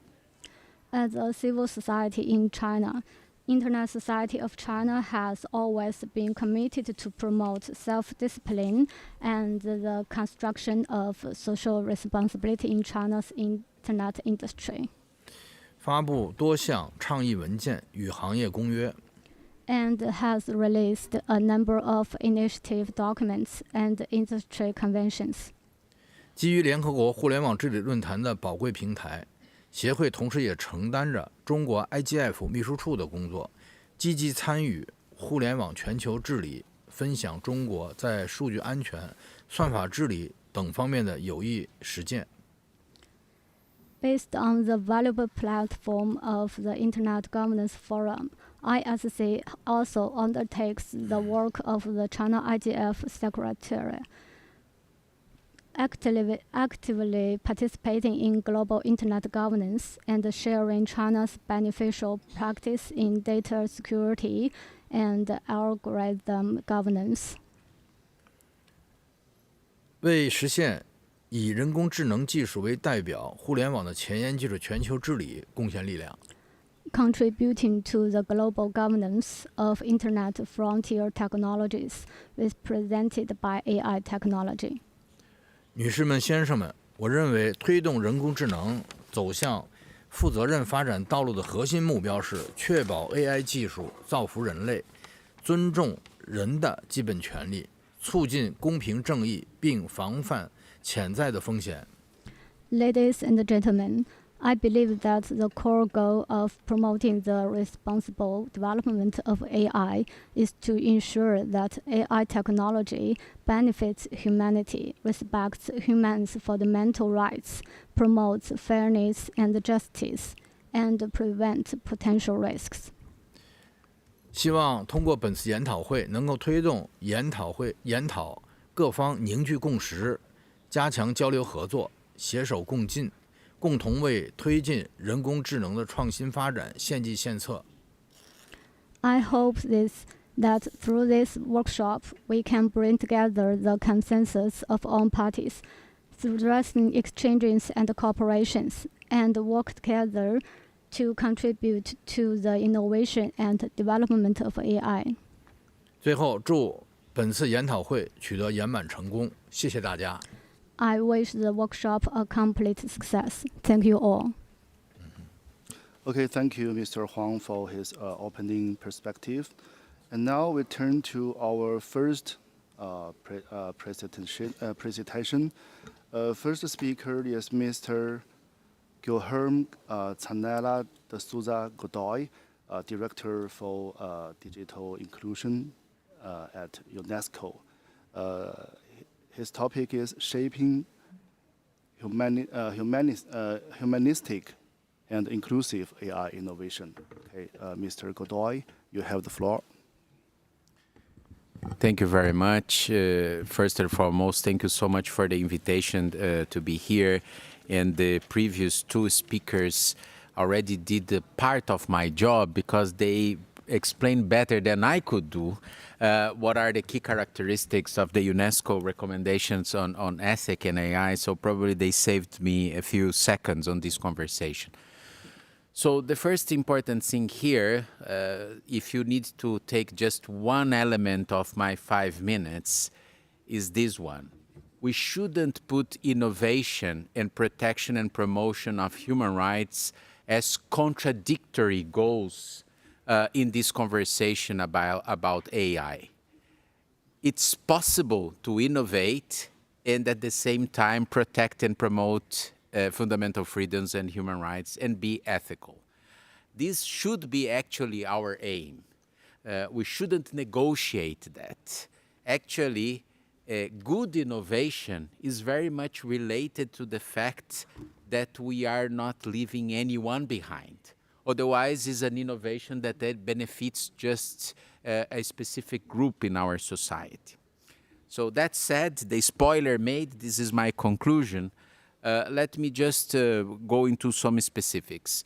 UNESCO is celebrating its 80th anniversary this year, right? We were created together with the UN system in 1945. And if you look into the very first paragraph of the UNESCO Constitution, you will see there that UNESCO is an organization that should promote the free flow of information and ideas. So from the very start of UNESCO, every technological revolution were brought to UNESCO to discuss, well, how we support this technological revolution and at the same time we keep this mandate of protecting the free flow of information and ideas, which is broadly connected with the overall protection and promotion of the international human rights law system and the international standards that all UNESCO's 194 member states have agreed on the first place. So as you can imagine, it's easy to say, but it's not that easy to do. And if we want to summarize in a nutshell, is what the previous two speakers already said. At the end of the day, when we are looking into and assessing these technological changes, in this case is AI, but a few years ago was another thing, tomorrow will be quantum or whatever, we are looking into three big things. We need to find ways to foster the huge opportunities we have with these technological revolutions and fostering these opportunities to everyone. We need to mitigate the risks, and eventually we need to prosecute the harms. And it's not one thing or the other. It's one thing and the other. And that's the basic of the governance system. How we do this, how we enhance the opportunities, mitigate the risks, and eventually prosecute the harms. In the view of UNESCO and the United Nations system, we do that implementing the international agreements, the international standards that we have agreed on the first place, right? In our case, for example, the Universal Declaration of Human Rights. So the UNESCO recommendation on ethics and AI actually is a translation to the AI sphere of these 80 years of history in dealing with the different technological changes that we had and how we can assess those changes, keeping in mind these original commitments and principles of our societies, again, in our case, the human rights system and the human rights declaration. So to conclude, practically speaking, what we are doing now is guaranteeing that our member states are capable of using the recommendation on ethics and AI and assess themselves to understand how ready they are to move to the next step. So more than 70 UNESCO member states have already implemented the readiness assessment methodology, which is a good self-assessment of what is needed to make the jump. And the second big pillar of this conversation for UNESCO vis-a-vis our member states is capacity building. Is the first demand we have from our member states is to increase capacity building on these different areas. So very recently we launched in the beginning of June in Paris a global alliance of national schools of governments and public administration in order to create processes of pre-service and in-service training of civil servants in the public sector about these issues. Then finally, to conclude, I'm also the secretary of an important intergovernmental program in UNESCO called Information for All, of which China is a very active member. And in that program, we are always emphasizing if what we are doing here is not for everyone, for all, then we are missing something. And therefore, we need to look into specific issues such as multilingualism, what we do for people with disabilities, or how we reduce gender gaps, and so on and so forth. So thank you, and a pleasure to participate in this conversation. Okay, thank you. Thank you, Mr. Godoy. Next, I will invite Professor Yiqing Qian from Beijing Normal University, and she will address risks and responsible use of AI in higher education. Okay, Professor Qian, please. Okay, great. Thank you for, Thank you for giving the opportunity to address the ethical issue here. So I choose actually a particular topic, which is the education, the ethics, the AI risk in education. So as we know that, the AI actually poses some unique, unique ethical and the risk to the society, for example, like a fairness, transparency, privacy issues, especially for the education sector. So therefore, in my presentation, following presentation, I will look at, the risk, AI risk and application of generative AI in higher education. So first of all, what kind of the application, we use at the moment in higher education? For example, like we use AI, generative AI for academic writing and learning support, personalized adaptive learning, pedagogical support, creative education, and so on. And so there's a kind of opportunity brought by the application of the generative AI, such as we can have more convenience, student-centered opportunity, and institutional opportunity, and education innovation and inclusion, reduce the workload and for across the education sector, and also free up teachers' times, allowing them to focus on more excellent teaching or innovative teachings. But at the same time, we also notice, there's many research has been going on. Look at the risk of generative AI in the educational sector. So there are several very salient risks. The first one is the acceleration of digital poverty, which means data-rich poor country will be excluded, from the development of the large language model or the algorithm. Secondly, is the lack of the national supervision and regulation, which means the technology is too fast, and most of the time is the big company, who control the technology, who know how to use it, implement it. Well, actually, the regulator, are lagging behind to regulate. So there's some kind of the gaps between the technological development and the regulation. The third one is unauthorized use of content. We know that there's so many legal cases going on at the moment, like intellectual property right issues. And then the fourth one is unexplainability of a generative model because of the black box natures. It's difficult to understand the reason for them to generate specific content. And the fifth one is the containment of AI-generated content. I think yesterday there was a report, a paper published, which talk about how the ChatGPT, the large language model actually trained by the content generated by the GPT. So that's a circle, you trained it on something which is reliable. So the result is, the outcome is reliable again. So that's a serious problem about the reliability of knowledge in the long term. And then there's a lack of the real world understanding, as we know that the large language model doesn't mean they really understand the text, the output they give to you.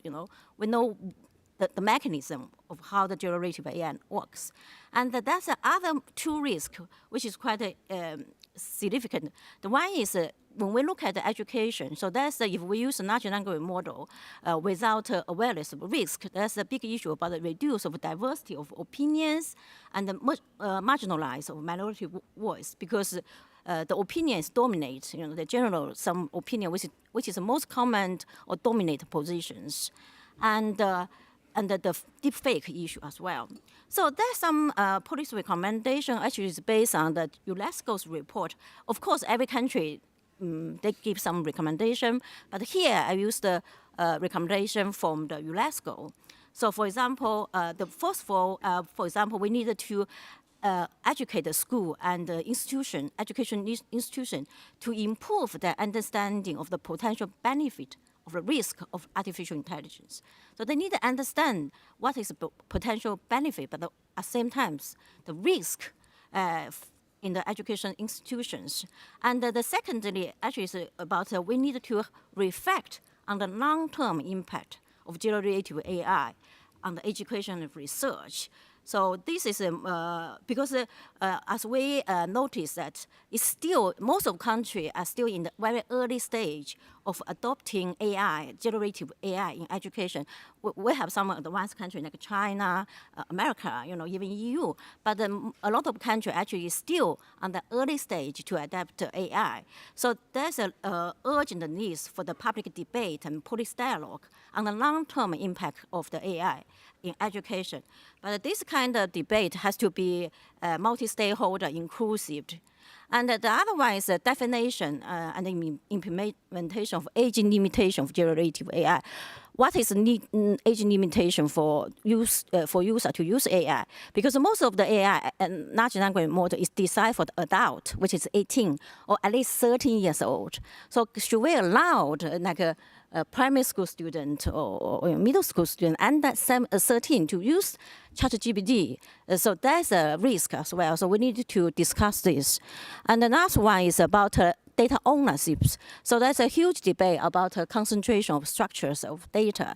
So what kind of, should we allow the user-generated commercial data to be only owned by the large company, which will kind of monopolize the data? So should we have a huge debate how we should use those data? So actually, we use a case study from China and the UK, because I do not have many time to left. But you are welcome to do some research about these two countries. I think that's a very interesting case study, because China just announced two guidance. The first guidance, the guidance for the general education of artificial intelligence in primary and secondary school, and the guidance for the use of generative artificial intelligence this year. So they give a very detailed plan, how to use AI in their primary and secondary education. Of course, there are some, for example, they have a particular approach, for example, moving from the quantitative to application to creation. So they have some pedagogical design, and they also want to have a promote kind of international standard collaboration. Where the UK's approach is slightly different. UK also published recent this year and last year, they published very comprehensive guidance in use AI in education context. For example, the safe and effective use of AI. So they more look at the safety issue. So safety should be the top priority when decided whether to use AI in an educational setting. So these two countries is very interesting for us to explore further. I think we need an urgent debate on this, especially for those countries who hasn't have the apply AI in their education. So I stop here. Thank you very much. Okay, thank you, Professor Chen. Now I will invite our third speaker, Professor Ricardo Israel Robles Pelayo from Mexico, and he will share insights on innovation with responsibility, a legal and ethical perspective. Okay, Professor Pelayo, please. Thank you very much. Good afternoon, everyone. It is an honor to be here and share a reflection on a topic that is crucial to our present and above all, our future. Artificial intelligence seen both as a driver of innovation as a legal ethical challenge. AI is transforming all aspects of life, from daily activity to critical sectors such as healthcare, education, justice, and security. While AI offers great innovation potential, it also presents significant legal and ethical challenges. Its widespread use demands responsibility. Therefore, it is essential to establish guiding principles, values, regulations, and public policies to ensure the responsible and sustainable use of this resource. Based on my professional experience in Mexico and Latin America, education and the justice system are two key areas that can significantly shape how societies respond to the impact of the AI. Talking about the AI as source of stress of the students. As I mentioned in IGF in Berlin, it is urgent to apply big data in the design of the educational policies. However, it is essential not to lose the sight of what the students experience in their daily lives. Hyperconnectivity and constant use of AI-based tools can provoke insanity, distraction, and technological dependence among young people. The pressure to stay updated, the overflow of information, and the algorithms that filter and shape what we consume directly affect their emotional well-being and their ability to develop critical thinking. Despite this, we are witnessing how many educational institutions and even the national education system are hastily incorporating AI without taking the time to analyze its ethical implications. It seems that the urgency to innovate has overtaken the reflection on the human consequence this entails. And what about the artificial intelligence in the justice system? AI is already being used in areas such as crime prediction, evidence analysis, and even sentencing recommendation. However, in countries like Mexico, where the justice system faces deep structural challenges, we must ask, it is legitimate to trust an algorithm trained with biased data? Can a judge delegate their human judgment to a machine? Recently, Mexico established a system for selecting judges that prioritizes popular election over academic training and technical experience, undermining impartiality and legal quality. This reality, combined with work overload, lack of specializing training, and political electoral pressures, may lead to a dangerous trend, using AI as a shortcut to issue rulings disregarding the ethical principles and critical analysis that justice requires. And what about the AI versus ethics, morality, and critical thinking? Artificial intelligence makes decisions based on data, but lacks autonomy and ethical judgment, which can lead to bias. Ethics enables deliberation on what is right through philosophical principles, although it can become unjust when imposed authoritatively. Morality, rooted in social norms, may exclude if it's not inclusive. In this context, critical is essential for evaluating, questioning automatisms. Identifying risk, it serves as the key mediator to ensure fair and contextualized decisions. No system is infallible on its own. Critical thinking acts as the essential mediator for fair and contextualized decisions. In conclusion, artificial intelligence is already reshaping how we learn, judge, and protect ourselves. However, without ethical guidance, it can threaten human dignity. Its misuse in education, justice, and cybersecurity highlights the need for strong regulations, inclusive policies, and critical engaged society. Building a fair and sustainable digital world requires not just innovation, but shared responsibility and focus on humanity. Innovation must not be an end itself. It should be guided by law, ethics, and critical reflection. Mexico has the opportunity to build an inclusive, regulated, and people-centered artificial intelligence models. That will be true, responsible innovation.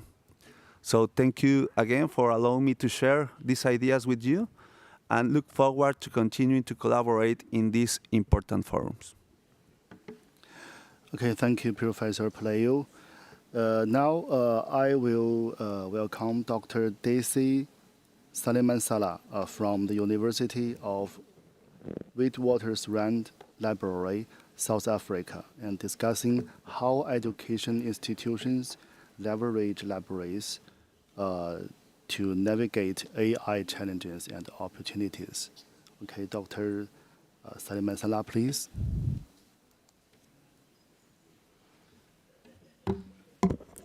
Thank you. I just want to highlight on issues faced by academic libraries when we look at the integration of AI in the work that we do. And as you have heard from the other panelists here, issues around that are impacting on higher education and especially the pedagogy side. But coming from the library background, it's quite important for us when we deal with the collections from academic libraries and how do we see the interface between the collections that we have.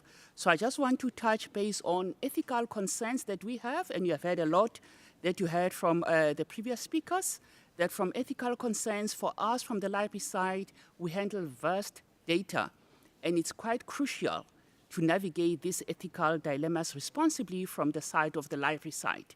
When we look at technical challenges, we also are looking at issues such as interoperability of our systems, because we then also align ourselves with international databases and e-resources, and also a lack of technical expertise also hinder our seamless adoption. The other part I want to touch base on is the issues around financial constraints. And here is that, as you know, that when budgets are cut in universities, libraries are the first ones to be affected by the budget cuts. And this makes it difficult in investing in advanced AI solutions. The other aspect that's a challenge is the job displacement fears.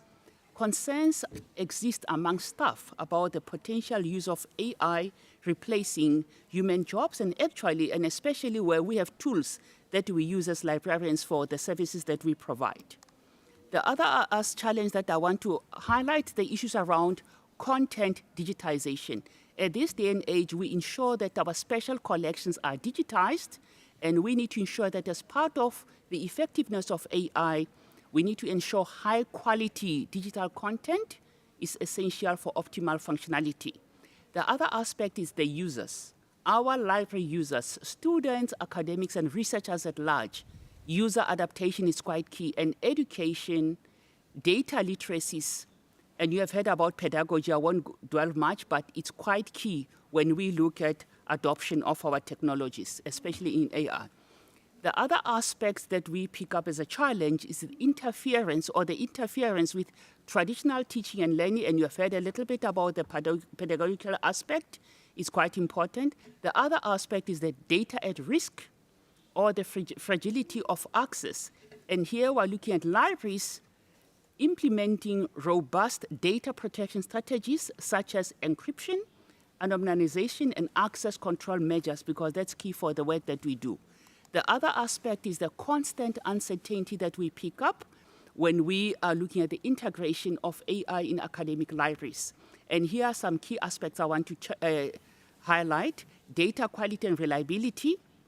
Here we're looking at the inconsistent or biased data that can lead to unreliable outcomes, making it challenging for us to maintain the accuracy and reliability of AI-driven services in libraries. The other aspects that key is technological dependence. And here we're looking at issues around cyber attacks that actually compromise library resources and services. As you know, that with libraries, we deal mostly with international platforms and tools. The other aspect is evolving technologies, like I've highlighted, that for libraries globally, we tend to subscribe to similar tools and databases, and these require also resource intensive, which are quite resource intense, and also impacts on the longevity and stability of our current system, and we need to keep abreast of the evolving technologies. The other aspect is on the issue of ethical and privacy concerns. When we use AI in libraries, we need to ensure that the AI systems that we have are transparent and fair as an ongoing challenge. The other aspect is the user adaptation, and we can't overemphasize the involvement of the users of the tools, the databases that we have in libraries to ensure that equality and access is across the board, as we have heard from a colleague from UNESCO. So educating users and building their confidence in these technologies, that's the daily bread that we do in libraries, and it can become difficult. The other aspect is around regulatory and policy changes. Libraries must stay informed and compliant with these changes, which can add to the uncertainty that we face. The other aspect that it's the benefits that we look into. Under the benefits that we recap in academic libraries, it's personalized learning. We need to ensure that AI as the tool can actually assist us in recommending books, articles, and other resources to ensure that personalized learning of the user. This tailored approach would also enhance the learning experience of our students and researchers. The other aspect is regarding automation of repetitive tasks. We do a lot of cataloging, which are routine work, and indexing and inventory management. And we see the use of AI actually allowing librarians to focus more on complex tasks and intellectually demanding activities. And that's how we see the movement with the AI tools. Improved data management and analysis. Also, we see AI tools that can help and analyze large data sets, making it easier to derive meaningful insights and support on research activities. And the other aspect, no library can work or be effective without access to its resources 24/7, irrespective of where you are located. And we're saying AI-powered chatbots and virtual assistants can provide around-the-clock support to users, answering queries and assisting library services at any given time. The other aspects that AI offers us that we pick as offering numerous benefits to academic libraries, it's enhanced search and discoverability. We can't operate without AI-driven algorithms that can analyze vast data sets quickly, improving the accuracy and efficiency of search results. And this helps our researchers and our students to find relevant information faster.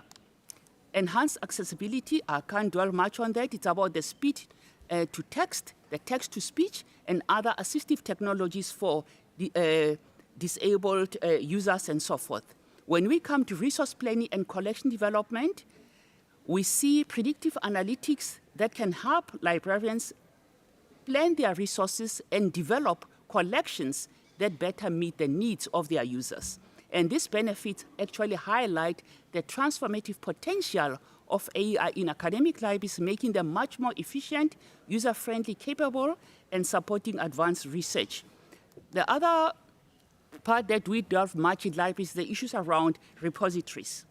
And our repositories, whether it's on data repositories or repositories about our collections, also we see the benefits where AI can serve as agents that can also enhance the functionalities of our repositories. And how so? Here we're looking at content generation, where this includes generating summaries, translations, and even new research articles by analyzing and synthesizing information from the repository. The other aspect would be enhanced search and discoverability. Here we're looking at AI agents that can improve the search and discovery process by understanding user queries better and providing more relevant results. And they can also suggest related material that users might find useful. And that's how we see the growth in how AI can be used in our repositories. Other aspects would relate to automated metadata creation, And this will also assist us in reducing the manual effort required when we catalog our collections in the library. The other aspect will be on personalized recommendations. Here, AI agents can offer personalized recommendations for books to a particular user, articles, and other resources, enhancing the user's experience. The other I'm aspects sorry, will be on Mr. interactive learning. Salamasala, yes, time is up. Okay, every speech only have 5 minutes. Okay, I'm sorry. Okay, thank you, Dr. Salamasala. For our special remarks, I will invite Ms. Zhang Xiao, Vice President of CNIC, IGF Mega Member and Executive Deputy Director of China IGF. Okay, Ms. Zhang, share your thoughts. Thank you. Thank you, everyone. 需要这个吗？ I'm glad to be involved in this interesting discussion, and I have 3 points to share after listening to all the distinguished speakers. The first is why we are still talking about innovation and governance. And as I heard some people, especially from industry, that governance could not be too early because AI is still a young baby at this moment. But as we know that you cannot go to the road without brake with your car. So actually, I think from the Chinese philosophy that's the beauty of the unity of opposites. So from the innovation and governance, especially something like ethics, they are not opposites. They are aligned with each other in nature, in our philosophy. And because without good governance, we cannot go further. And so my second point is that what we can learn from internet governance, because we are here in the Internet Governance Forum, and of course we know the internet governance has the beauty of the multi-stakeholder approach. But what's the difference from the AI and internet? As we know, the internet has connected all of us horizontally, that we are connected. It's that. But for AI, it has changed each field vertically. So they'll be more complex, especially in ethics and safety issues. So what we can learn from the internet governance, definitely multi-stakeholder, but then we should go further. They'll be more complex. And the third question is what we can do in the future. Definitely, I think for AI governance, we should find something. Of course, multi-stakeholder is beautiful. We should listen to different people, but still we should go further. We need to find something in common. And one thing I think particularly important is ethics and value. That should be, in my mind, as there should be a set of frameworks of ethics as we have done by UNESCO. But I think human-centric is something we all recognize. Human-centric, because I think AI is more empowering, should be more empowering people, more enabling than just prevent or control the machines. That's a human behind the machines. So I think human-centric, that means we should raise the awareness of each people, of each person, raise awareness that something is going to happen. And because it would be too complex and sometimes it's hard to find something common. But still, let's find something common. I think the raise awareness, human-centric, capacity building, and we are all doing, especially like student-centric capacity building. And so, also, I think we should have some shared vocabulary, including framework of ethics, and also interoperable standards. So let's find something common and still allows the beauty of multi-stakeholder approaches, considering the different culture and backgrounds. So actually, I think very important that we can learn something from the internet governance, the multi-stakeholder approach, and also we should be more enabling and responsible for AI because it has been more complex and also has the ethics inside. That's my very short comments. Thank you. Okay, thank you, Ms. Zhang. And so here we still only have 6 minutes because in my schedule we have a free discussion, but the time is up. Okay, I will make a conclusion. So we have three critical takeaways emerge. First, inclusion is a foundation. AI must bridge, not deepen, global divides, especially in the global south. And the second, governance requires unity, and national frameworks must harmonize with international norms like UNESCO's ethic recommendation. And the third, innovation thrives with guidance rails. Ethical by design ensures AI serves humanity, not vice versa. So if you have some questions, or we can make a discussion, and maybe we can have some more discussion and dialogues after the workshop. And so we believe that through our shared efforts, AI can become a force for good, advancing economic and social development and creating a better future for all. So do you have some questions? You can ask, and our speakers maybe will answer you. We still have 4 minutes. Okay, if you have question, you can raise your up. Okay, so I'm very glad to meet you in this workshop. And on behalf of CCIT, ISC, and China IGF, I think I thank our brilliant speakers, engaged participant, and the IGF secretary, especially the IGF secretary. So thank you, IGF, for giving us an important and equal platform to share our experiences and discuss the problems and share the opinions. So we hope that IGF will hold continuously. Maybe it's the same hope. Okay, the time is up. If you want to make more collaboration, we can discuss and make some more dialogue after the workshop. Okay, thank you. Thank you.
Good evening, good morning. Hi everyone, thank you for joining our session. My name is Mark Irura. I'll be moderating this session. I think we will start with introductions. I'll introduce the panel. We have 3 participants who are online and 3 who are here on stage. I will start with Deshni on my right. Deshni is a dynamic force hailing from South Africa. Her work intersects law, technology, and social impact. She's passionate about democratizing AI ecosystems. Her skill sets range from prototyping new open source licenses with local language communities to scaling AI and data science through a bootcamp that has been conducted for women that has been conducted across 3 African countries. She has also co-developed South Africa's first AI maturity assessment framework. She has passionately worked on birthing the Language AI Hub for African NLP and co-created an AI policy playbook with Global South policymakers. Deshni describes herself as a bridge builder and a co-creator of AI in Africa. She is an advisory board member of the South African AI Association, a co-founder of the GIZ Diverse Women in Tech Network, working group member on AI strategy recommendations for South Africa, and was featured on the list of 100 brilliant women in AI ethics. Next, I will introduce Samuel Rutunda, who is on my left. Samuel is the CTO and principal researcher at Digital Umuganda, a leading AI-driven voice technology organization for African languages. Digital Umuganda is a Kigali-based AI and open data organization on a mission to democratize access to information in African languages. Founded in 2018, the company builds large-scale voice and text datasets and develops voice AI tools to bridge the language divide and preserve linguistic diversity. With projects spanning 17 African languages, they've recorded thousands of hours of speech and digitized countless text samples, fueling models for local and global impact. Grounded in Rwanda's tradition of Umuganda, community uplift through collective effort, Digital Umuganda unites community contributors, developers, governments, and NGOs to build open source language infrastructure by Africans for the world. On my far right, I have Dr. Lilian Wanzare. Lilian is a lecturer at the Department of Computer Science at Maseno University. Her research interests are in artificial intelligence and machine learning, in particular, natural language processing. You will hear the term NLP a lot in this panel, and building text processing tools for low-resource languages. She has served as the principal investigator for several research projects funded by BMGF, the Lacuna Fund, the Canadian Development Research Agency, IDRC, AI4D, among others. She has pioneered the Kenya Corpus, or Ken Corpus as we know it, which is a Kenya language corpus for NLP and machine learning research, a project that looks at building datasets for training NLP tools for underserved languages, particularly those spoken in Kenya, with use cases geared towards agriculture, education, and health. She also works on sign language research, particularly Kenyan Sign Language, researching ways of bridging language barriers using virtual signing avatars. She holds a PhD in computational linguistics and an MSc in language science and technology from Saarland University in Germany. Online, I will start with Dr. Melissa Omino.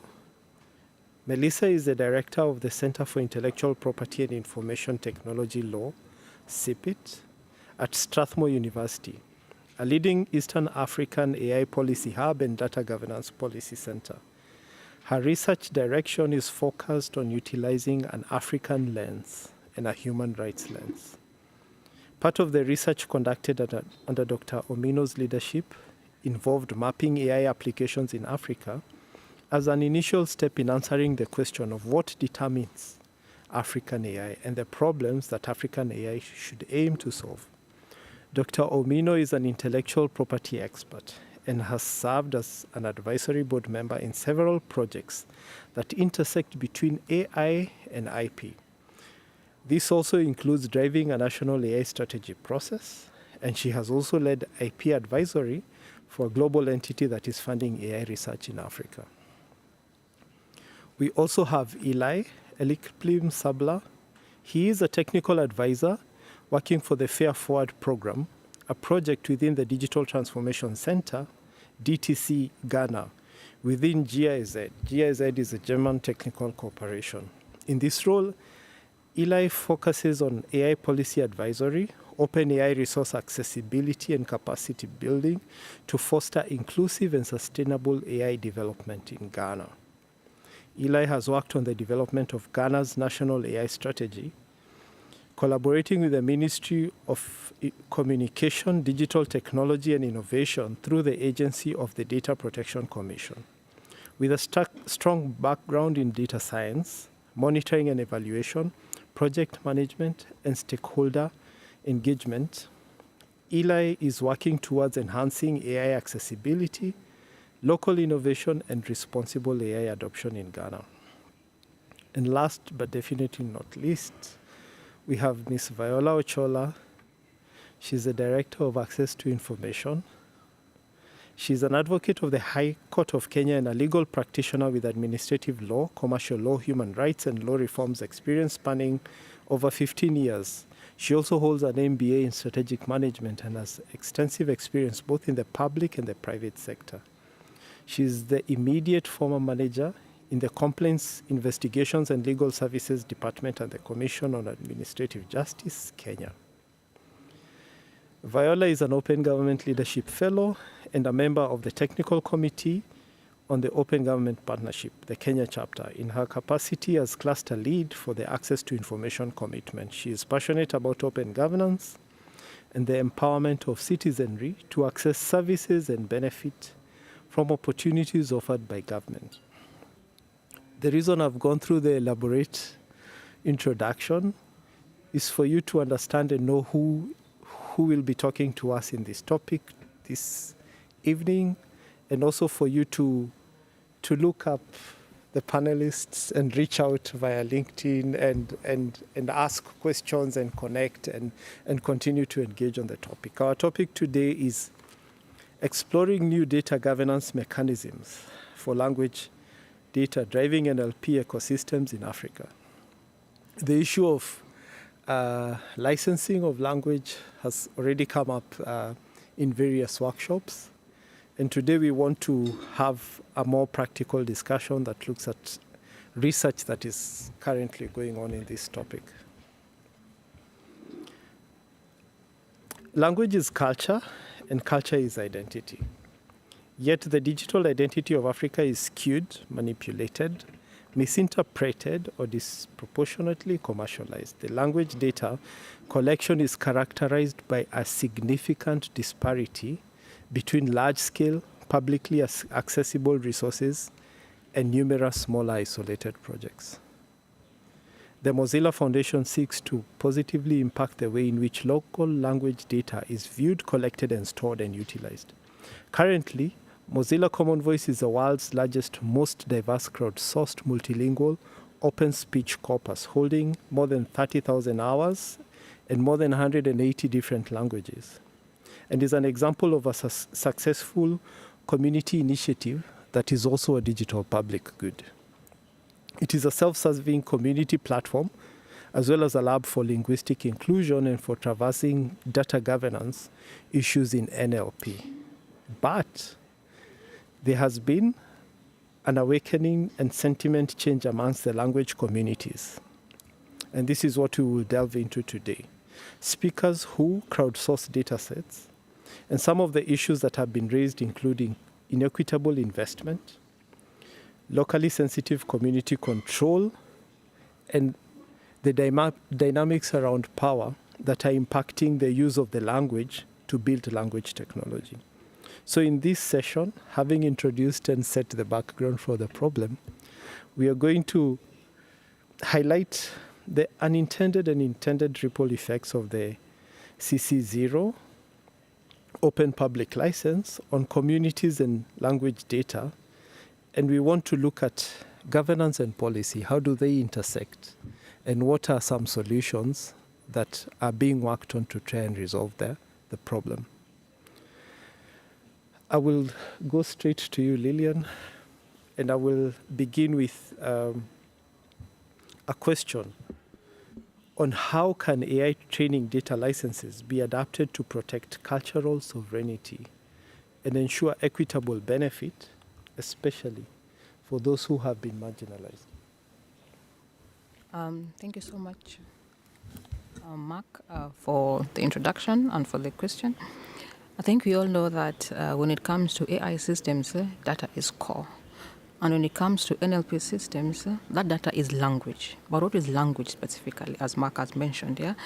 It is really more than just, group of words, okay? It embodies really the aspirations of the communities from where they come from and the cultural identity of the different communities. So if you look at that and to think about this data, how can it be licensed in a way that still promotes the cultural values from where they come from, okay? I will think about it as one, community-centeredness. How do we go about collecting the data from the community themselves, okay? How do we manage the use of this data along the journey as it's being used in the NLP systems, okay? And if you look at community-centeredness, there's a lot of things that go into it. One of them is consent. As they are going to provide the data, are they properly informed?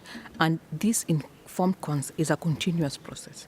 An understanding of the journey of their data as it goes around being developed and moves across as it's being used for different NLP systems, okay? Now, how do we balance the issue of, within the licensing, the issues of open sharing vis-a-vis benefit sharing, okay? Those things should not be mutually exclusive. We can still have open sharing and still have benefit sharing. How can this be embodied within our existing licensing for us to be able to have both, okay? In such a way that, yes, we still do open sharing to facilitate development of tools, development of, systems that promote the language, but still from where the data comes from. It's no longer extractive. They too have a benefit of whatever tools are going to be developed from them, okay? And how does this move not just from the data community, but from the larger language community? Those who collected data themselves, but the larger community who speak the particular words, languages. And if I think about it in the last bit as a close, in this licensing ecosystem, okay, I know there are different bodies that look about licensing and licensing in general. Okay, in this ecosystem, how transparent is it to enable different views and different combinations that support different requirements by different people? You're able to really pull things together that are aligned to your values, and there's no one size fits all. There can be different ways of combining the licensing in the ecosystem that still supports the community-centeredness for the communities, but still allows for open sharing and development across the journey. That would be my opening remark. Thank you so much, Lillian. I will come to you, Melissa. And Lillian has mentioned something to do with the different needs and the different requirements over the entire, let me call it language or AI language life cycle. And she's talked about values. And to it, I want to throw in the benefit. I will not just make it economic, but when we think about benefit, I would like you to help us to unpack that in view of the question, like how do we think about sovereignty, but we also enable these things based on the work that you're currently undertaking. Okay, thank you so much, Mark. I hope you can hear me. Yes. Excellent. So I think when we think about the benefit, I don't think that we here should be discussing the benefit without referencing the language community, because that's where the benefit should flow. So in part of the work that CIPIT is doing in collaboration with the Data Science Law Lab at University of Pretoria is reaching out to these language communities, and I'm being very specific about this term, language community, because there's also a data community that exists and is made up of African AI data developers who actually collate languages into these particular data sets for natural language processing. We think that that community, the language community, should be able to speak for itself and say what type of benefit that they would require for the particular use of that language data set. And it has already been mentioned by Dr. Lillian. The different types of uses might require different types of benefits or might actually require a different thought as to what a benefit would mean. A lot of resistance towards having these language communities speak about quote unquote a benefit is that it is automatically assumed to be a monetary thing or a royalty based thing.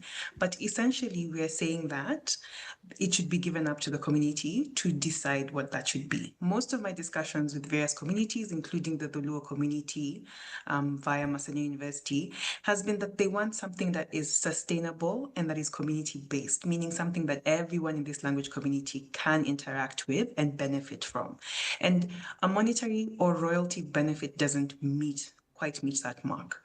So essentially, we need to think about the harmful dynamic that has been created with the current use of language data sets and the fact that these language data sets being commodified in AI systems primarily serves dominant languages and wealthy corporations, while marginalized communities receive no benefits, no matter how you define it, and often leave their cultural protocols, practices, values violated.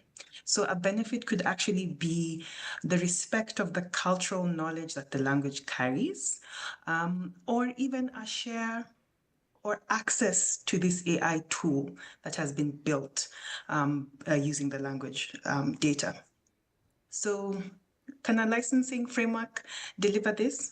I think that it can.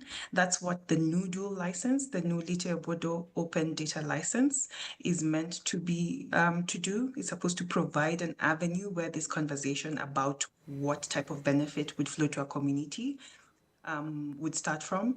And we are sort of trying to fit it into what currently governs the language dataset regime, which is copyright licensing. So we came up with an alternative license that has elements of copyright, but also has elements of recognition of cultural knowledge and giving a voice to the community to negotiate about what they would want as a benefit.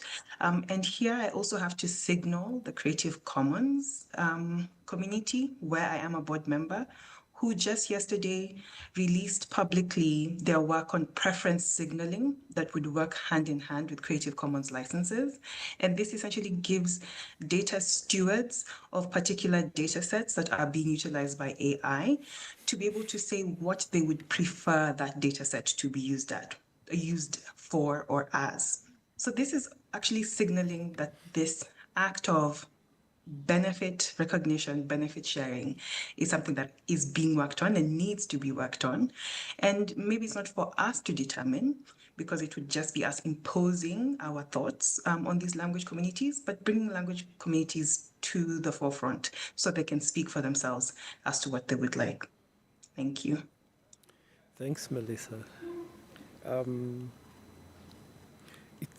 I appreciate especially your comment on benefit. And with benefit, obviously, one of the things that is apparent in the continent is the issue of avoiding, the recolonization through language and through AI. And I think this is an important question to ask you. I'll come to you, back to you, and ask about policy.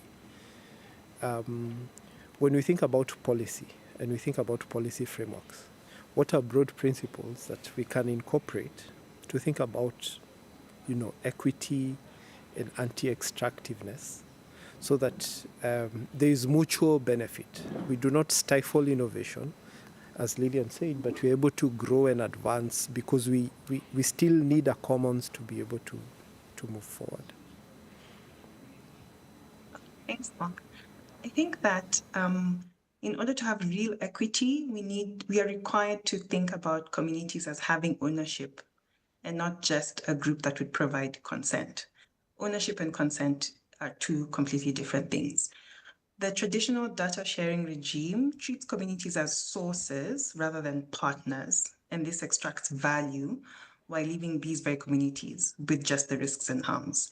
So there has to be a shift where there is community data sovereignty, and I think Lillian has mentioned this or has alluded to this, and you have also alluded to that, Mark, where we legally recognize communities as collective data stewards with inherent rights to govern data about their members, territories, and cultural knowledge, which is where language would fall into. So individual consent is not enough when data affects an entire community. We need graduated consent that requires community consultation before individual agreements. The community gets to weigh in on whether that serves their collective interests. They get to voice what their collective interests are. And this includes verification rather than one-time permission and complete transparency about who is benefiting and how, and also deferring community veto power over harmful applications. So if someone profits from community data, the community must benefit too.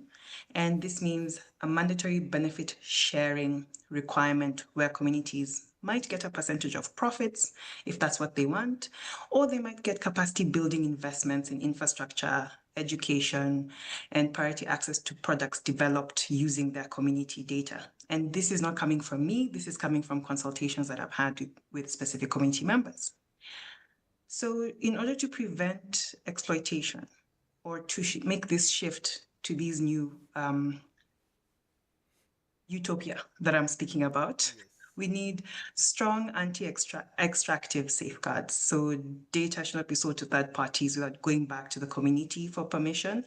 Communities must be able to reclaim their data and take it elsewhere if they feel like, which requires regular audits with results shared publicly in accessible formats to ensure accountability.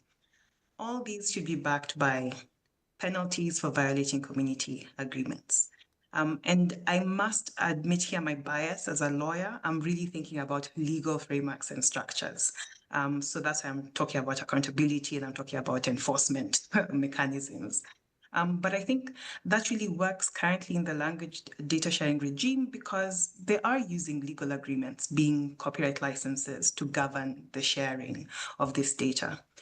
So the conversation, or rather what I'm trying to highlight here, is that it's ultimately about power and not just viewing data as a tool under a data governance regime, so not just about privacy.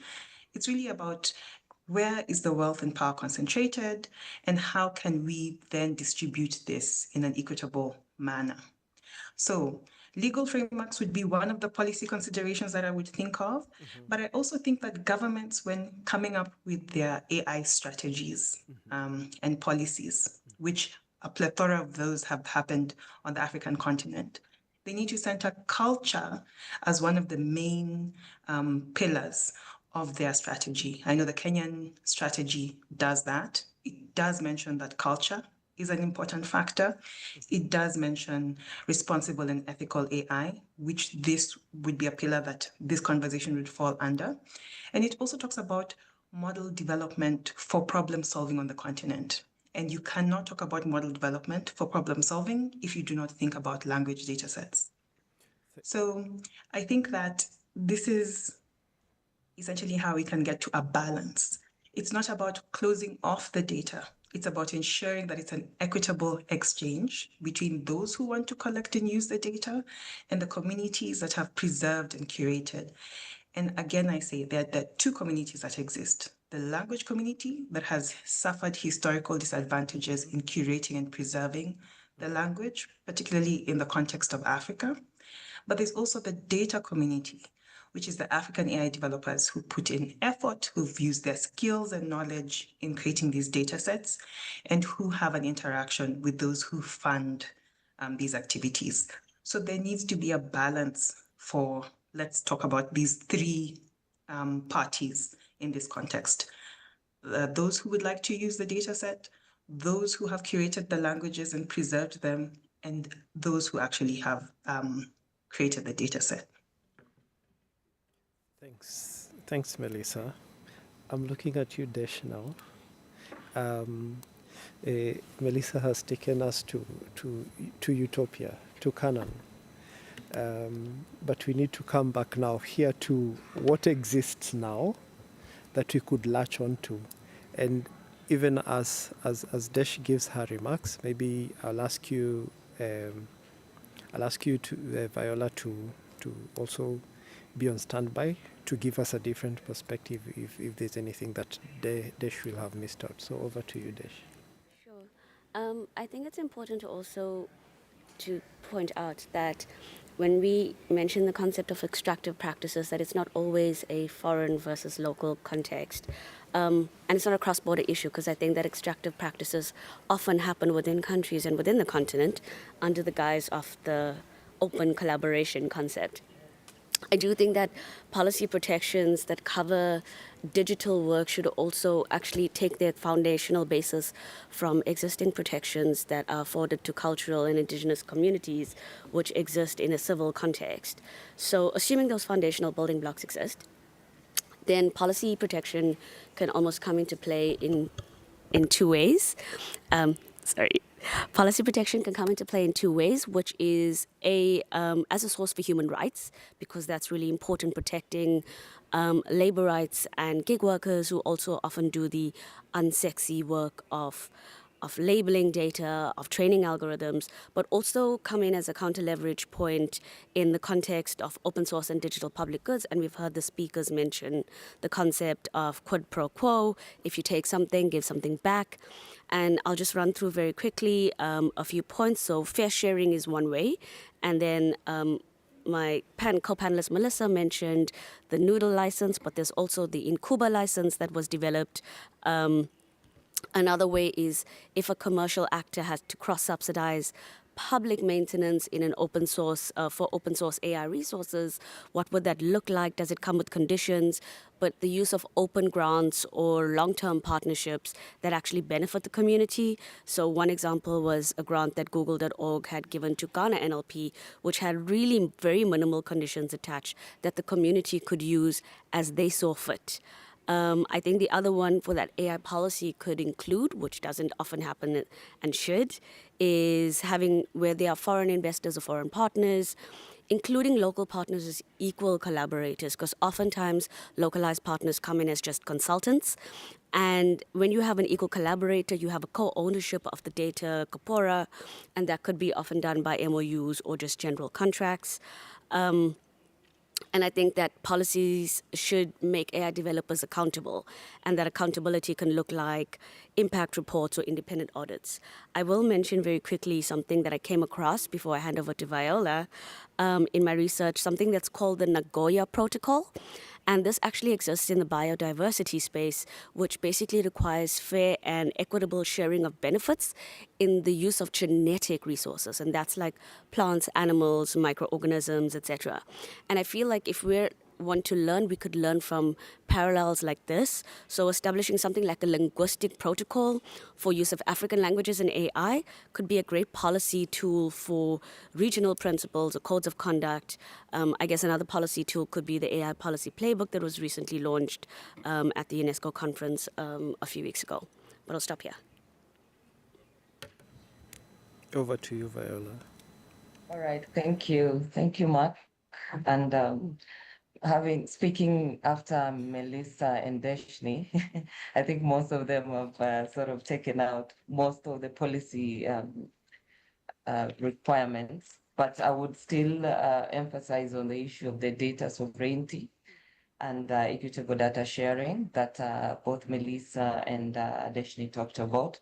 The local African communities should be able to control the data from the point of collection and up to the point of usage of these AI technologies, so that they're able to be part of the process. So the whole process has to be inclusive. They should not just be there at the point of information givers or data givers, but beyond, they should be involved in the whole process. And Melissa also mentioned having that she's a lawyer, so she'll be biased around the legal framework. So I'll also speak, I'm a lawyer. So definitely the legal framework around the collection of this data has to be very stringent, has to be very robust so that the local communities are protected from possible exploitation from the external or the big tech, so to speak, so that even at the point of usage, the benefits, whatever way they may define these benefits, they're able to benefit from that so that it's not an issue that they feel that are being exploited. Quickly, the aspect of community ownership should not just be something that is entrenched in the law, but there should be actual mechanisms that have been operationalized within the ecosystem, within the African countries, so that these local communities can be reached. Because sometimes you'll realize that some of these communities are in very remote areas in the African continent, and sometimes even in terms of the digital infrastructure, they cannot even access some of these benefits or some of these what the external parties want to develop. So it would be important for the governments, at least the African governments, to make sure that the infrastructure is available so that these communities can be able to reach out to these quote unquote investors who might want to develop these AI technologies using their languages. And with that, like I said, the engagements have to be very meaningful. It shouldn't just be like one of my co-panelists said, something that you're just called to give information or to give data. You have to be aware and to understand what exactly you're giving out and the possible repercussions of that. And finally, I'll speak to another policy as perspective, that one of building the capacity and skills development of the African nations, because you realize sometimes the issue is the lack of skills and the lack of the capacity to do this within the continent. So it's important for the various policy frameworks to be able to put in place possible training solutions or skills development strategies so that some of these technologies are homegrown and home-owned also, so that you then now even develop a framework within which you can transfer the knowledge locally beyond just waiting for the external parties to come in. And this, it's not necessarily to be done within the country. You can also collaborate with the big tech to be able to develop the skills within the continent. Then now the skills will be developed from there. So I think I'll stop there. Thank you, Mick. Thanks, Viola. And also thank you for such a broad response. You covered infrastructure, you covered capacity building, and this speaks to an ecosystem approach. Like, you can't just develop infrastructure only. You can't just build capacity. You can't just develop policy. So I will look at you, Sam, now, because when we are coming up with national AI strategies, I know Rwanda has one. The goal is to think about an ecosystem, is to think about where do we want to go and what do we want to achieve. And I will also ask you, Eli, to share experiences from Ghana, since you've gone through this cycle. I will start with you, Sam. And it's an abstract question, but it's also a simple question. Very simple. Can government support community-led governance? Could government partner? It's always top-down. It's always, this is what you need to do. What do you think, these strategies can help to support the growth of the AI ecosystem that is coming up. Thank you. Thank you, Mark. I think first, the AI strategies or AI policies, they help within these three categories. First, they raise awareness. Usually, once something becomes a strategy or a policy, it makes people to know about it. So AI, once it's implemented, people are now looking at all the components of AI, of which currently the major one is the language component. Second, it creates a working framework that AA governments and other entities can use as a guideline or as a framework to follow. And then it also adds some accountability because they have to explain something. And this helps us where in the absence of that policy, this could not have been away. And then in terms of what it creates, it starts creating a discussion. It means now when you go to them, you can have a base of how you can discuss. You have some place from where to start the discussion, and then they can look at it and they can say, oh, we have actually a plan, we have a policy or a strategy, and this is what it says. And then the thing about language is cross-cutting, and it touches many aspects of everyday life, and then it started creating synergies. So, for example, someone in health can say, oh, actually, we are thinking of using this tool, but then they don't know how to do it. But given that there is a policy, they have where to ask, and then it starts, even us as a community, to start saying, oh, how about we work within the health, for example, medicinal plants? Is it something we can capture within our languages? So it creates synergies and collaborations. And then ultimately, the goal is to raise resources. So with these discussions, with these collaborations, how as a country we start now streamlining how we raise resources, because there is a need to raise the resources. I think that's what I would say. Thank you, Sam. And I'll invite you, Eli, to also contribute to that point. Bearing also we have a global audience, and we have also ways that we are trying to see and build these ecosystems in a way that others could learn from us. Right. Thank you very much, Mark. And so I particularly would say that governments should definitely support local communities to take ownership or lead on data governance so far as language data set is concerned. Government should actually empower local communities. I mean, by thinking about the idea of national strategies, AI policies and AI strategies, even looking at the way they are developed and drafted, it actually includes, whichever approach is taken, includes local communities and major stakeholders. And so just by that definition, through stakeholder consultations, ecosystem analysis and research, SWOT analysis, all that process should already include communities that are existing in the space.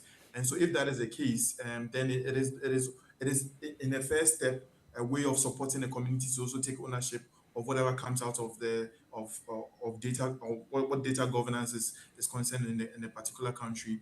Now, what I've learned in the process in Ghana is that currently we have a draft national AI strategy that is undergoing review. And throughout the review processes, we reach out to various groups and trying to understand their specific needs and what they would like to see in the review document.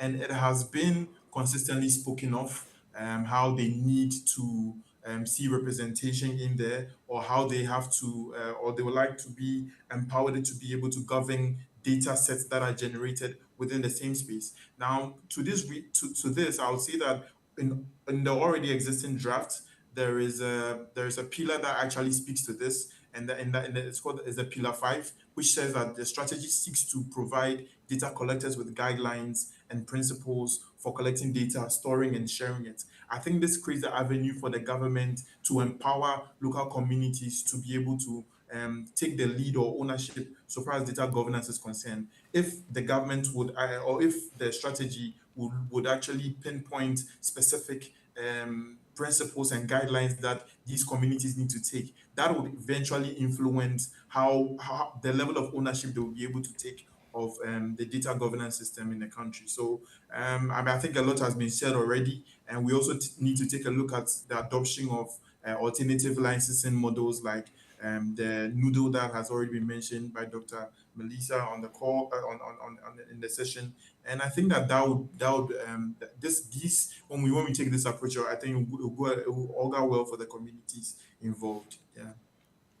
Thanks, Eli. I think this is something also that always comes up with me, and this morning in a session I had it. So I wanna put an open question to the panel. So we've talked about rules and regulations, we've not talked about money. Some before this panel asked me a difficult question about money.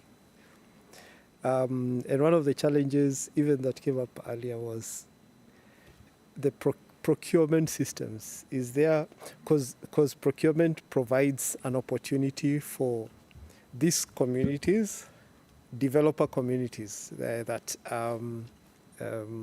Melissa mentioned. And even Viola talked about people who are in remote areas. They cannot benefit because there is no infrastructure, there is no connectivity. So to this panel and to anyone who might have a thought on it, the issue about public procurement and the ability to procure innovation, that conversation with government, not just in Africa but globally, because I think that's also one issue. Do you have any reflections on it? We have representation from government, but we will not put her on the spot. But anyway, anyone who has a view, like what could we do in this regard, so that even as we talk about governance, procurement becomes an issue, and thinking about procuring innovation. Any thoughts?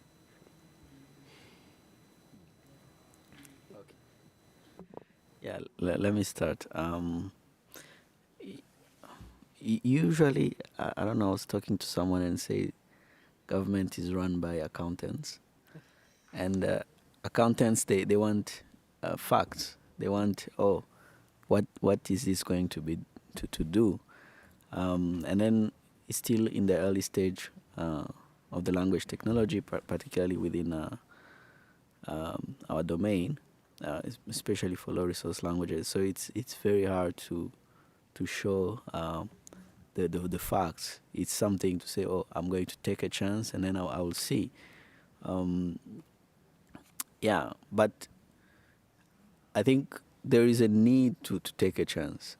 For example, when we worked in the beginning with Common Voice for Rwanda, there was no policy, there was no AI ecosystem, there was nothing. But then there was a leap forward to say, okay, let's take a chance. And now, 6 years, I think, 30,000 hours have been collected. I think there is, at least last time I checked, there's around more than 10 African languages that were done. So there is a need to take those chances, but then that requires us to talk to people and to convince and to change mentalities, to say, okay, just this is what happened. And then another thing, currently I'm also looking, although we are talking about language, we should look at the settings. So for these technologies to be used, there's maybe access to the internet, or the digital literacy and others. So we'll have to look globally, but there is a need of changing of the mindset to deploy some use cases and then to learn from it before needing to first having the proofs so that you can deploy. Thanks. Anyone else with a view?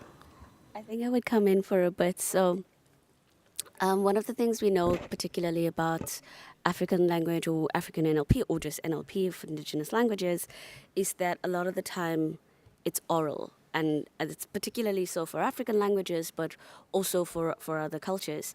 And the problem with having culture or language that is intended for oral knowledge, it means that it's also shaped by tone, it's shaped by cadence, it's shaped by who is telling the story and what is that meaning that's attached to it, and also communal use. And the problem with that is that it creates a little bit of a NLP design flaw.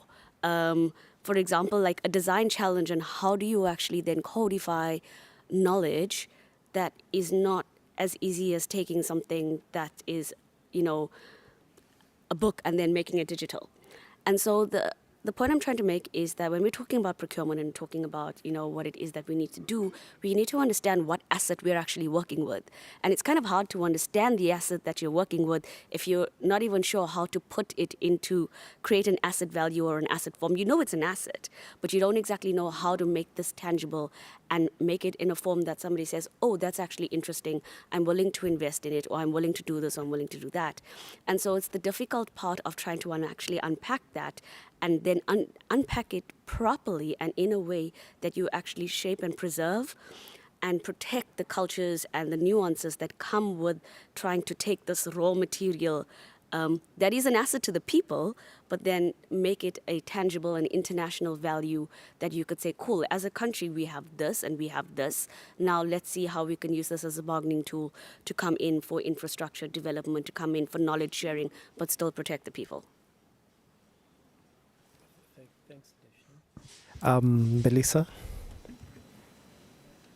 I was going to ask you a very lawyerly question, which is when you talk about procurement, are we also talking about funding, right? Because when you say money, I think about funding. Yeah. And if you think about that in the local context, I really think that the challenge is on government to move away from looking to other people to save us. And I'm really stealing that sentiment from Dr. Albert Kahira, who was one of the keynotes speakers at COSA, where he said, nobody's coming to save us. We need to start thinking of ways where we can locally invest in natural language processing so that we can then call the shots or really have the terms, put down the terms of how the language data would be used.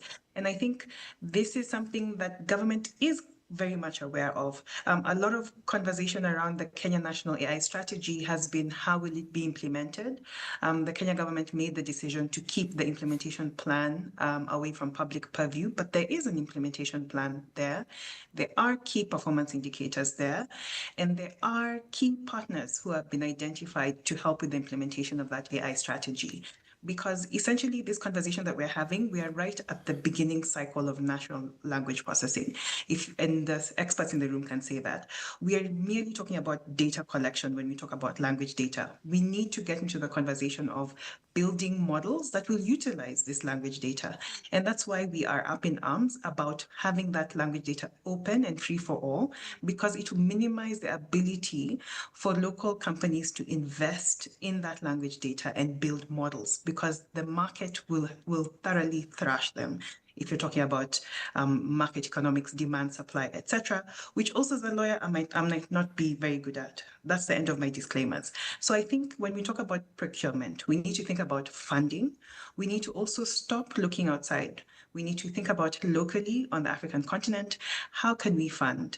At the Kigali AI Summit earlier this year, there was a conversation about infrastructure. There was a conversation about having data centers, which is very integral to how do we control who can access and use the data. And there was a conversation about starting to have particular data centers in particular regions. And the question was, will it be accessible to African developers, or are we creating data centers for others to use on the continent in order to be compliant with data governance regimes? So I would say for public procurement to make sense, we need to first think about funding. To think about funding, we must challenge local investors to put their money where their mouth is and invest locally, not just in data collection, but in the development of models. Because as far as I know, nobody outside is is actually funding the development of models in order for us to actually truly have African AI? Thank you. Thank you, Melissa. I'll come to you, Viola. And if you're online and you have a question that you'd like to pose, please put it in the chat. Over to you, Viola. Thank you, Mark. Mine will be quick. Melissa has talked about the funding aspect because, you can't talk about procurement without the funding bit. But there's the other aspect of procurement, which is the process. And I believe that was where the challenge you were speaking on was. The question is, does even the procurement officer understand what it is? In government, where I am, there's a process. For example, in Kenya, there's a Public Procurement Act that you need to, that outlines the process of procurement. And part of the process is you need to give specifications. And you say that this is the end product. Now, sometimes the procurement person is not aware of AI, let alone even, any other thing. So it will be difficult for such a person to even appreciate where you're coming from if you want to procure this. So maybe as a way forward, and now that Kenya has developed the strategy, it's fresh. It was launched in March. Melissa will tell you. We may perhaps need to just build the capacity of some of these key offices. For example, the procurement arm of government, so that they're able to appreciate that this may not necessarily be a tangible item that we are looking at, but it could be something else. So that is number one. And number two, the laws, because now the laws as we have them now did not appreciate such things, that we may need to review the laws so that they capture these angles. And these laws should not only be reviewed by lawyers, because Melissa knows, you need to have the technical capacity to be able to put it in the laws in a way that then it will inform what you want to get at the end of the tunnel. So I think I'll stop there with respect to procurement. Thank you. Yeah, there's a friend of mine who says for government, procuring a packet of milk and procuring an AI system is the same. It's not supposed to be like that. I will come to you, Eli, and I will ask a question. No, let me start with you, Lillian, because you work with communities. What sort of skills would communities need to build in order to govern their own language technologies effectively? So yes, we are saying government, these are issues, right? But before they come to government, they did a number of skills so that we can even talk about this governance of the language. What do we need? Okay, thank you so much, Mark. It's really interesting because as we worked with these communities, so we do have this Mozilla project that we go to the communities and really understand what exactly will they want their knowledge in terms of their language to be used in AI. Now, when you pose to them, they're like, okay, it's just my language. They've never imagined that it's actually something bigger. Okay, that means that there's a lack of exposure or lack of knowledge in terms of what can be used towards AI. But if you start unpacking to them the possibilities, then they say, aha, there's actually a lot of interest here to work with. Okay, and they're seeing how their children and their future can benefit from it. Okay, and they're seeing that's the aspect of capacity building. So one, they need to have like baseline knowledge from the people collecting the data. As Melissa said, it's an ecosystem. The people collecting the data, as they collect it, are they aware how do we package it to be able to fit Objective X, which is an AI model there. It's just not, how do we package the collection, okay? Then in terms of the people who are going to develop the particular models, okay? Do they understand how the data comes in, how that is going to be used? Or they just sit down and hope that there'll be data somewhere? Because we find students are looking for data, but they have no idea how data is collected, okay? They have to be able to think about, based on this problem, how is the whole pipeline? Okay, then we invited the government to come into play and think about, if you want to govern this data collection, if you want to govern this system, what do we need? And for them, they did not have a governance framework. If somebody wants to use our data, how do they come in? If I want to share my data, how do they come in? If the media wants to share the data, how do they come in? All these data generators, how do they come in? What is the benefit structure? As again, you can see then, it is because they really don't know what comes together to develop these AI models. There's a really disjointness in terms of how this comes in vis-a-vis model. Somebody once asked me, I want a model that's able to help me with chemistry in Dulu. I'm asking, do you even understand what you're saying? First of all, do you have chemical terms in Dulu? Before this model can start talking about chemistry in Dulu, yeah, how do we get it there? You see, there's the utopia of this thing is magical, but there is no understanding of how do we get there and how do all the stakeholders come into place to make us get there. Okay, so that really needs to be put into place. Thank you. Thanks. And Eli, I'll ask you maybe almost like to wrap it up, or to talk a little bit about anything to do with community work, right? Since we are at this place where we're thinking about governance of products that will be developed for and by these communities, and probably in collaboration with them. Thank you very much, Mark. And I don't know, for the past few responses that have come from the other panelists, one theme is connecting all of it, and you can hear a lot about maybe outreach and community sensitization and all of that. I think that we have to understand that some definite skills have to be built. We need people who, in the communities, who understand digital rights, who understand the importance of data, and who understand linguistics, or who have skills in linguistics to be able to maximize the opportunity that this technology brings to their communities.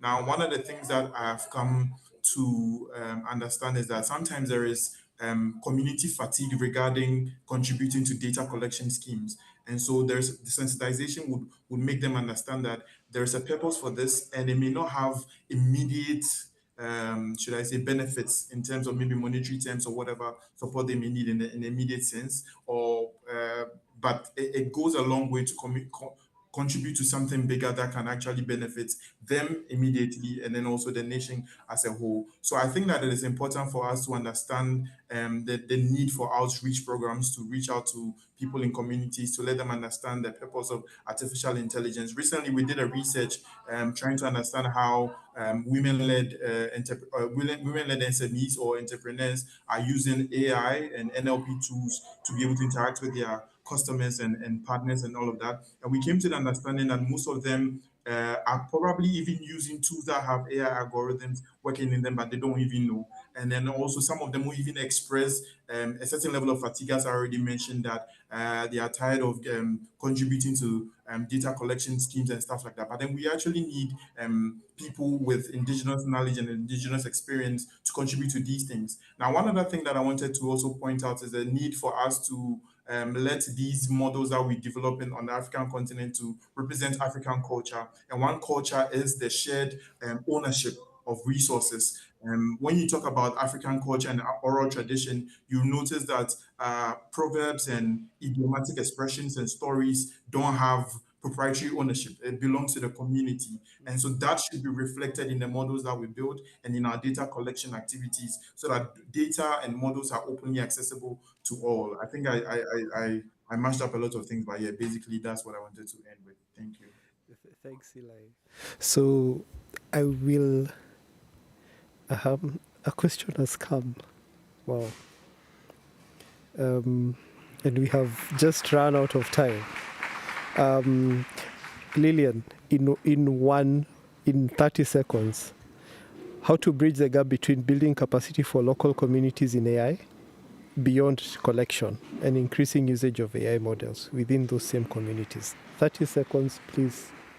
It's really about partnership and collaboration. If you think about the HOT model, we have the local ecosystem, the government, the funders, international players. How do we come together collaboratively to be able to make this possible? It cannot be disjoint. It has to be a collaborative effort within all members of the ecosystem. Thank you. I don't want to recap what has been said. I began the panel with an elaborate introduction of everyone. Maybe I didn't introduce myself properly. I'm Mark Irura. I work with the Mozilla Foundation. You can follow us online. Each one of us, you can hit the subscribe button and you just follow us on LinkedIn and feel free. I'm making a pact with each of the panelists. Feel free to reach out and ask them about the work and about this work and about what they're doing. Thank you so much. Thank you so much, and thank you for being part of this panel. We really appreciate it. Thank you.